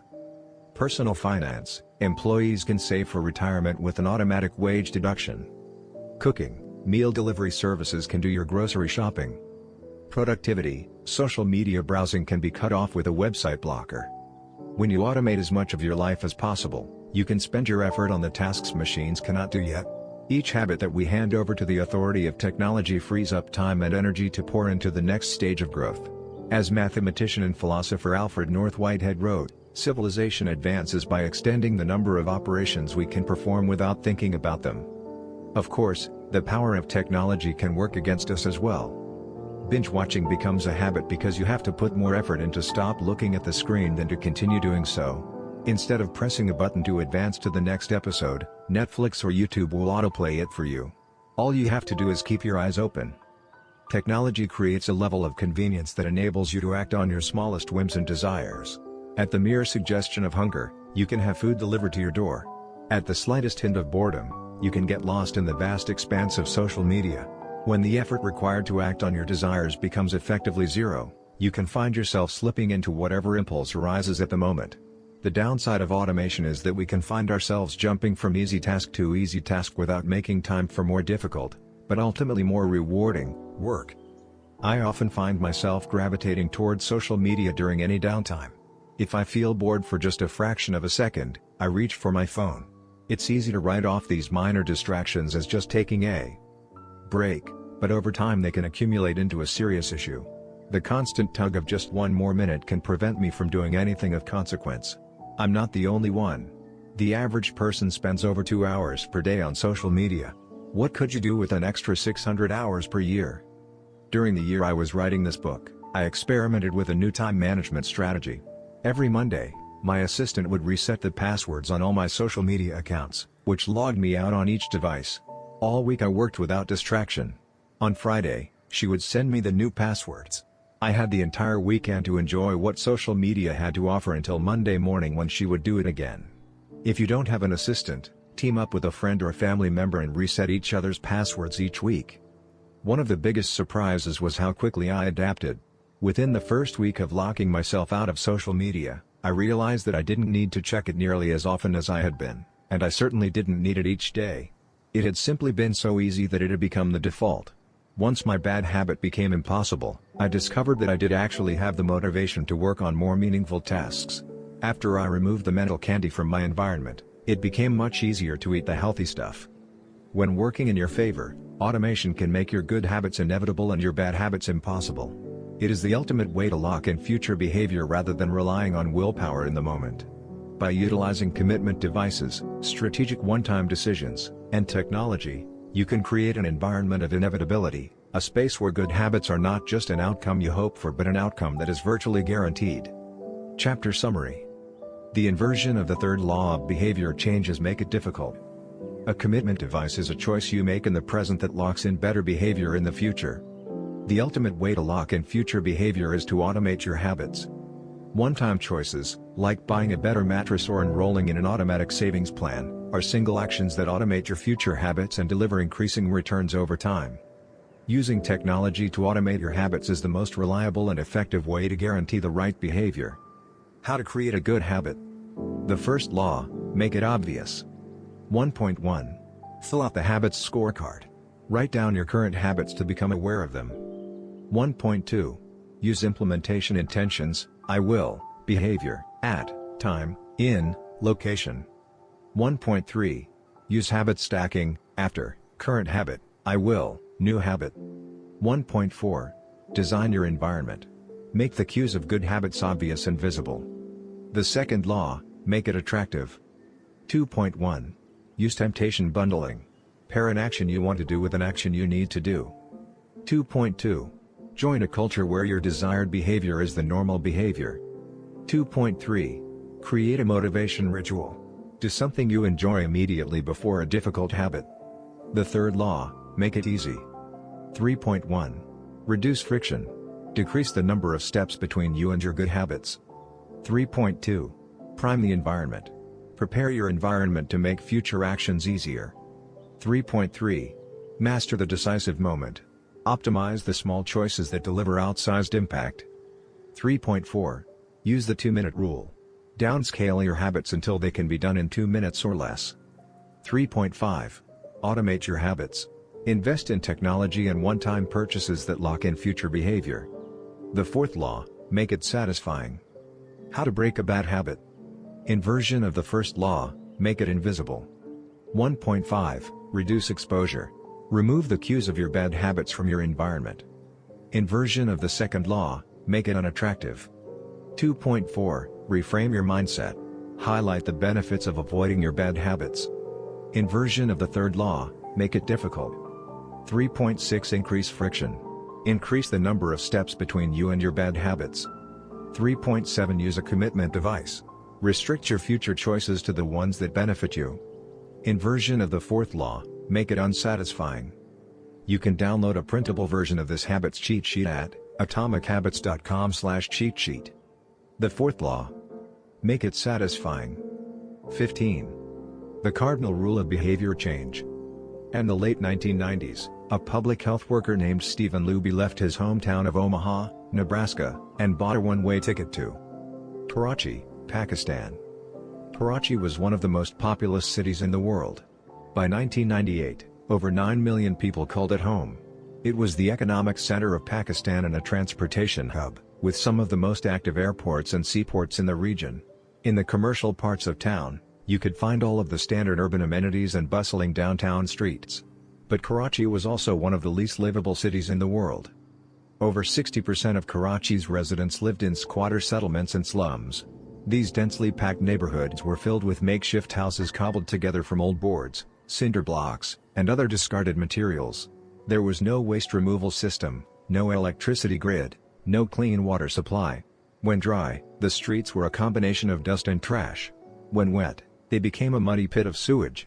Mosquito colonies thrived in pools of stagnant water, and children played among the garbage. The unsanitary conditions lead to widespread illness and disease. Contaminated water sources caused epidemics of diarrhea, vomiting, and abdominal pain. Nearly 1/3 of the children living there were malnourished. With so many people crammed into such a small space, viruses and bacterial infections spread rapidly. It was this public health crisis that had brought Stephen Luby to Pakistan. Luby and his team realized that in an environment with poor sanitation, the simple habit of washing your hands could make a real difference in the health of the residents. But they soon discovered that many people were already aware that hand washing was important. And yet, despite this knowledge, many residents were washing their hands in a haphazard fashion. Some people would just run their hands under the water quickly. Others would only wash one hand.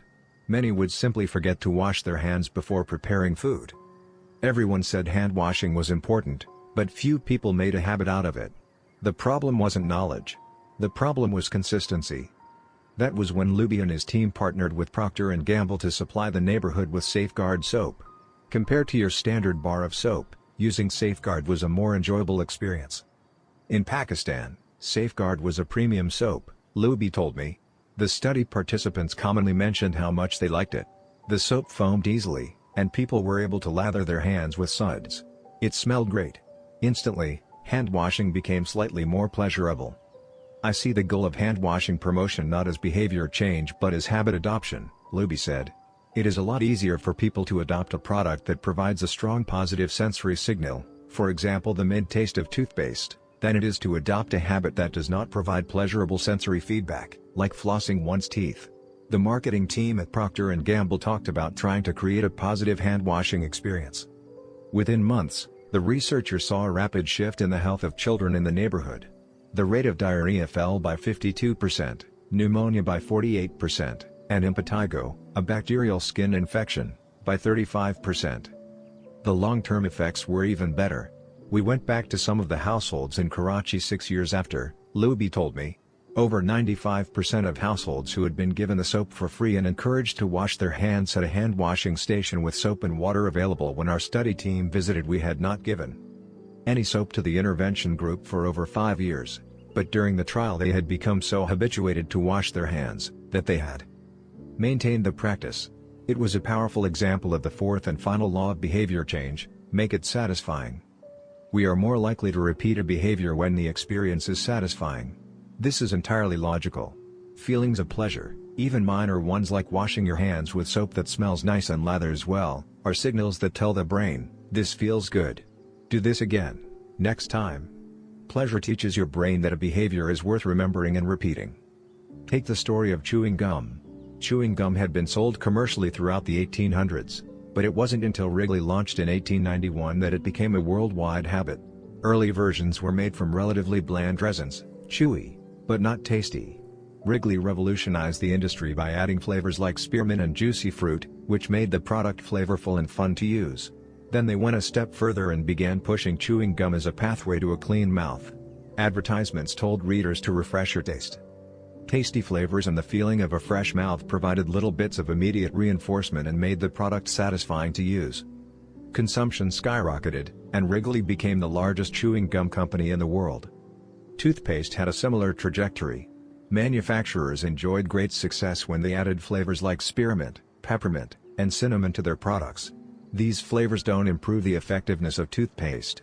They simply create a clean mouth feel and make the experience of brushing your teeth more pleasurable. My wife actually stopped using Sensodyne because she didn't like the aftertaste. She switched to a brand with a stronger mint flavor, which proved to be more satisfying. Conversely, if an experience is not satisfying, we have little reason to repeat it. In my research, I came across the story of a woman who had a narcissistic relative who drove her nuts. In an attempt to spend less time with this egomaniac, she acted as dull and as boring as possible whenever he was around. Within a few encounters, he started avoiding her because he found her so uninteresting. Stories like these are evidence of the cardinal rule of behavior change: what is rewarded is repeated. What is punished is avoided. You learn what to do in the future based on what you were rewarded for doing, or punished for doing, in the past. Positive emotions cultivate habits. Negative emotions destroy them. The first 3 laws of behavior change: make it obvious, make it attractive, and make it easy, increase the odds that a behavior will be performed this time. The fourth law of behavior change: make it satisfying, increases the odds that a behavior will be repeated next time. It completes the habit loop. But there is a trick. We are not looking for just any type of satisfaction. We are looking for immediate satisfaction. The mismatch between immediate and delayed rewards. Imagine you're an animal roaming the plains of Africa, a giraffe or an elephant or a lion. On any given day, most of your decisions have an immediate impact. You are always thinking about what to eat or where to sleep or how to avoid a predator. You are constantly focused on the present or the very near future. You live in what scientists call an immediate return environment because your actions instantly deliver clear and immediate outcomes. Now switch back to your human self. In modern society, many of the choices you make today will not benefit you immediately. If you do a good job at work, you'll get a paycheck in a few weeks. If you exercise today, perhaps you won't be overweight next year. If you save money now, maybe you'll have enough for a retirement decades from now. You live in what scientists call a delayed return environment because you can work for years before your actions deliver the intended payoff. The human brain did not evolve for life in a delayed return environment. The earliest remains of modern humans, known as Homo sapiens sapiens, are approximately 200,000 years old. These were the first humans to have a brain relatively similar to ours. In particular, the neocortex, the newest part of the brain and the region responsible for higher functions like language, was roughly the same size 200,000 years ago as today. You are walking around with the same hardware as your Paleolithic ancestors. It is only recently, during the last 500 years or so, that society has shifted to a predominantly delayed return environment. Compared to the age of the brain, modern society is brand new. In the last 100 years, we have seen the rise of the car, the airplane, the television, the personal computer, the internet, the smartphone, and Beyoncé. The world has changed much in recent years, but human nature has changed little. Similar to other animals on the African savanna, our ancestors spent their days responding to grave threats, securing the next meal, and taking shelter from a storm. It made sense to place a high value on instant gratification. The distant future was less of a concern. And after thousands of generations in an immediate return environment, our brains evolved to prefer quick payoffs to long-term ones. Behavioral economists refer to this tendency as time inconsistency. That is, the way your brain evaluates rewards is inconsistent across time. You value the present more than the future. Usually, this tendency serves us well. A reward that is certain right now is typically worth more than one that is merely possible in the future. But occasionally, our bias toward instant gratification causes problems. Why would someone smoke if they know it increases the risk of lung cancer?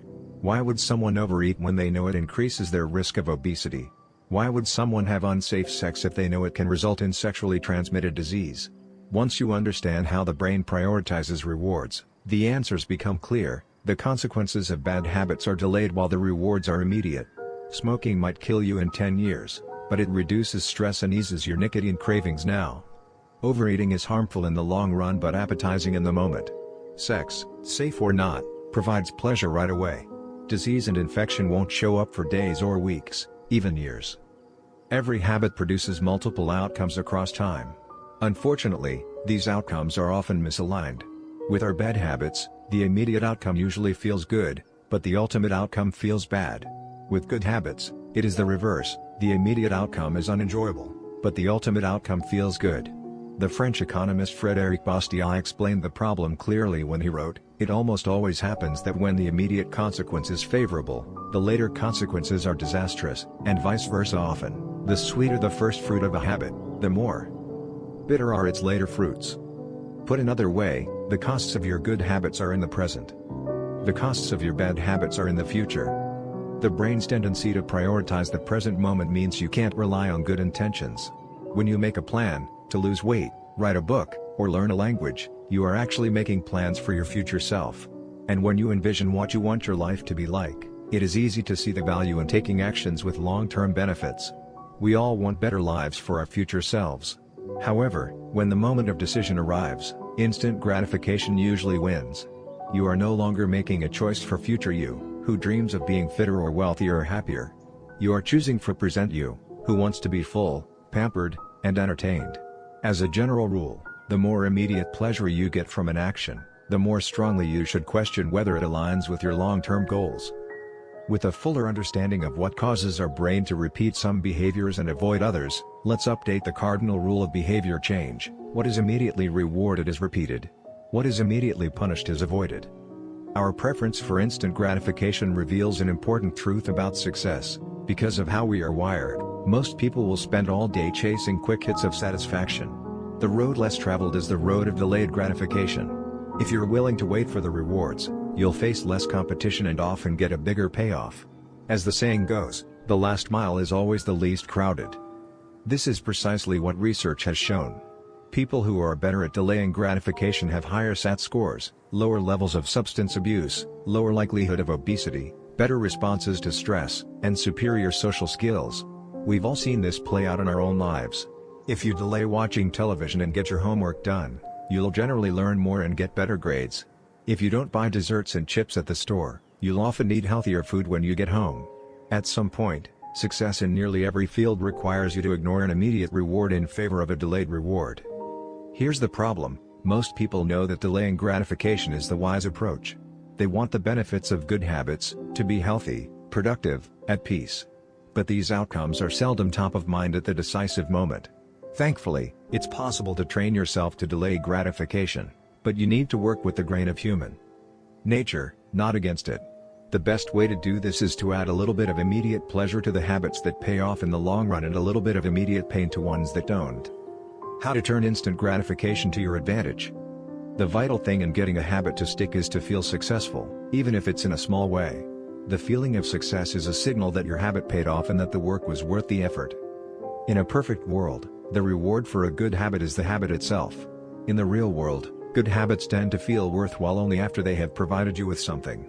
Early on, it's all sacrifice. You've gone to the gym a few times, but you're not stronger or fitter or faster, at least, not in any noticeable sense. It's only months later, once you shed a few pounds or your arms gain some definition, that it becomes easier to exercise for its own sake. In the beginning, you need a reason to stay on track. This is why immediate rewards are essential. They keep you excited while the delayed rewards accumulate in the background.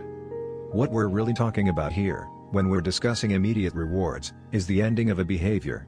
The ending of any experience is vital because we tend to remember it more than other phases. You want the ending of your habit to be satisfying. The best approach is to use reinforcement, which refers to the process of using an immediate reward to increase the rate of a behavior.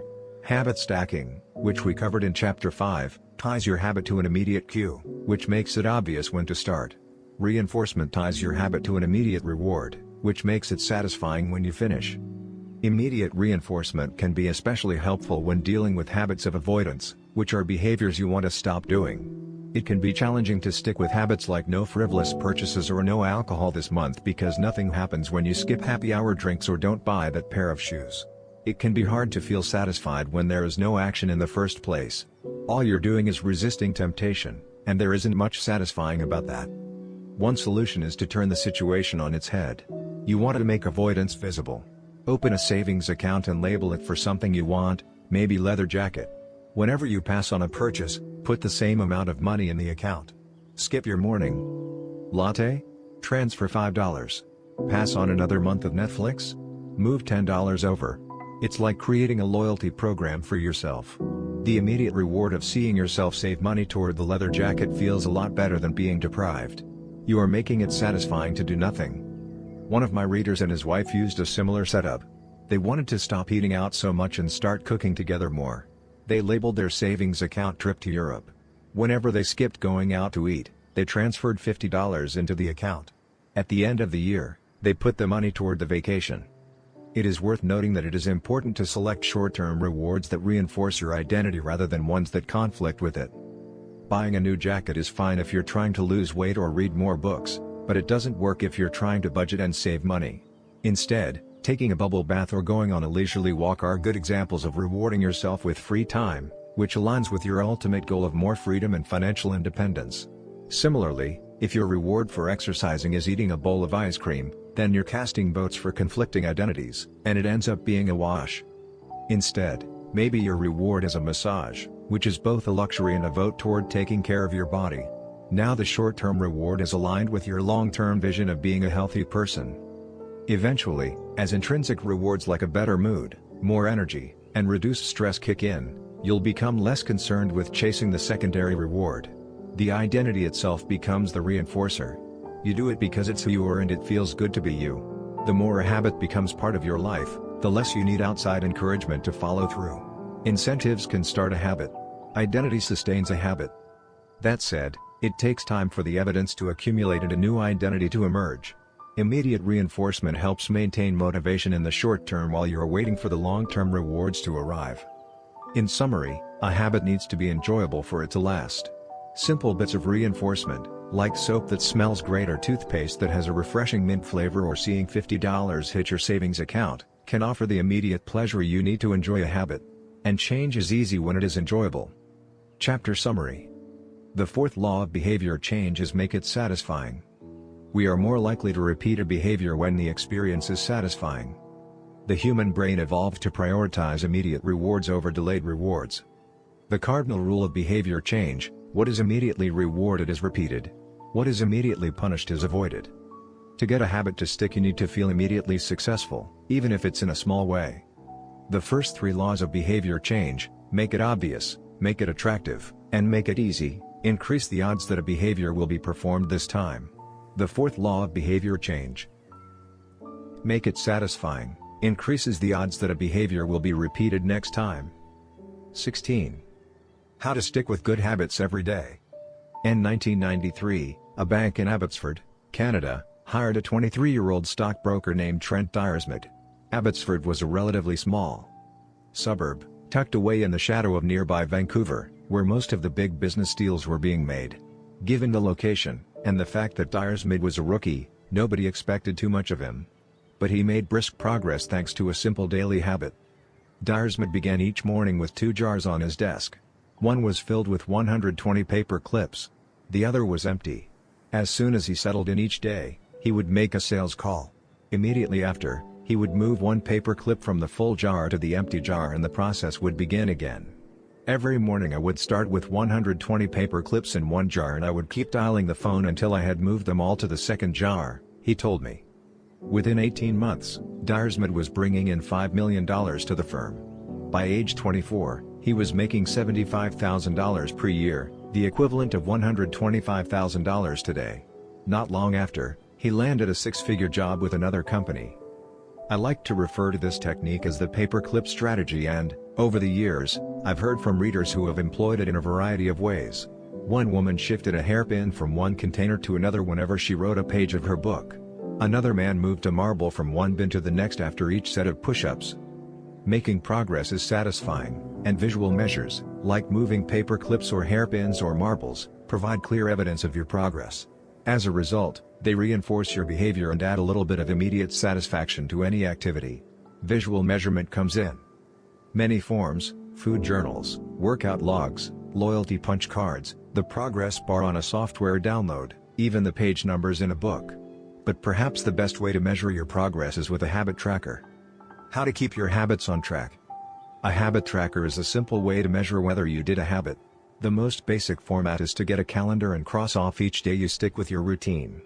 For example, if you meditate on Monday, Wednesday, and Friday, each of those dates gets an X. As time rolls by, the calendar becomes a record of your habit streak. Countless people have tracked their habits, but perhaps the most famous was Benjamin Franklin. Beginning at age 20, Franklin carried a small booklet everywhere he went and used it to track 13 personal virtues. This list included goals like lose no time, be always employed in something useful, and avoid trifling conversation. At the end of each day, Franklin would open his booklet and record his progress. Jerry Seinfeld reportedly uses a habit tracker to stick with his streak of writing jokes. In the documentary Comedian, he explains that his goal is simply to never break the chain of writing jokes every day. In other words, he is not focused on how good or bad a particular joke is or how inspired he feels. He is simply focused on showing up and adding to his streak. Don't break the chain is a powerful mantra. Don't break the chain of sales calls and you'll build a successful book of business. Don't break the chain of workouts and you'll get fit faster than you'd expect. Don't break the chain of creating every day and you will end up with an impressive portfolio. Habit tracking is powerful because it leverages multiple laws of behavior change. It simultaneously makes a behavior obvious, attractive, and satisfying. Let's break down each one. Benefit number 1: habit tracking is obvious. Recording your last action creates a trigger that can initiate your next one. Habit tracking naturally builds a series of visual cues like the streak of X's on your calendar or the list of meals in your food log.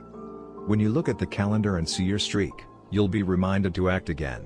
Research has shown that people who track their progress on goals like losing weight, quitting smoking, and lowering blood pressure are all more likely to improve than those who don't. One study of more than 1,600 people found that those who kept a daily food log lost twice as much weight as those who did not. The mere act of tracking a behavior can spark the urge to change it. Habit tracking also keeps you honest. Most of us have a distorted view of our own behavior. We think we act better than we do. Measurement offers one way to overcome our blindness to our own behavior and notice what's really going on each day. One glance at the paper clips in the container and you immediately know how much work you have, or haven't, been putting in.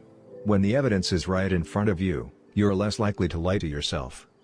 Benefit number 2, habit tracking is attractive. The most effective form of motivation is progress. When we get a signal that we are moving forward, we become more motivated to continue down that path. In this way, habit tracking can have an addictive effect on motivation. Each small win feeds your desire. This can be particularly powerful on a bad day. When you're feeling down, it's easy to forget about all the progress you have already made. Habit tracking provides visual proof of your hard work, a subtle reminder of how far you've come. Plus, the empty square you see each morning can motivate you to get started because you don't want to lose your progress by breaking the streak. Benefit number 3, habit tracking is satisfying. This is the most crucial benefit of all. Tracking can become its own form of reward. It is satisfying to cross an item off your to-do list, to complete an entry in your workout log, or to mark an X on the calendar. It feels good to watch your results grow, the size of your investment portfolio, the length of your book manuscript, and if it feels good, then you're more likely to endure. Habit tracking also helps keep your eye on the ball. You're focused on the process rather than the result. You're not fixated on getting six-pack abs, you're just trying to keep the streak alive and become the type of person who doesn't miss workouts. In summary, habit tracking, 1, creates a visual cue that can remind you to act, 2, is inherently motivating because you see the progress you are making and don't want to lose it, and 3, feels satisfying whenever you record another successful instance of your habit. Furthermore, habit tracking provides visual proof that you are casting votes for the type of person you wish to become, which is a delightful form of immediate and intrinsic gratification. You may be wondering, if habit tracking is so useful, why have I waited so long to talk about it? Despite all the benefits, I've left this discussion until now for a simple reason: many people resist the idea of tracking and measuring. It can feel like a burden because it forces you into two habits, the habit you're trying to build and the habit of tracking it. Counting calories sounds like a hassle when you're already struggling to follow a diet. Writing down every sales call seems tedious when you've got work to do. It feels easier to say, "I'll just eat less," or "I'll try harder," or "I'll remember to do it." People inevitably tell me things like, "I have a decision journal, but I wish I used it more," or "I recorded my workouts for a week, but then quit." I've been there myself. I once made a food log to track my calories. I managed to do it for one meal and then gave up. Tracking isn't for everyone, and there is no need to measure your entire life. But nearly anyone can benefit from it in some form, even if it's only temporary. What can we do to make tracking easier? First, whenever possible, measurement should be automated. You'll probably be surprised by how much you're already tracking without knowing it. Your credit card statement tracks how often you go out to eat. Your Fitbit registers how many steps you take and how long you sleep. Your calendar records how many new places you travel to each year. Once you know where to get the data, add a note to your calendar to review it each week or each month, which is more practical than tracking it every day. Second, manual tracking should be limited to your most important habits. It is better to consistently track one habit than to sporadically track 10. Finally, record each measurement immediately after the habit occurs. The completion of the behavior is the cue to write it down. This approach allows you to combine the habit stacking method mentioned in Chapter 5 with habit tracking. The habit stacking plus habit tracking formula is: after current habit, I will track my habit. After I hang up the phone from a sales call, I will move one paper clip over. After I finish each set at the gym, I will record it in my workout journal. After I put my plate in the dishwasher, I will write down what I ate. These tactics can make tracking your habits easier. Even if you aren't the type of person who enjoys recording your behavior, I think you'll find a few weeks of measurements to be insightful. It's always interesting to see how you've actually been spending your time. That said, every habit streak ends at some point. And, more important than any single measurement, Is having a good plan for when your habits slide off track. How to recover quickly when your habits break down. No matter how consistent you are with your habits, it is inevitable that life will interrupt you at some point. Perfection is not possible. Before long, an emergency will pop up, you get sick or you have to travel for work or your family needs a little more of your time. Whenever this happens to me, I try to remind myself of a simple rule: never miss twice. If I miss one day, I try to get back into it as quickly as possible. Missing one workout happens, but I'm not going to miss 2 in a row. Maybe I'll eat an entire pizza, but I'll follow it up with a healthy meal. I can't be perfect, but I can avoid a second lapse. As soon as one streak ends, I get started on the next one. The first mistake is never the one that ruins you. It is the spiral of repeated mistakes that follows. Missing once is an accident. Missing twice is the start of a new habit. This is a distinguishing feature between winners and losers. Anyone can have a bad performance, a bad workout, or a bad day at work. But when successful people fail, they rebound quickly. The breaking of a habit doesn't matter if the reclaiming of it is fast. I think this principle is so important that I'll stick to it even if I can't do a habit as well or as completely as I would like. Too often, we fall into an all-or-nothing cycle with our habits. The problem is not slipping up, the problem is thinking that if you can't do something perfectly, then you shouldn't do it at all. You don't realize how valuable it is to just show up on your bad, or busy, days. Lost days hurt you more than successful days help you. If you start with $100, then a 50% gain will take you to $150. But you only need a 33% loss to take you back to $100. In other words, avoiding a 33% loss is just as valuable as achieving a 50% gain. As Charlie Munger says, the first rule of compounding: never interrupt it unnecessarily. This is why the bad workouts are often the most important ones. Sluggish days and bad workouts maintain the compound gains you accrued from previous good days. Simply doing something, 10 squats, 5 sprints, a push-up, anything really, is huge. Don't put up a 0.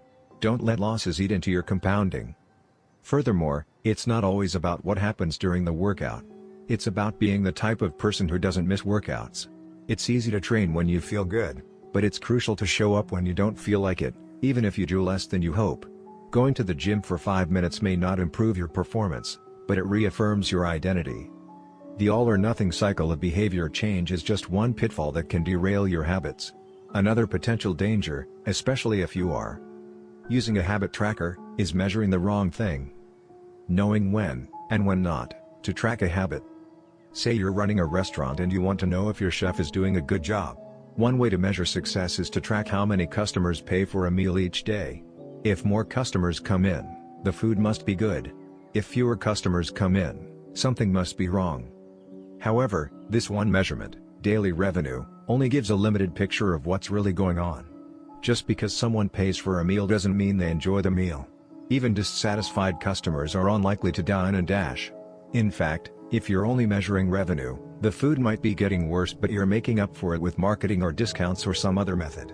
Instead, it may be more effective to track how many customers finish their meal or perhaps the percentage of customers who leave a generous tip. The dark side of tracking a particular behavior is that we become driven by the number rather than the purpose behind it.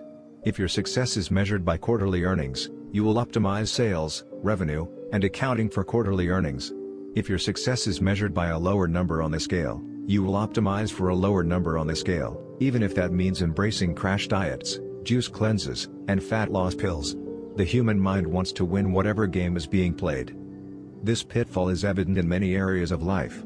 We focus on working long hours instead of getting meaningful work done. We care more about getting 10,000 steps than we do about being healthy. We teach for standardized tests instead of emphasizing learning, curiosity, and critical thinking. In short, we optimize for what we measure. When we choose the wrong measurement, we get the wrong behavior. This is sometimes referred to as Goodhart's Law. Named after the economist Charles Goodhart, the principle states, when a measure becomes a target, it ceases to be a good measure. Measurement is only useful when it guides you and adds context to a larger picture, not when it consumes you. Each number is simply one piece of feedback in the overall system. In our data-driven world, we tend to overvalue numbers and undervalue anything ephemeral, soft, and difficult to quantify. We mistakenly think the factors we can measure are the only factors that exist. But just because you can measure something doesn't mean it's the most important thing. And just because you can't measure something doesn't mean it's not important at all. All of this to say, it's crucial to keep habit tracking in its proper place. It can feel satisfying to record a habit and track your progress, but the measurement is not the only thing that matters. Furthermore, there are many ways to measure progress, and sometimes it helps to shift your focus to something entirely different. This is why non-scale victories can be effective for weight loss. The number on the scale may be stubborn, so if you focus solely on that number, your motivation will sag. But you may notice that your skin looks better, or you wake up earlier, or your sex drive got a boost. All of these are valid ways to track your improvement. If you're not feeling motivated by the number on the scale, perhaps it's time to focus on a different measurement, one that gives you more signals of progress. No matter how you measure your improvement, habit tracking offers a simple way to make your habits more satisfying. Each measurement provides a little bit of evidence that you're moving in the right direction and a brief moment of immediate pleasure for a job well done. Chapter Summary. One of the most satisfying feelings is the feeling of making progress. A habit tracker is a simple way to measure whether you did a habit, like marking an X on a calendar. Habit trackers and other visual forms of measurement can make your habits satisfying by providing clear evidence of your progress. Don't break the chain. Try to keep your habit streak alive. Never miss twice. If you miss one day, try to get back on track as quickly as possible. Just because you can measure something doesn't mean it's the most important thing. 17. How an accountability partner can change everything. After serving as a pilot in World War II, Roger Fisher attended Harvard Law School and spent 34 years specializing in negotiation and conflict management. He founded the Harvard Negotiation Project and worked with numerous countries and world leaders on peace resolutions, hostage crises, and diplomatic compromises. But it was in the 1970s and 1980s, as the threat of nuclear war escalated, that Fisher developed perhaps his most interesting idea. At the time, Fisher was focused on designing strategies that could prevent nuclear war, and he had noticed a troubling fact.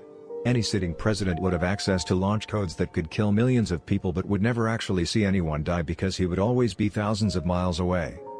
My suggestion was quite simple, he wrote in 1981.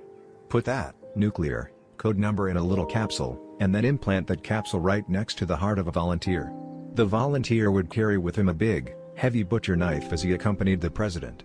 If ever the president wanted to fire nuclear weapons, the only way he could do so would be for him first, with his own hands, to kill one human being. The president says, "George, I'm sorry, but tens of millions must die." He has to look at someone and realize what death is, what an innocent death is. Blood on the White House carpet. It's reality brought home. When I suggested this to friends in the Pentagon, they said, "My God, that's terrible. Having to kill someone would distort the president's judgment. He might never push the button." Throughout our discussion of the fourth law of behavior change, we have covered the importance of making good habits immediately satisfying. Fisher's proposal is an inversion of the fourth law: make it immediately unsatisfying. Just as we are more likely to repeat an experience when the ending is satisfying, we are also more likely to avoid an experience when the ending is painful. Pain is an effective teacher. If a failure is painful, it gets fixed. If a failure is relatively painless, it gets ignored. The more immediate and more costly a mistake is, the faster you will learn from it. The threat of a bad review forces a plumber to be good at his job. The possibility of a customer never returning makes restaurants create good food. The cost of cutting the wrong blood vessel makes a surgeon master human anatomy and cut carefully. When the consequences are severe, people learn quickly. The more immediate the pain, the less likely the behavior. If you want to prevent bad habits and eliminate unhealthy behaviors, then adding an instant cost to the action is a great way to reduce their odds. We repeat bad habits because they serve us in some way, and that makes them hard to abandon. The best way I know to overcome this predicament is to increase the speed of the punishment associated with the behavior. There can't be a gap between the action and the consequences. As soon as actions incur an immediate consequence, behavior begins to change. Customers pay their bills on time when they are charged a late fee. Students show up to class when their grade is linked to attendance. We'll jump through a lot of hoops to avoid a little bit of immediate pain. There is, of course, a limit to this. If you're going to rely on punishment to change behavior, then the strength of the punishment must match the relative strength of the behavior it is trying to correct. To be productive, the cost of procrastination must be greater than the cost of action. To be healthy, the cost of laziness must be greater than the cost of exercise. Getting fined for smoking in a restaurant or failing to recycle adds consequence to an action. Behavior only shifts if the punishment is painful enough and reliably enforced. In general, the more local, tangible, concrete, and immediate the consequence, the more likely it is to influence individual behavior. The more global, intangible, vague, and delayed the consequence, the less likely it is to influence individual behavior. Thankfully, there is a straightforward way to add an immediate cost to any bad habit: create a habit contract. The habit contract. The first seatbelt law was passed in New York on December 1, 1984. At the time, just 14% of people in the United States regularly wore a seatbelt, but that was all about to change. Within 5 years, over half of the nation had seatbelt laws. Today, wearing a seatbelt is enforceable by law in 49 of the 50 states. And it's not just the legislation, the number of people wearing seatbelts has changed dramatically as well. In 2016, over 88% of Americans buckled up each time they got in a car. In just over 30 years, there was a complete reversal in the habits of millions of people.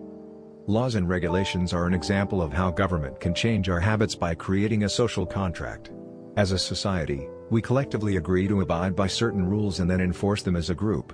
Whenever a new piece of legislation impacts behavior, seatbelt laws, banning smoking inside restaurants, mandatory recycling, it is an example of a social contract shaping our habits. The group agrees to act in a certain way, and if you don't follow along, you'll be punished. Just as governments use laws to hold citizens accountable, you can create a habit contract to hold yourself accountable. A habit contract is a verbal or written agreement in which you state your commitment to a particular habit and the punishment that will occur if you don't follow through. Then you find 1 or 2 people to act as your accountability partners and sign off on the contract with you. Brian Harris, an entrepreneur from Nashville, Tennessee, was the first person I saw put this strategy into action.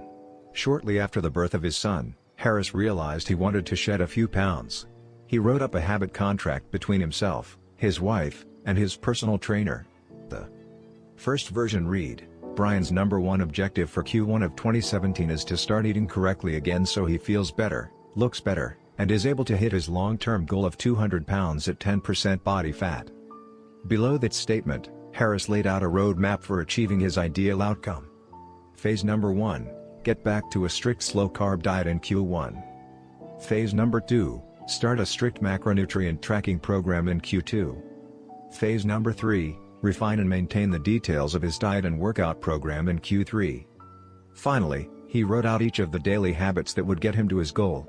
For example, write down all food that he consumes each day and weigh himself each day.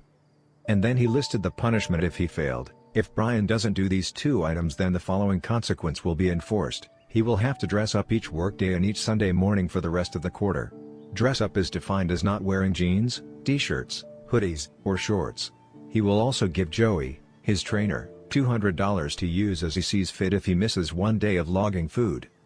At the bottom of the page, Harris, his wife, and his trainer all signed the contract. My initial reaction was that a contract like this seemed overly formal and unnecessary, especially the signatures. But Harris convinced me that signing the contract was an indication of seriousness. Anytime I skip this part, he said, I start slacking almost immediately. 3 months later, after hitting his targets for Q1, Harris upgraded his goals. The consequences escalated, too. If he missed his carbohydrate and protein targets, he had to pay his trainer $100. And if he failed to weigh himself, he had to give his wife $500 to use as she saw fit. Perhaps most painfully, if he forgot to run sprints, he had to dress up for work every day and wear an Alabama hat the rest of the quarter, the bitter rival of his beloved Auburn team. The strategy worked. With his wife and trainer acting as accountability partners and with the habit contract clarifying exactly what to do each day, Harris lost the weight. To make bad habits unsatisfying, your best option is to make them painful in the moment. Creating a habit contract is a straightforward way to do exactly that. Even if you don't want to create a full-blown habit contract, simply having an accountability partner is useful. The comedian Margaret Cho writes a joke or song every day.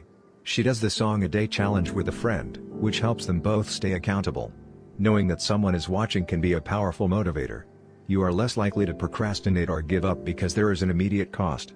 If you don't follow through, perhaps they'll see you as untrustworthy or lazy. Suddenly, you are not only failing to uphold your promises to yourself, but also failing to uphold your promises to others. You can even automate this process. Thomas Frank, an entrepreneur in Boulder, Colorado, wakes up at 5:55 each morning. And if he doesn't, he has a tweet automatically scheduled that says, "It's 6:10 and I'm not up because I'm lazy. Reply to this for $5 via PayPal, limit 5, assuming my alarm didn't malfunction." We are always trying to present our best selves to the world. We comb our hair and brush our teeth and dress ourselves carefully because we know these habits are likely to get a positive reaction. We want to get good grades and graduate from top schools to impress potential employers and mates and our friends and family. We care about the opinions of those around us because it helps if others like us. This is precisely why getting an accountability partner or signing a habit contract can work so well. Chapter Summary. The inversion of the fourth law of behavior changes make it unsatisfying. We are less likely to repeat a bad habit if it is painful or unsatisfying. An accountability partner can create an immediate cost to an action. We care deeply about what others think of us, and we do not want others to have a lesser opinion of us. A habit contract can be used to add a social cost to any behavior. It makes the costs of violating your promises public and painful. Knowing that someone else is watching you can be a powerful motivator. How to create a good habit. The first law, make it obvious. 1.1. Fill out the habits scorecard. Write down your current habits to become aware of them. 1.2. Use implementation intentions, I will, behavior, at, time, in, location. 1.3. Use habit stacking, after, current habit, I will, new habit. 1.4. Design your environment. Make the cues of good habits obvious and visible. The second law, make it attractive. 2.1. Use temptation bundling. Pair an action you want to do with an action you need to do. 2.2. Join a culture where your desired behavior is the normal behavior. 2.3. Create a motivation ritual. Do something you enjoy immediately before a difficult habit. The third law, make it easy. 3.1. Reduce friction. Decrease the number of steps between you and your good habits. 3.2. Prime the environment. Prepare your environment to make future actions easier. 3.3. Master the decisive moment. Optimize the small choices that deliver outsized impact. 3.4. Use the 2-minute rule. Downscale your habits until they can be done in 2 minutes or less. 3.5. Automate your habits. Invest in technology and one-time purchases that lock in future behavior. The fourth law, make it satisfying. 4.1. Use reinforcement. Give yourself an immediate reward when you complete your habit. 4.2. Make doing nothing enjoyable. When avoiding a bad habit, design a way to see the benefits. 4.3. Use a habit tracker. Keep track of your habit streak and don't break the chain. 4.4. Never miss twice. When you forget to do a habit, make sure you get back on track immediately. How to break a bad habit. Inversion of the first law, make it invisible. 1.5. Reduce exposure. Remove the cues of your bad habits from your environment. Inversion of the second law, make it unattractive. 2.4. Reframe your mindset. Highlight the benefits of avoiding your bad habits. Inversion of the third law, make it difficult. 3.6. Increase friction. Increase the number of steps between you and your bad habits. 3.7. Use a commitment device. Restrict your future choices to the ones that benefit you. Inversion of the fourth law, make it unsatisfying. 4.5. Get an accountability partner. Ask someone to watch your behavior. 4.6. Create a habit contract. Make the costs of your bad habits public and painful. You can download a printable version of this habits cheat sheet at atomichabits.com/cheat sheet. Advanced tactics. How to go from being merely good to being truly great. 18. The truth about talent, when genes matter and when they don't. Many people are familiar with Michael Phelps, who is widely considered to be one of the greatest athletes in history. Phelps has won more Olympic medals not only than any swimmer but also more than any Olympian in any sport. Fewer people know the name Hicham El Guerrouj, but he was a fantastic athlete in his own right. El Guerrouj is a Moroccan runner who holds 2 Olympic gold medals and is one of the greatest middle distance runners of all time. For many years, he held the world record in the mile, 1,500 meter, and 2,000 meter races. At the Olympic Games in Athens, Greece, in 2004, he won gold in the 1,500 meter and 5,000 meter races. These two athletes are wildly different in many ways. For starters, one competed on land and the other in water, but most notably, they differ significantly in height. El Guerrouj is 5 feet, 9 inches tall. Phelps is 6 feet, 4 inches tall. Despite this 7-inch difference in height, the two men are identical in one respect. Michael Phelps and Hicham El Guerrouj wear the same length inseam on their pants. How is this possible? Phelps has relatively short legs for his height and a very long torso, the perfect build for swimming. El Guerrouj has incredibly long legs and a short upper body, an ideal frame for distance running. Now, imagine if these world-class athletes were to switch sports. Given his remarkable athleticism, could Michael Phelps become an Olympic-caliber distance runner with enough training? It's unlikely. At peak fitness, Phelps weighed 194 pounds, which is 40% heavier than El Guerrouj, who competed at an ultralight 138 pounds. Taller runners are heavier runners, and every extra pound is a curse when it comes to distance running. Against elite competition, Phelps would be doomed from the start. Similarly, El Guerrouj might be one of the best runners in history, but it's doubtful he would ever qualify for the Olympics as a swimmer. Since 1976, the average height of Olympic gold medalists in the men's 1,500-meter run is 5 feet, 10 inches. In comparison, the average height of Olympic gold medalists in the men's 100-meter freestyle swim is 6 feet, 4 inches.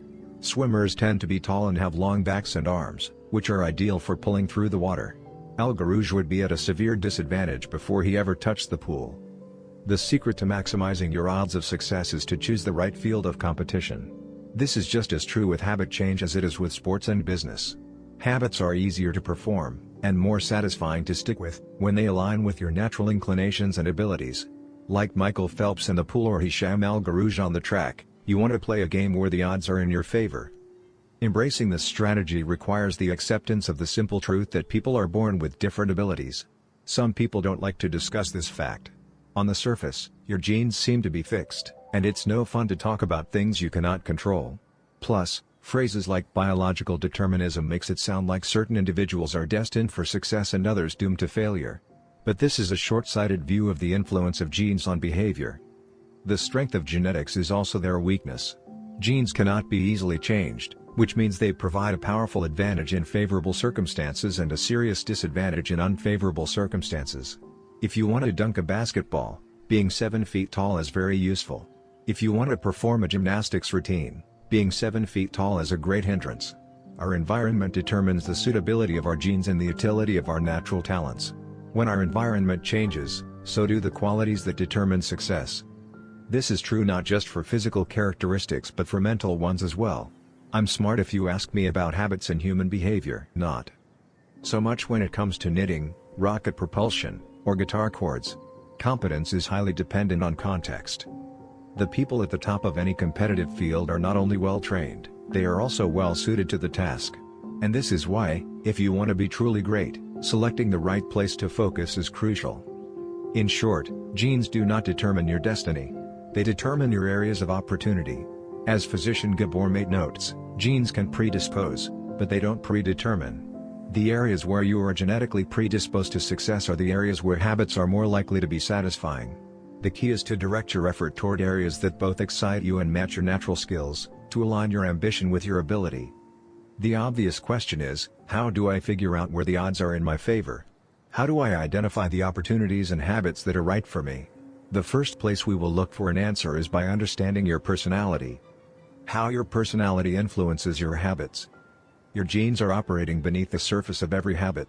Indeed, beneath the surface of every behavior. Genes have been shown to influence everything from the number of hours you spend watching television to your likelihood to marry or divorce to your tendency to get addicted to drugs, alcohol, or nicotine. There's a strong genetic component to how obedient or rebellious you are when facing authority, how vulnerable or resistant you are to stressful events, how proactive or reactive you tend to be, and even how captivated or bored you feel during sensory experiences like attending a concert. As Robert Blowman, a behavioral geneticist at King's College in London, told me, it is now at the point where we have stopped testing to see if traits have a genetic component because we literally can't find a single one that isn't influenced by our genes. Bundled together, your unique cluster of genetic traits predispose you to a particular personality. Your personality is the set of characteristics that is consistent from situation to situation. The most proven scientific analysis of personality traits is known as the Big Five, which breaks them down into 5 spectrums of behavior. 1. Openness to experience, from curious and inventive on one end to cautious and consistent on the other. 2. Conscientiousness, organized and efficient to easygoing and spontaneous. 3. Extroversion, outgoing and energetic to solitary and reserved, you likely know them as extroverts versus introverts. 4. Agreeableness, friendly and compassionate to challenging and detached. 5. Neuroticism, anxious and sensitive to confident, calm, and stable. All 5 characteristics have biological underpinnings. Extroversion, for instance, can be tracked from birth. If scientists play a loud noise in the nursing ward, some babies turn toward it while others turn away. When the researchers tracked these children through life, they found that the babies who turned toward the noise were more likely to grow up to be extroverts. Those who turned away were more likely to become introverts. People who are high in agreeableness are kind, considerate, and warm. They also tend to have higher natural oxytocin levels, a hormone that plays an important role in social bonding, increases feelings of trust, and can act as a natural antidepressant. You can easily imagine how someone with more oxytocin might be inclined to build habits like writing thank you notes or organizing social events. As a third example, consider neuroticism, which is a personality trait all people possess to various degrees. People who are high in neuroticism tend to be anxious and worry more than others. This trait has been linked to hypersensitivity of the amygdala, the portion of the brain responsible for noticing threats. In other words, people who are more sensitive to negative cues in their environment are more likely to score high in neuroticism. Our habits are not solely determined by our personalities, but there is no doubt that our genes nudge us in a certain direction. Our deeply rooted preferences make certain behaviors easier for some people than for others. You don't have to apologize for these differences or feel guilty about them, but you do have to work with them. A person who scores lower on conscientiousness, for example, will be less likely to be orderly by nature and may need to rely more heavily on environment designed to stick with good habits. As a reminder for the less conscientious readers among us, environment design is a strategy we discussed in chapters 6 and 12. The takeaway is that you should build habits that work for your personality. People can get ripped working out like a bodybuilder, but if you prefer rock climbing or cycling or rowing, then shape your exercise habit around your interests. If your friend follows a low-carb diet but you find that low-fat works for you, then more power to you. If you want to read more, don't be embarrassed if you prefer steamy romance novels over non-fiction. Read whatever fascinates you. You don't have to build the habits everyone tells you to build. Choose the habit that best suits you, not the one that is most popular. There is a version of every habit that can bring you joy and satisfaction. Find it. Habits need to be enjoyable if they are going to stick. This is the core idea behind the 4th law. Tailoring your habits to your personality is a good start, but this is not the end of the story. Let's turn our attention to finding and designing situations where you're at a natural advantage. How to find a game where the odds are in your favor. Learning to play a game where the odds are in your favor is critical for maintaining motivation and feeling successful. In theory, you can enjoy almost anything. In practice, you are more likely to enjoy the things that come easily to you. People who are talented in a particular area tend to be more competent at that task and are then praised for doing a good job. They stay energized because they are making progress where others have failed, and because they get rewarded with better pay and bigger opportunities, which not only makes them happier but also propels them to produce even higher quality work. It's a virtuous cycle. Pick the right habit and progress is easy. Pick the wrong habit and life is a struggle. How do you pick the right habit? The first step is something we covered in the 3rd law, make it easy. In many cases, when people pick the wrong habit, it simply means they picked a habit that was too difficult. When a habit is easy, you are more likely to be successful. When you are successful, you are more likely to feel satisfied. However, there is another level to consider. In the long run, if you continue to advance and improve, any area can become challenging. At some point, you need to make sure you're playing the right game for your skill set. How do you figure that out? The most common approach is trial and error. Of course, there's a problem with this strategy: life is short.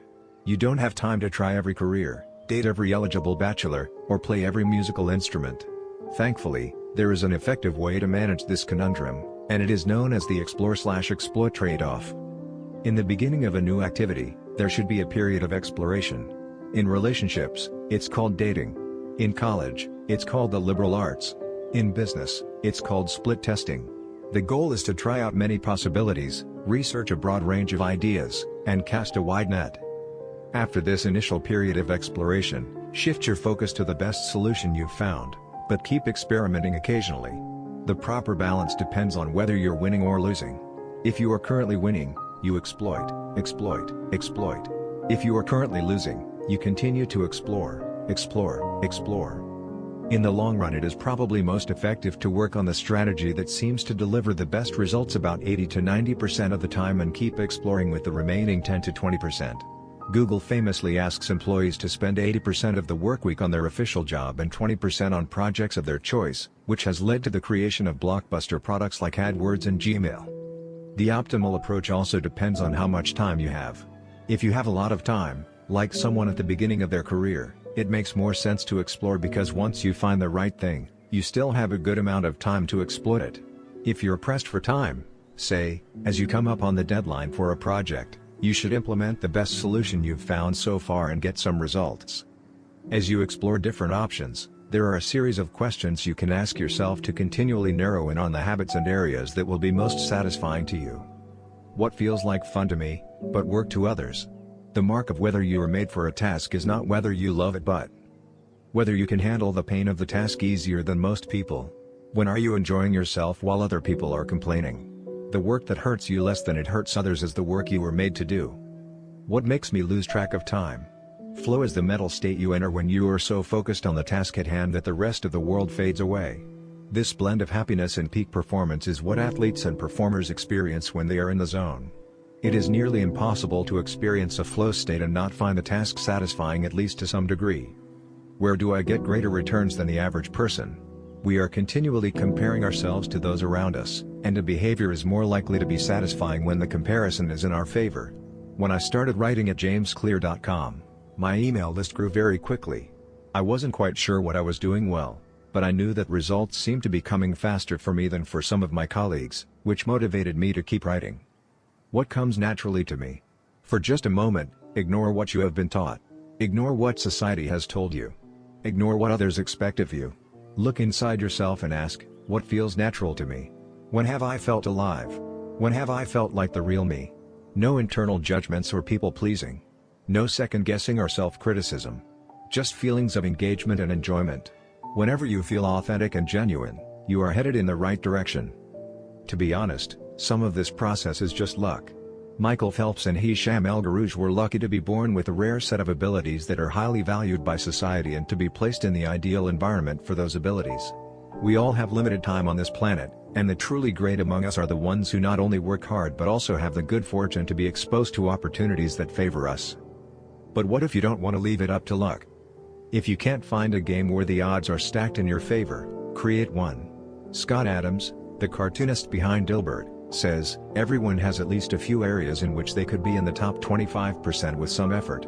In my case, I can draw better than most people, but I'm hardly an artist. And I'm not any funnier than the average stand-up comedian who never makes it big, but I'm funnier than most people. The magic is that few people can draw well and write jokes. It's the combination of the two that makes what I do so rare. And when you add in my business background, suddenly I had a topic that few cartoonists could hope to understand without living it.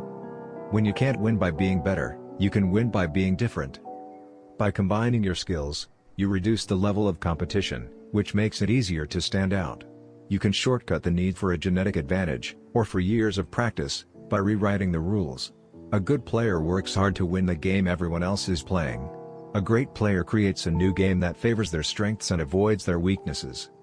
In college, I designed my own major, biomechanics, which was a combination of physics, chemistry, biology, and anatomy.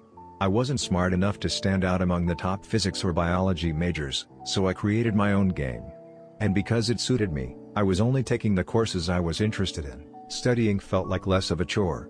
It was also easier to avoid the trap of comparing myself to everyone else. After all, nobody else was taking the same combination of classes, so who could say if they were better or worse?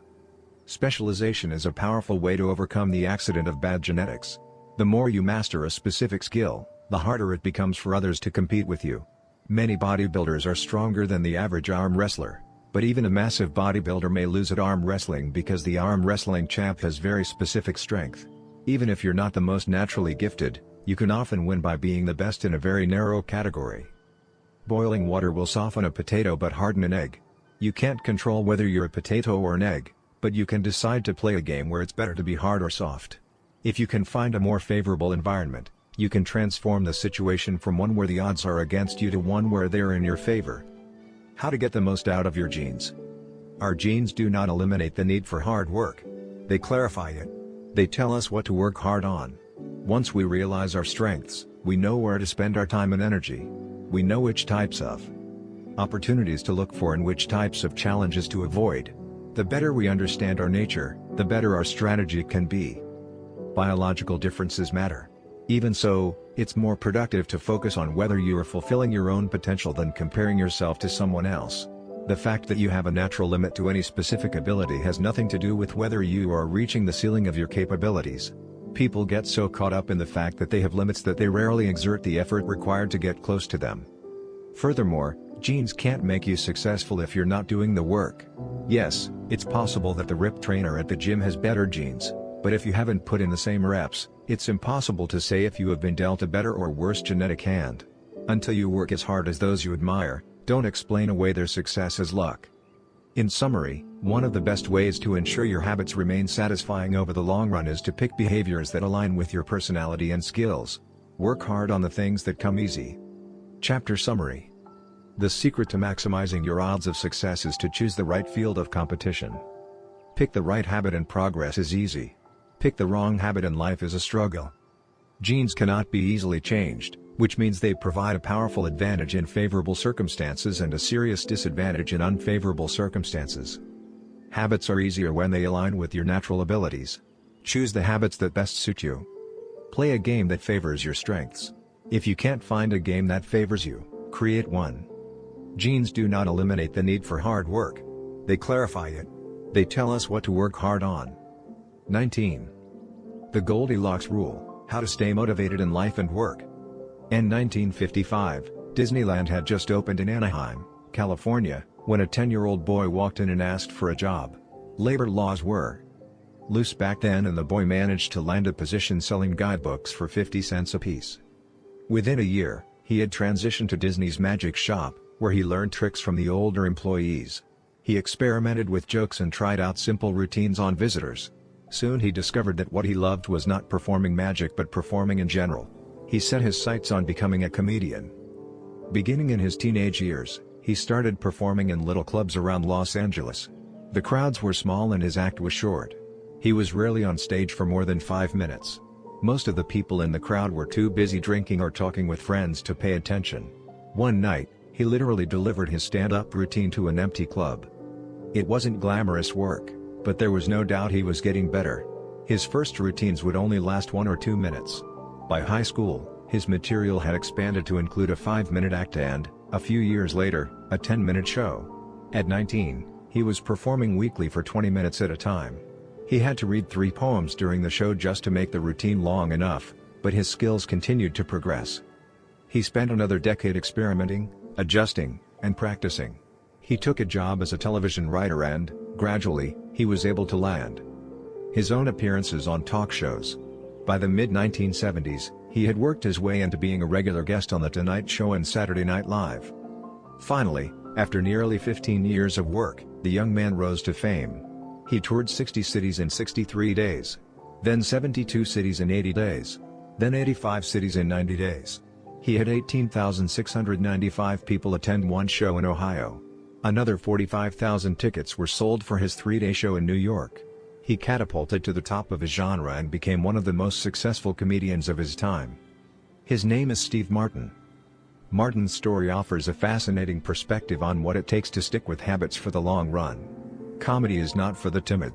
It is hard to imagine a situation that would strike fear into the hearts of more people than performing alone on stage and failing to get a single laugh. And yet Steve Martin faced this fear every week for 18 years. In his words, 10 years spent learning, 4 years spent refining, and 4 years is a wild success. Why is it that some people, like Martin, stick with their habits, whether practicing jokes or drawing cartoons or playing guitar, while most of us struggle to stay motivated? How do we design habits that pull us in rather than ones that fade away? Scientists have been studying this question for many years. While there is still much to learn, one of the most consistent findings is that the way to maintain motivation and achieve peak levels of desire is to work on tasks of just manageable difficulty. The human brain loves a challenge, but only if it is within an optimal zone of difficulty. If you love tennis and try to play a serious match against a 4-year-old, you will quickly become bored. It's too easy. You'll win every point. In contrast, if you play a professional tennis player like Roger Federer or Serena Williams, you will quickly lose motivation because the match is too difficult. Now consider playing tennis against someone who is your equal. As the game progresses, you win a few points and you lose a few. You have a good chance of winning, but only if you really try. Your focus narrows, distractions fade away, and you find yourself fully invested in the task at hand. This is a challenge of just manageable difficulty, and it is a prime example of the Goldilocks rule. The Goldilocks rule states that humans experience peak motivation when working on tasks that are right on the edge of their current abilities. Not too hard. Not too easy. Just right. The Goldilocks rule. Figure 15. Maximum motivation occurs when facing a challenge of just manageable difficulty. In psychology research, this is known as the Yerkes-Dodson law, which describes the optimal level of arousal as the midpoint between boredom and anxiety. Martin's comedy career is an excellent example of the Goldilocks rule in practice. Each year, he expanded his comedy routine, but only by a minute or two. He was always adding new material, but he also kept a few jokes that were guaranteed to get laughs. There were just enough victories to keep him motivated and just enough mistakes to keep him working hard. When you're starting a new habit, it's important to keep the behavior as easy as possible so you can stick with it even when conditions aren't perfect. This is an idea we covered in detail while discussing the third law of behavior change. Once a habit has been established, however, it's important to continue to advance in small ways. These little improvements and new challenges keep you engaged. And if you hit the Goldilocks zone just right, you can achieve a flow state. A flow state is the experience of being in the zone and fully immersed in an activity. Scientists have tried to quantify this feeling. They found that to achieve a state of flow, a task must be roughly 4% beyond your current ability. In real life, it's typically not feasible to quantify the difficulty of an action in this way, but the core idea of the Goldilocks rule remains: working on challenges of just manageable difficulty, something on the perimeter of your ability, seems crucial for maintaining motivation. Improvement requires a delicate balance. You need to regularly search for challenges that push you to your edge while continuing to make enough progress to stay motivated. Behaviors need to remain novel in order for them to stay attractive and satisfying. Without variety, we get bored. And boredom is perhaps the greatest villain on the quest for self-improvement. How to stay focused when you get bored working on your goals. After my baseball career ended, I was looking for a new sport. I joined a weightlifting team, and one day an elite coach visited our gym. He had worked with thousands of athletes during his long career, including a few Olympians. I introduced myself and we began talking about the process of improvement. "What's the difference between the best athletes and everyone else?" I asked. "What do the really successful people do that most don't?" He mentioned the factors you might expect: genetics, luck, talent. But then he said something I wasn't expecting: at some point it comes down to who can handle the boredom of training every day, doing the same lifts over and over and over. His answer surprised me because it's a different way of thinking about work ethic. People talk about getting amped up to work on their goals. Whether it's business or sports or art, you hear people say things like, "It all comes down to passion," or, "You have to really want it." As a result, many of us get depressed when we lose focus or motivation because we think that successful people have some bottomless reserve of passion. But this coach was saying that really successful people feel the same lack of motivation as everyone else. The difference is that they still find a way to show up despite the feelings of boredom. Mastery requires practice. But the more you practice something, the more boring and routine it becomes. Once the beginner gains have been made and we learn what to expect, our interest starts to fade. Sometimes it happens even faster than that. All you have to do is hit the gym a few days in a row or publish a couple of blog posts on time, and letting one day slip doesn't feel like much. Things are going well. It's easy to rationalize taking a day off because you're in a good place. The greatest threat to success is not failure but boredom. We get bored with habits because they stop delighting us. The outcome becomes expected. And as our habits become ordinary, we start derailing our progress to seek novelty. Perhaps this is why we get caught up in a never-ending cycle, jumping from one workout to the next, one diet to the next, one business idea to the next. As soon as we experience the slightest dip in motivation, we begin seeking a new strategy, even if the old one was still working. As Machiavelli noted, men desire novelty to such an extent that those who are doing well wish for a change as much as those who are doing badly. Perhaps this is why many of the most habit-forming products are those that provide continuous forms of novelty. Video games provide visual novelty. Porn provides sexual novelty. Junk foods provide culinary novelty. Each of these experiences offer continual elements of surprise. In psychology, this is known as a variable reward. Slot machines are the most common real-world example. A gambler hits the jackpot every now and then, but not at any predictable interval. The pace of rewards varies. This variance leads to the greatest spike of dopamine, enhances memory recall, and accelerates habit formation. Variable rewards won't create a craving, that is, you can't take a reward people are uninterested in, give it to them at a variable interval, and hope it will change their mind, but they are a powerful way to amplify the cravings we already experience because they reduce boredom. The sweet spot of desire occurs at a 50-50 split between success and failure. Half of the time you get what you want. Half of the time you don't. You need just enough winning to experience satisfaction and just enough wanting to experience desire. This is one of the benefits of following the Goldilocks rule. If you're already interested in a habit, working on challenges of just manageable difficulty is a good way to keep things interesting. Of course, not all habits have a variable reward component, and you wouldn't want them to. If Google only delivered a useful search result some of the time, I would switch to a competitor pretty quickly. If Uber only picked up half of my trips, I doubt I'd be using that service much longer. And if I flossed my teeth each night and only sometimes ended up with a clean mouth, I think I'd skip it. Variable rewards or not, no habit will stay interesting forever. At some point, everyone faces the same challenge on the journey of self-improvement: you have to fall in love with boredom. We all have goals that we would like to achieve and dreams that we would like to fulfill, but it doesn't matter what you are trying to become better at, if you only do the work when it's convenient or exciting, then you'll never be consistent enough to achieve remarkable results. I can guarantee that if you manage to start a habit and keep sticking to it, there will be days when you feel like quitting. When you start a business, there will be days when you don't feel like showing up. When you're at the gym, there will be sets that you don't feel like finishing. When it's time to write, there will be days that you don't feel like typing. But stepping up when it's annoying or painful or draining to do so, that's what makes the difference between a professional and an amateur. Professionals stick to the schedule, amateurs let life get in the way. Professionals know what is important to them and work toward it with purpose, amateurs get pulled off course by the urgencies of life. David Kane, an author and meditation teacher, encourages his students to avoid being fair-weather meditators. Similarly, you don't want to be a fair-weather athlete or a fair-weather writer or a fair-weather anything. When a habit is truly important to you, you have to be willing to stick to it in any mood. Professionals take action even when the mood isn't right.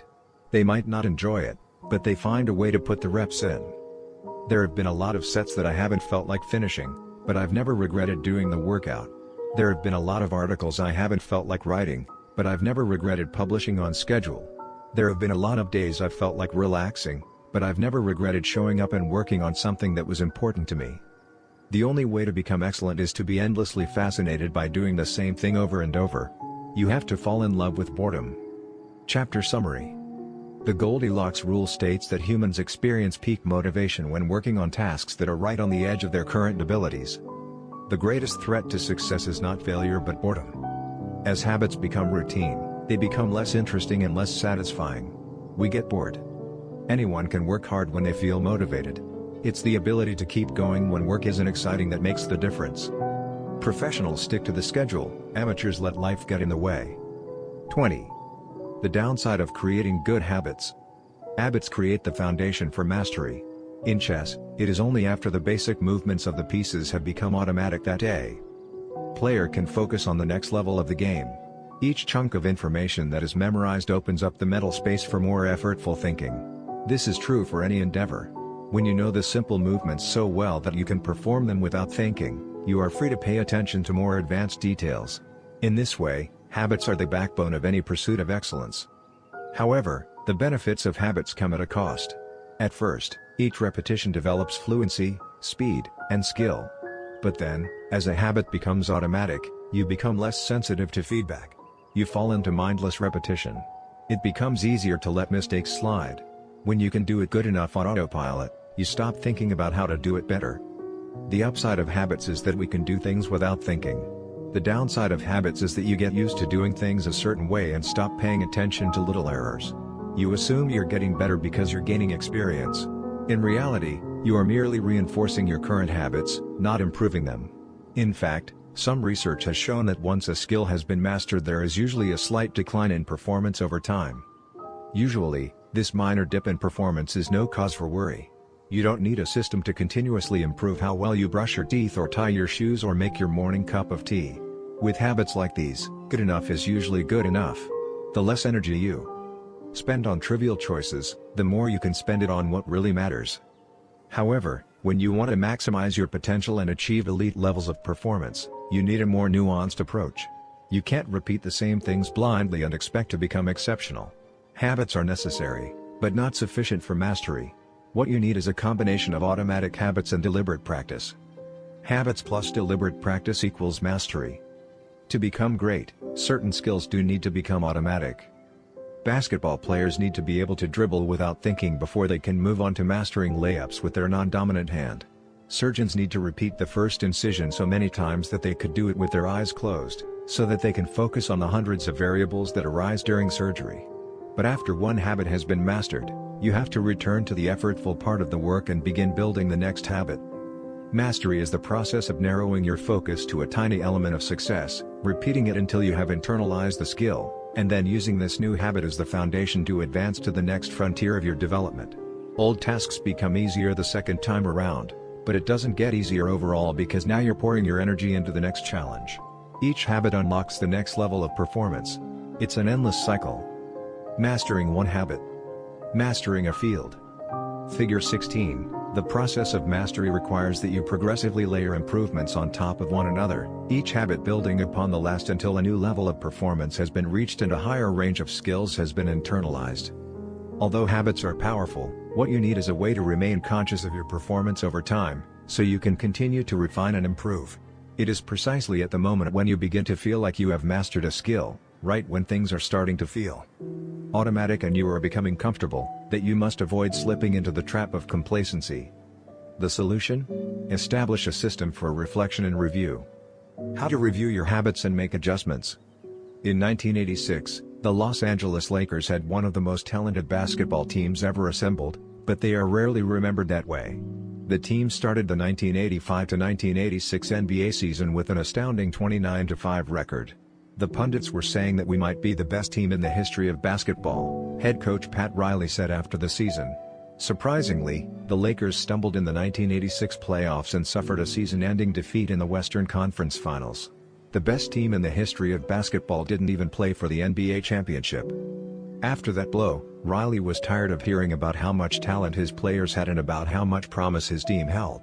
He didn't want to see flashes of brilliance followed by a gradual fade in performance. He wanted the Lakers to play up to their potential, night after night. In the summer of 1986, he created a plan to do exactly that, a system that he called the Career Best Effort Program or CBE. When players first joined the Lakers, Riley explained, we tracked their basketball statistics all the way back to high school. I call this taking their number. We look for an accurate gauge of what a player can do, then build him into our plan for the team, based on the notion that he will maintain and then improve upon his averages. After determining a player's baseline level of performance, Riley added a key step. He asked each player to improve their output by at least 1% over the course of the season. If they succeeded, it would be a CBE, or Career Best Effort. Similar to the British cycling team that we discussed in Chapter 1, the Lakers sought peak performance by getting slightly better each day. Riley was careful to point out that CBE was not merely about points or statistics but about giving your best effort spiritually and mentally and physically. Players got credit for allowing an opponent to run into you when you know that a foul will be called against him, diving for loose balls, going after rebounds whether you are likely to get them or not, helping a teammate when the player he's guarding has surged past him, and other unsung hero deeds. As an example, let's say that Magic Johnson, the Lakers' star player at the time, had 11 points, 8 rebounds, 12 assists, 2 steals, and 5 turnovers in a game. Magic also got credit for an unsung hero deed by diving after a loose ball, +1. Finally, he played a total of 33 minutes in this imaginary game. The positive numbers, 11 + 8 + 12 + 2 + 1, add up to 34. Then, we subtract the 5 turnovers, 34 to 5, to get 29. Finally, we divide 29 by 33 minutes played. 2933 equals 0.879. Magic's CBE number here would be 879. This number was calculated for all of a player's games, and it was the average CBE that a player was asked to improve by 1% over the season. Riley compared each player's current CBE to not only their past performances but also those of other players in the league. As Riley put it, we rank team members alongside league opponents who play the same position and have similar role definitions. Sports writer Jackie McMullen noted, Riley trumpeted the top performers in the league in bold lettering on the blackboard each week and measured them against the corresponding players on his own roster. Solid, reliable players generally rated a score in the 600s, while elite players scored at least 800. Magic Johnson, who submitted 138 triple-doubles in his career, often scored over 1,000. The Lakers also emphasized year-over-year progress by making historical comparisons of CBE data. Riley said, "We stacked the month of November 1986, next to November 1985, and showed the players whether they were doing better or worse than at the same point last season. Then we showed them how their performance figures for December 1986 stacked up against November's." The Lakers rolled out CBE in October 1986. 8 months later, they were NBA champions. The following year, Pat Riley led his team to another title as the Lakers became the first team in 20 years to win back-to-back NBA championships. Afterward, he said, "Sustaining an effort is the most important thing for any enterprise. The way to be successful is to learn how to do things right, then do them the same way every time." The CBE program is a prime example of the power of reflection and review. The Lakers were already talented. CBE helped them get the most out of what they had, and made sure their habits improved rather than declined. Reflection and review enables the long-term improvement of all habits because it makes you aware of your mistakes and helps you consider possible paths for improvement. Without reflection, we can make excuses, create rationalizations, and lie to ourselves. We have no process for determining whether we are performing better or worse compared to yesterday. Top performers in all fields engage in various types of reflection and review, and the process doesn't have to be complex. Kenyan runner Eliud Kipchoge is one of the greatest marathoners of all time and an Olympic gold medalist. He still takes notes after every practice in which he reviews his training for the day and searches for areas that can be improved. Similarly, gold medal swimmer Katie Ledecky records her wellness on a scale of 1 to 10 and includes notes on her nutrition and how well she slept. She also records the times posted by other swimmers. At the end of each week, her coach goes over her notes and adds his thoughts. It's not just athletes, either. When comedian Chris Rock is preparing fresh material, he will first appear at small nightclubs dozens of times and test hundreds of jokes. He brings a notepad on stage and records which bits go over well and where he needs to make adjustments. The few killer lines that survive will form the backbone of his new show. I know of executives and investors who keep a decision journal in which they record the major decisions they make each week, why they made them, and what they expect the outcome to be. They review their choices at the end of each month or year to see where they were correct and where they went wrong. Improvement is not just about learning habits, it's also about fine-tuning them. Reflection and review ensures that you spend your time on the right things and make course corrections whenever necessary, like Pat Riley adjusting the effort of his players on a nightly basis. You don't want to keep practicing a habit if it becomes ineffective. Personally, I employ two primary modes of reflection and review. Each December, I perform an annual review, in which I reflect on the previous year.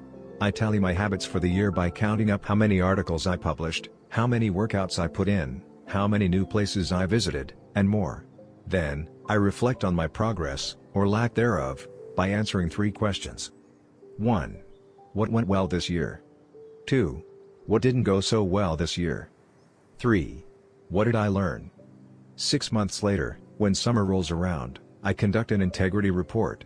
Like everyone, I make a lot of mistakes. My integrity report helps me realize where I went wrong and motivates me to get back on course. I use it as a time to revisit my core values and consider whether I have been living in accordance with them. This is when I reflect on my identity and how I can work toward being the type of person I wish to become. My yearly integrity report answers 3 questions. 1. What are the core values that drive my life and work? 2. How am I living and working with integrity right now? 3. How can I set a higher standard in the future? These 2 reports don't take very long, just a few hours per year, but they are crucial periods of refinement. They prevent the gradual slide that happens when I don't pay close attention. They provide an annual reminder to revisit my desired identity and consider how my habits are helping me become the type of person I wish to be. They indicate when I should upgrade my habits and take on new challenges and when I should dial my efforts back and focus on the fundamentals. Reflection can also bring a sense of perspective. Daily habits are powerful because of how they compound, but worrying too much about every daily choice is like looking at yourself in the mirror from an inch away. You can see every imperfection and lose sight of the bigger picture.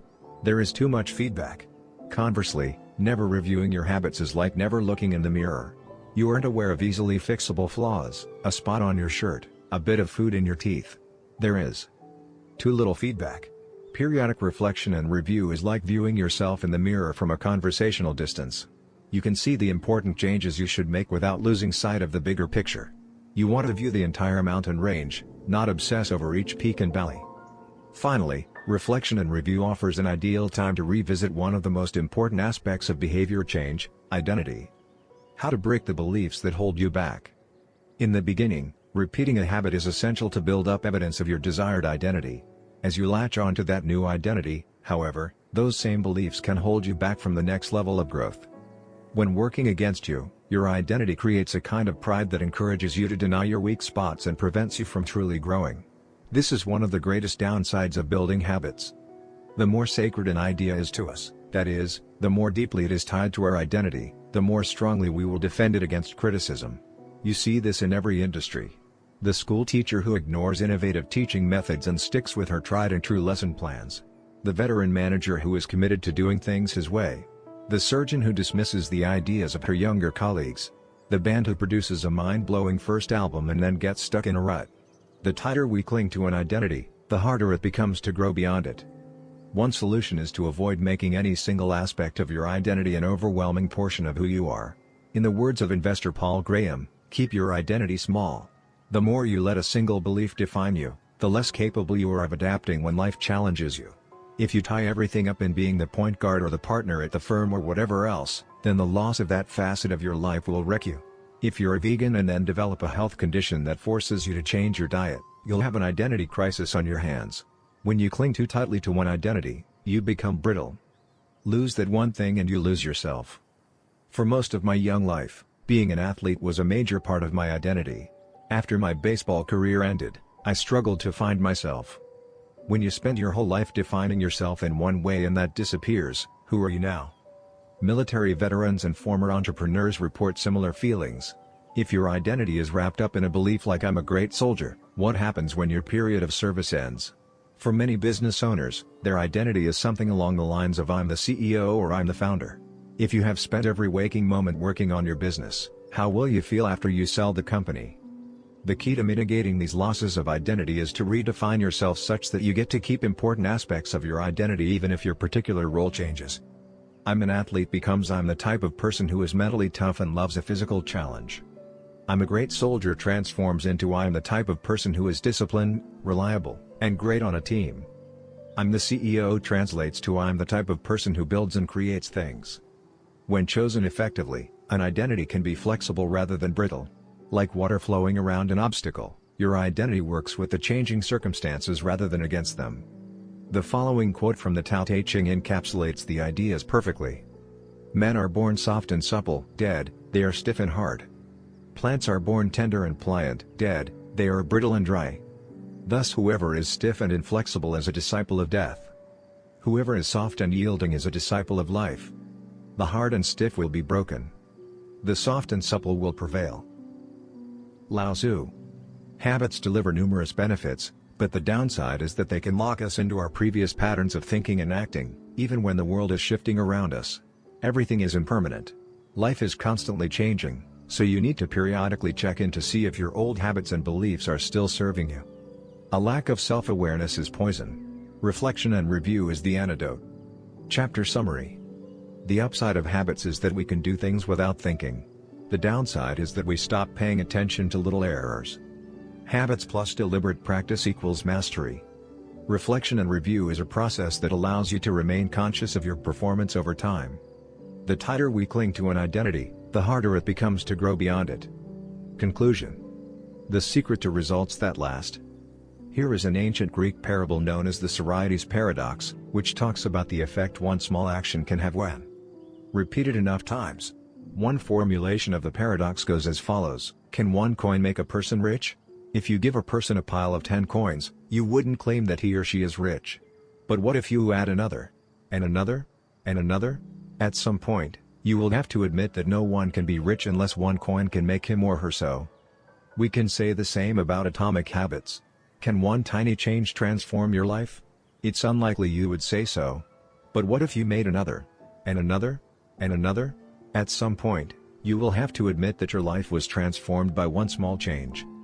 The holy grail of habit change is not a single 1% improvement, but 1,000 of them. It's a bunch of atomic habits stacking up, each one a fundamental unit of the overall system. In the beginning, small improvements can often seem meaningless because they get washed away by the weight of the system. Just as one coin won't make you rich, one positive change like meditating for 1 minute or reading 1 page each day is unlikely to deliver a noticeable difference. Gradually, though, as you continue to layer small changes on top of one another, the scales of life start to move. Each improvement is like adding a grain of sand to the positive side of the scale, slowly tilting things in your favor. Eventually, if you stick with it, you hit a tipping point. Suddenly, it feels easier to stick with good habits. The weight of the system is working for you rather than against you. Over the course of this book, we've looked at dozens of stories about top performers. We've heard about Olympic gold medalists, award-winning artists, business leaders, life-saving physicians, and star comedians who have all used the science of small habits to master their craft and vault to the top of their field. Each of the people, teams, and companies we have covered has faced different circumstances, but ultimately progressed in the same way, through a commitment to tiny, sustainable, unrelenting improvements. Success is not a goal to reach or a finish line to cross. It is a system to improve, an endless process to refine. In Chapter 1, I said, if you're having trouble changing your habits, the problem isn't you. The problem is your system. Bad habits repeat themselves again and again not because you don't want to change, but because you have the wrong system for change. As this book draws to a close, I hope the opposite is true. With the 4 laws of behavior change, you have a set of tools and strategies that you can use to build better systems and shape better habits. Sometimes a habit will be hard to remember and you'll need to make it obvious. Other times you won't feel like starting and you'll need to make it attractive. In many cases, you may find that a habit will be too difficult and you'll need to make it easy. And sometimes, you won't feel like sticking with it and you'll need to make it satisfying. Behaviors are effortless here. Behaviors are difficult here. Obvious, invisible. Attractive, unattractive. Easy, hard. Satisfying, unsatisfying. You want to push your good habits toward the left side of the spectrum by making them obvious, attractive, easy, and satisfying. Meanwhile, you want to cluster your bad habits toward the right side by making them invisible, unattractive, hard, and unsatisfying. This is a continuous process. There is no finish line. There is no permanent solution. Whenever you're looking to improve, you can rotate through the 4 laws of behavior change until you find the next bottleneck. Make it obvious. Make it attractive. Make it easy. Make it satisfying. Round and round. Always looking for the next way to get 1% better. The secret to getting results that last is to never stop making improvements. It's remarkable what you can build if you just don't stop. It's remarkable the business you can build if you don't stop working. It's remarkable the body you can build if you don't stop training. It's remarkable the knowledge you can build if you don't stop learning. It's remarkable the fortune you can build if you don't stop saving. It's remarkable the friendships you can build if you don't stop caring. Small habits don't add up. They compound. That's the power of atomic habits. Tiny changes. Remarkable results. Appendix. What should you read next?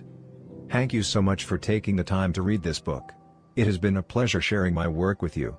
If you are looking for something to read next, allow me to offer a suggestion. If you enjoyed Atomic Habits, then you may like my other writing as well. My latest articles are sent out in my free weekly newsletter. Subscribers are also the first to hear about my newest books and projects. Finally, in addition to my own work, each year I send out a reading list of my favorite books from other authors on a wide range of subjects.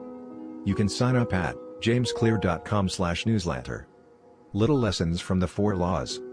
In this book, I have introduced a 4-step model for human behavior: cue, craving, response, reward.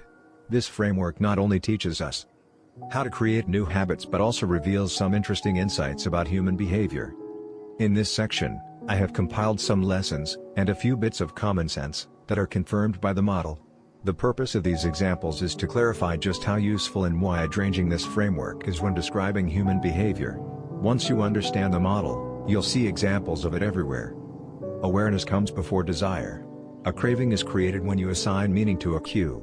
Your brain constructs an emotion or feeling to describe your current situation, and that means a craving can only occur after you have noticed an opportunity.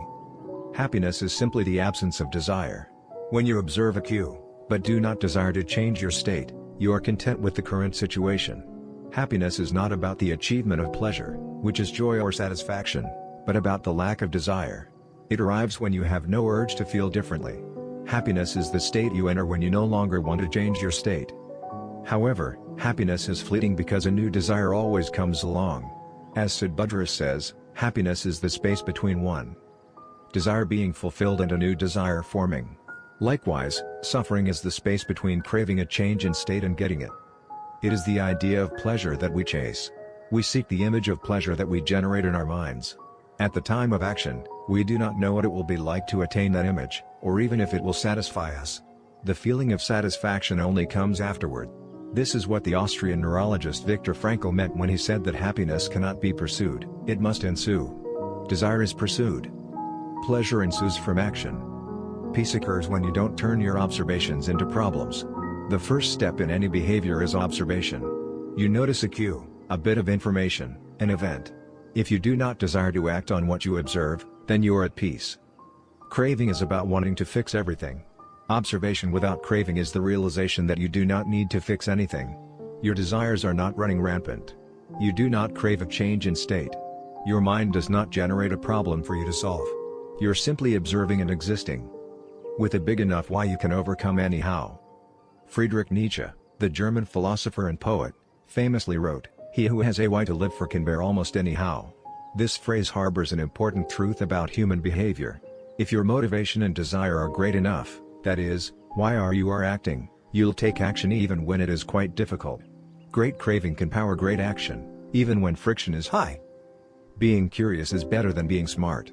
Being motivated and curious counts for more than being smart because it leads to action. Being smart will never deliver results on its own because it doesn't get you to act. It is desire, not intelligence, that prompts behavior. As Naval Ravikant says, the trick to doing anything is first cultivating a desire for it. Emotions drive behavior. Every decision is an emotional decision at some level. Whatever your logical reasons are for taking action, you only feel compelled to act on them because of emotion. In fact, people with damage to emotional centers of the brain can list many reasons for taking action but still will not act because they do not have emotions to drive them. This is why craving comes before response. The feeling comes first, and then the behavior. We can only be rational and logical after we have been emotional. The primary mode of the brain is to feel, the secondary mode is to think. Our first response, the fast, non-conscious portion of the brain, is optimized for feeling and anticipating. Our second response, the slow, conscious portion of the brain, is the part that does the thinking. Psychologists refer to this as System 1, feelings and rapid judgments, versus System 2, rational analysis. The feeling comes first, System 1, the rationality only intervenes later, System 2. This works great when the two are aligned, but it results in illogical and emotional thinking when they are not. Your response tends to follow your emotions. Our thoughts and actions are rooted in what we find attractive, not necessarily in what is logical. Two people can notice the same set of facts and respond very differently because they run those facts through their unique emotional filter. This is one reason why appealing to emotion is typically more powerful than appealing to reason. If a topic makes someone feel emotional, they will rarely be interested in the data. This is why emotions can be such a threat to wise decision-making. Put another way, most people believe that the reasonable response is the one that benefits them, the one that satisfies their desires. To approach a situation from a more neutral emotional position allows you to base your response on the data rather than the emotion. Suffering drives progress. The source of all suffering is the desire for a change in state. This is also the source of all progress. The desire to change your state is what powers you to take action. It is wanting more that pushes humanity to seek improvements, develop new technologies, and reach for a higher level. With craving, we are dissatisfied but driven. Without craving, we are satisfied but lack ambition. Your actions reveal how badly you want something. If you keep saying something is a priority but you never act on it, then you don't really want it. It's time to have an honest conversation with yourself. Your actions reveal your true motivations. Reward is on the other side of sacrifice. Response, sacrifice of energy, always precedes reward, the collection of resources. The runner's high only comes after the hard run. The reward only comes after the energy is spent. Self-control is difficult because it is not satisfying. A reward is an outcome that satisfies your craving. This makes self-control ineffective because inhibiting our desires does not usually resolve them. Resisting temptation does not satisfy your craving, it just ignores it. It creates space for the craving to pass. Self-control requires you to release a desire rather than satisfy it. Our expectations determine our satisfaction. The gap between our cravings and our rewards determines how satisfied we feel after taking action. If the mismatch between expectations and outcomes is positive, surprise and delight, then we are more likely to repeat a behavior in the future. If the mismatch is negative, disappointment and frustration, then we are less likely to do so. For example, if you expect to get $10 and get $100, you feel great. If you expect to get $100 and get $10, you feel disappointed. Your expectation changes your satisfaction. An average experience preceded by high expectations is a disappointment. An average experience preceded by low expectations is a delight. When liking and wanting are approximately the same, you feel satisfied. Satisfaction equals liking, wanting. This is the wisdom behind Seneca's famous quote, "Being poor is not having too little, it is wanting more." If your wants outpace your likes, you'll always be unsatisfied. You're perpetually putting more weight on the problem than the solution. Happiness is relative. When I first began sharing my writing publicly, it took me 3 months to get 1,000 subscribers. When I hit that milestone, I told my parents and my girlfriend. We celebrated. I felt excited and motivated. A few years later, I realized that 1,000 people were signing up each day. And yet I didn't even think to tell anyone. It felt normal. I was getting results 90 times faster than before but experiencing little pleasure over it. It wasn't until a few days later that I realized how absurd it was that I wasn't celebrating something that would have seemed like a pipe dream just a few years before. The pain of failure correlates to the height of expectation. When desire is high, it hurts to not like the outcome. Failing to attain something you want hurts more than failing to attain something you didn't think much about in the first place. This is why people say, "I don't want to get my hopes up." Feelings come both before and after the behavior. Before acting, there is a feeling that motivates you to act, the craving. After acting, there is a feeling that teaches you to repeat the action in the future, the reward. Q greater than craving, feeling, greater than response greater than reward, feeling. How we feel influences how we act, and how we act influences how we feel. Desire initiates. Pleasure sustains. Wanting and liking are the two drivers of behavior. If it's not desirable, you have no reason to do it. Desire and craving are what initiate a behavior. But if it's not enjoyable, you have no reason to repeat it. Pleasure and satisfaction are what sustain a behavior. Feeling motivated gets you to act. Feeling successful gets you to repeat. Hope declines with experience and is replaced by acceptance. The first time an opportunity arises, there is hope of what could be. Your expectation, cravings, is based solely on promise. The second time around, your expectation is grounded in reality. You begin to understand how the process works and your hope is gradually traded for a more accurate prediction and acceptance of the likely outcome. This is one reason why we continually grasp for the latest get-rich-quick or weight loss scheme. New plans offer hope because we don't have any experiences to ground our expectations. New strategies seem more appealing than old ones because they can have unbounded hope. As Aristotle noted, youth is easily deceived because it is quick to hope. Perhaps this can be revised to youth is easily deceived because it only hopes. There is no experience to root the expectation in. In the beginning, hope is all you have. How to apply these ideas to business. Over the years, I've spoken at Fortune 500 companies and growing startups about how to apply the science of small habits to run more effective businesses and build better products. I've compiled many of the most practical strategies into a short bonus chapter. I think you'll find it to be an incredibly useful addition to the main ideas mentioned in Atomic Habits. You can download this chapter at atomichabits.com/business. How to apply these ideas to parenting. Any of the most common questions I hear from readers is something along the lines of, how can I get my kids to do this stuff? The ideas in Atomic Habits are intended to apply broadly to all of human behavior. Teenagers are humans, too, which means you should find plenty of useful strategies in the main text. That said, parenting does face its own set of challenges. As a bonus chapter, I've put together a brief guide on how to apply these ideas specifically to parenting. You can download this chapter at atomichabits.com/parenting. Acknowledgements. Have relied heavily on others during the creation of this book. Before anyone else, I must thank my wife, Christy, who has been indispensable throughout this process.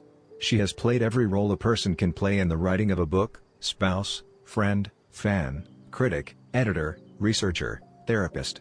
It is no exaggeration to say this book would not be the same without her. It might not exist at all. Like everything in our life, we did it together. Second, I'm grateful to my family, not only for their support and encouragement on this book but also for believing in me no matter what project I happen to be working on. I have benefited from many years of support from my parents, grandparents, and siblings. In particular, I want my mom and dad to know that I love them.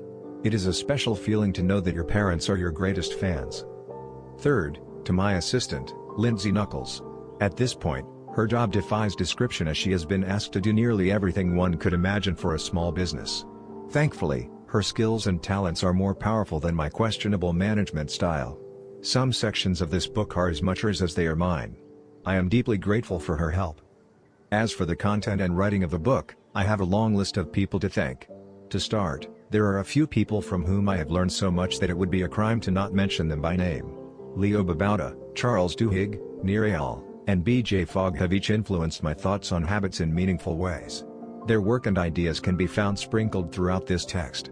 If you enjoyed this book, I'd encourage you to read their writing as well. At various stages of writing, I benefited from the guidance of many fine editors. Thanks to Peter Gazzardi for walking me through the early stages of the writing process and for a kick in the pants when I really needed it. I am indebted to Blake Atwood and Robin Delabow for transforming my ugly and insanely long first drafts into a tight, readable manuscript. And I am thankful to Anne Barngrover for her ability to add a little class and poetic style to my writing.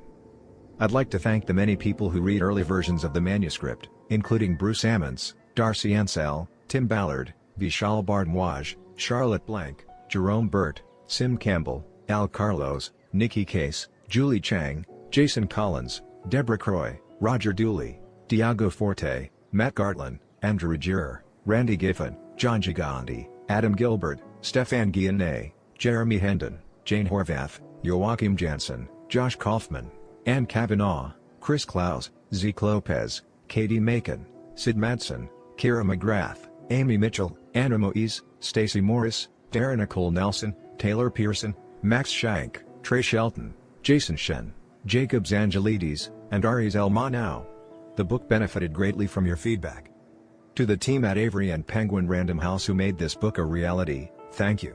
I owe a debt of special thanks to my publisher, Megan Newman, for her endless patience as I continually pushed back deadlines. She gave me the space I needed to create a book I was proud of and championed my ideas at every step. To Nina, for her ability to transform my writing while still retaining my original message.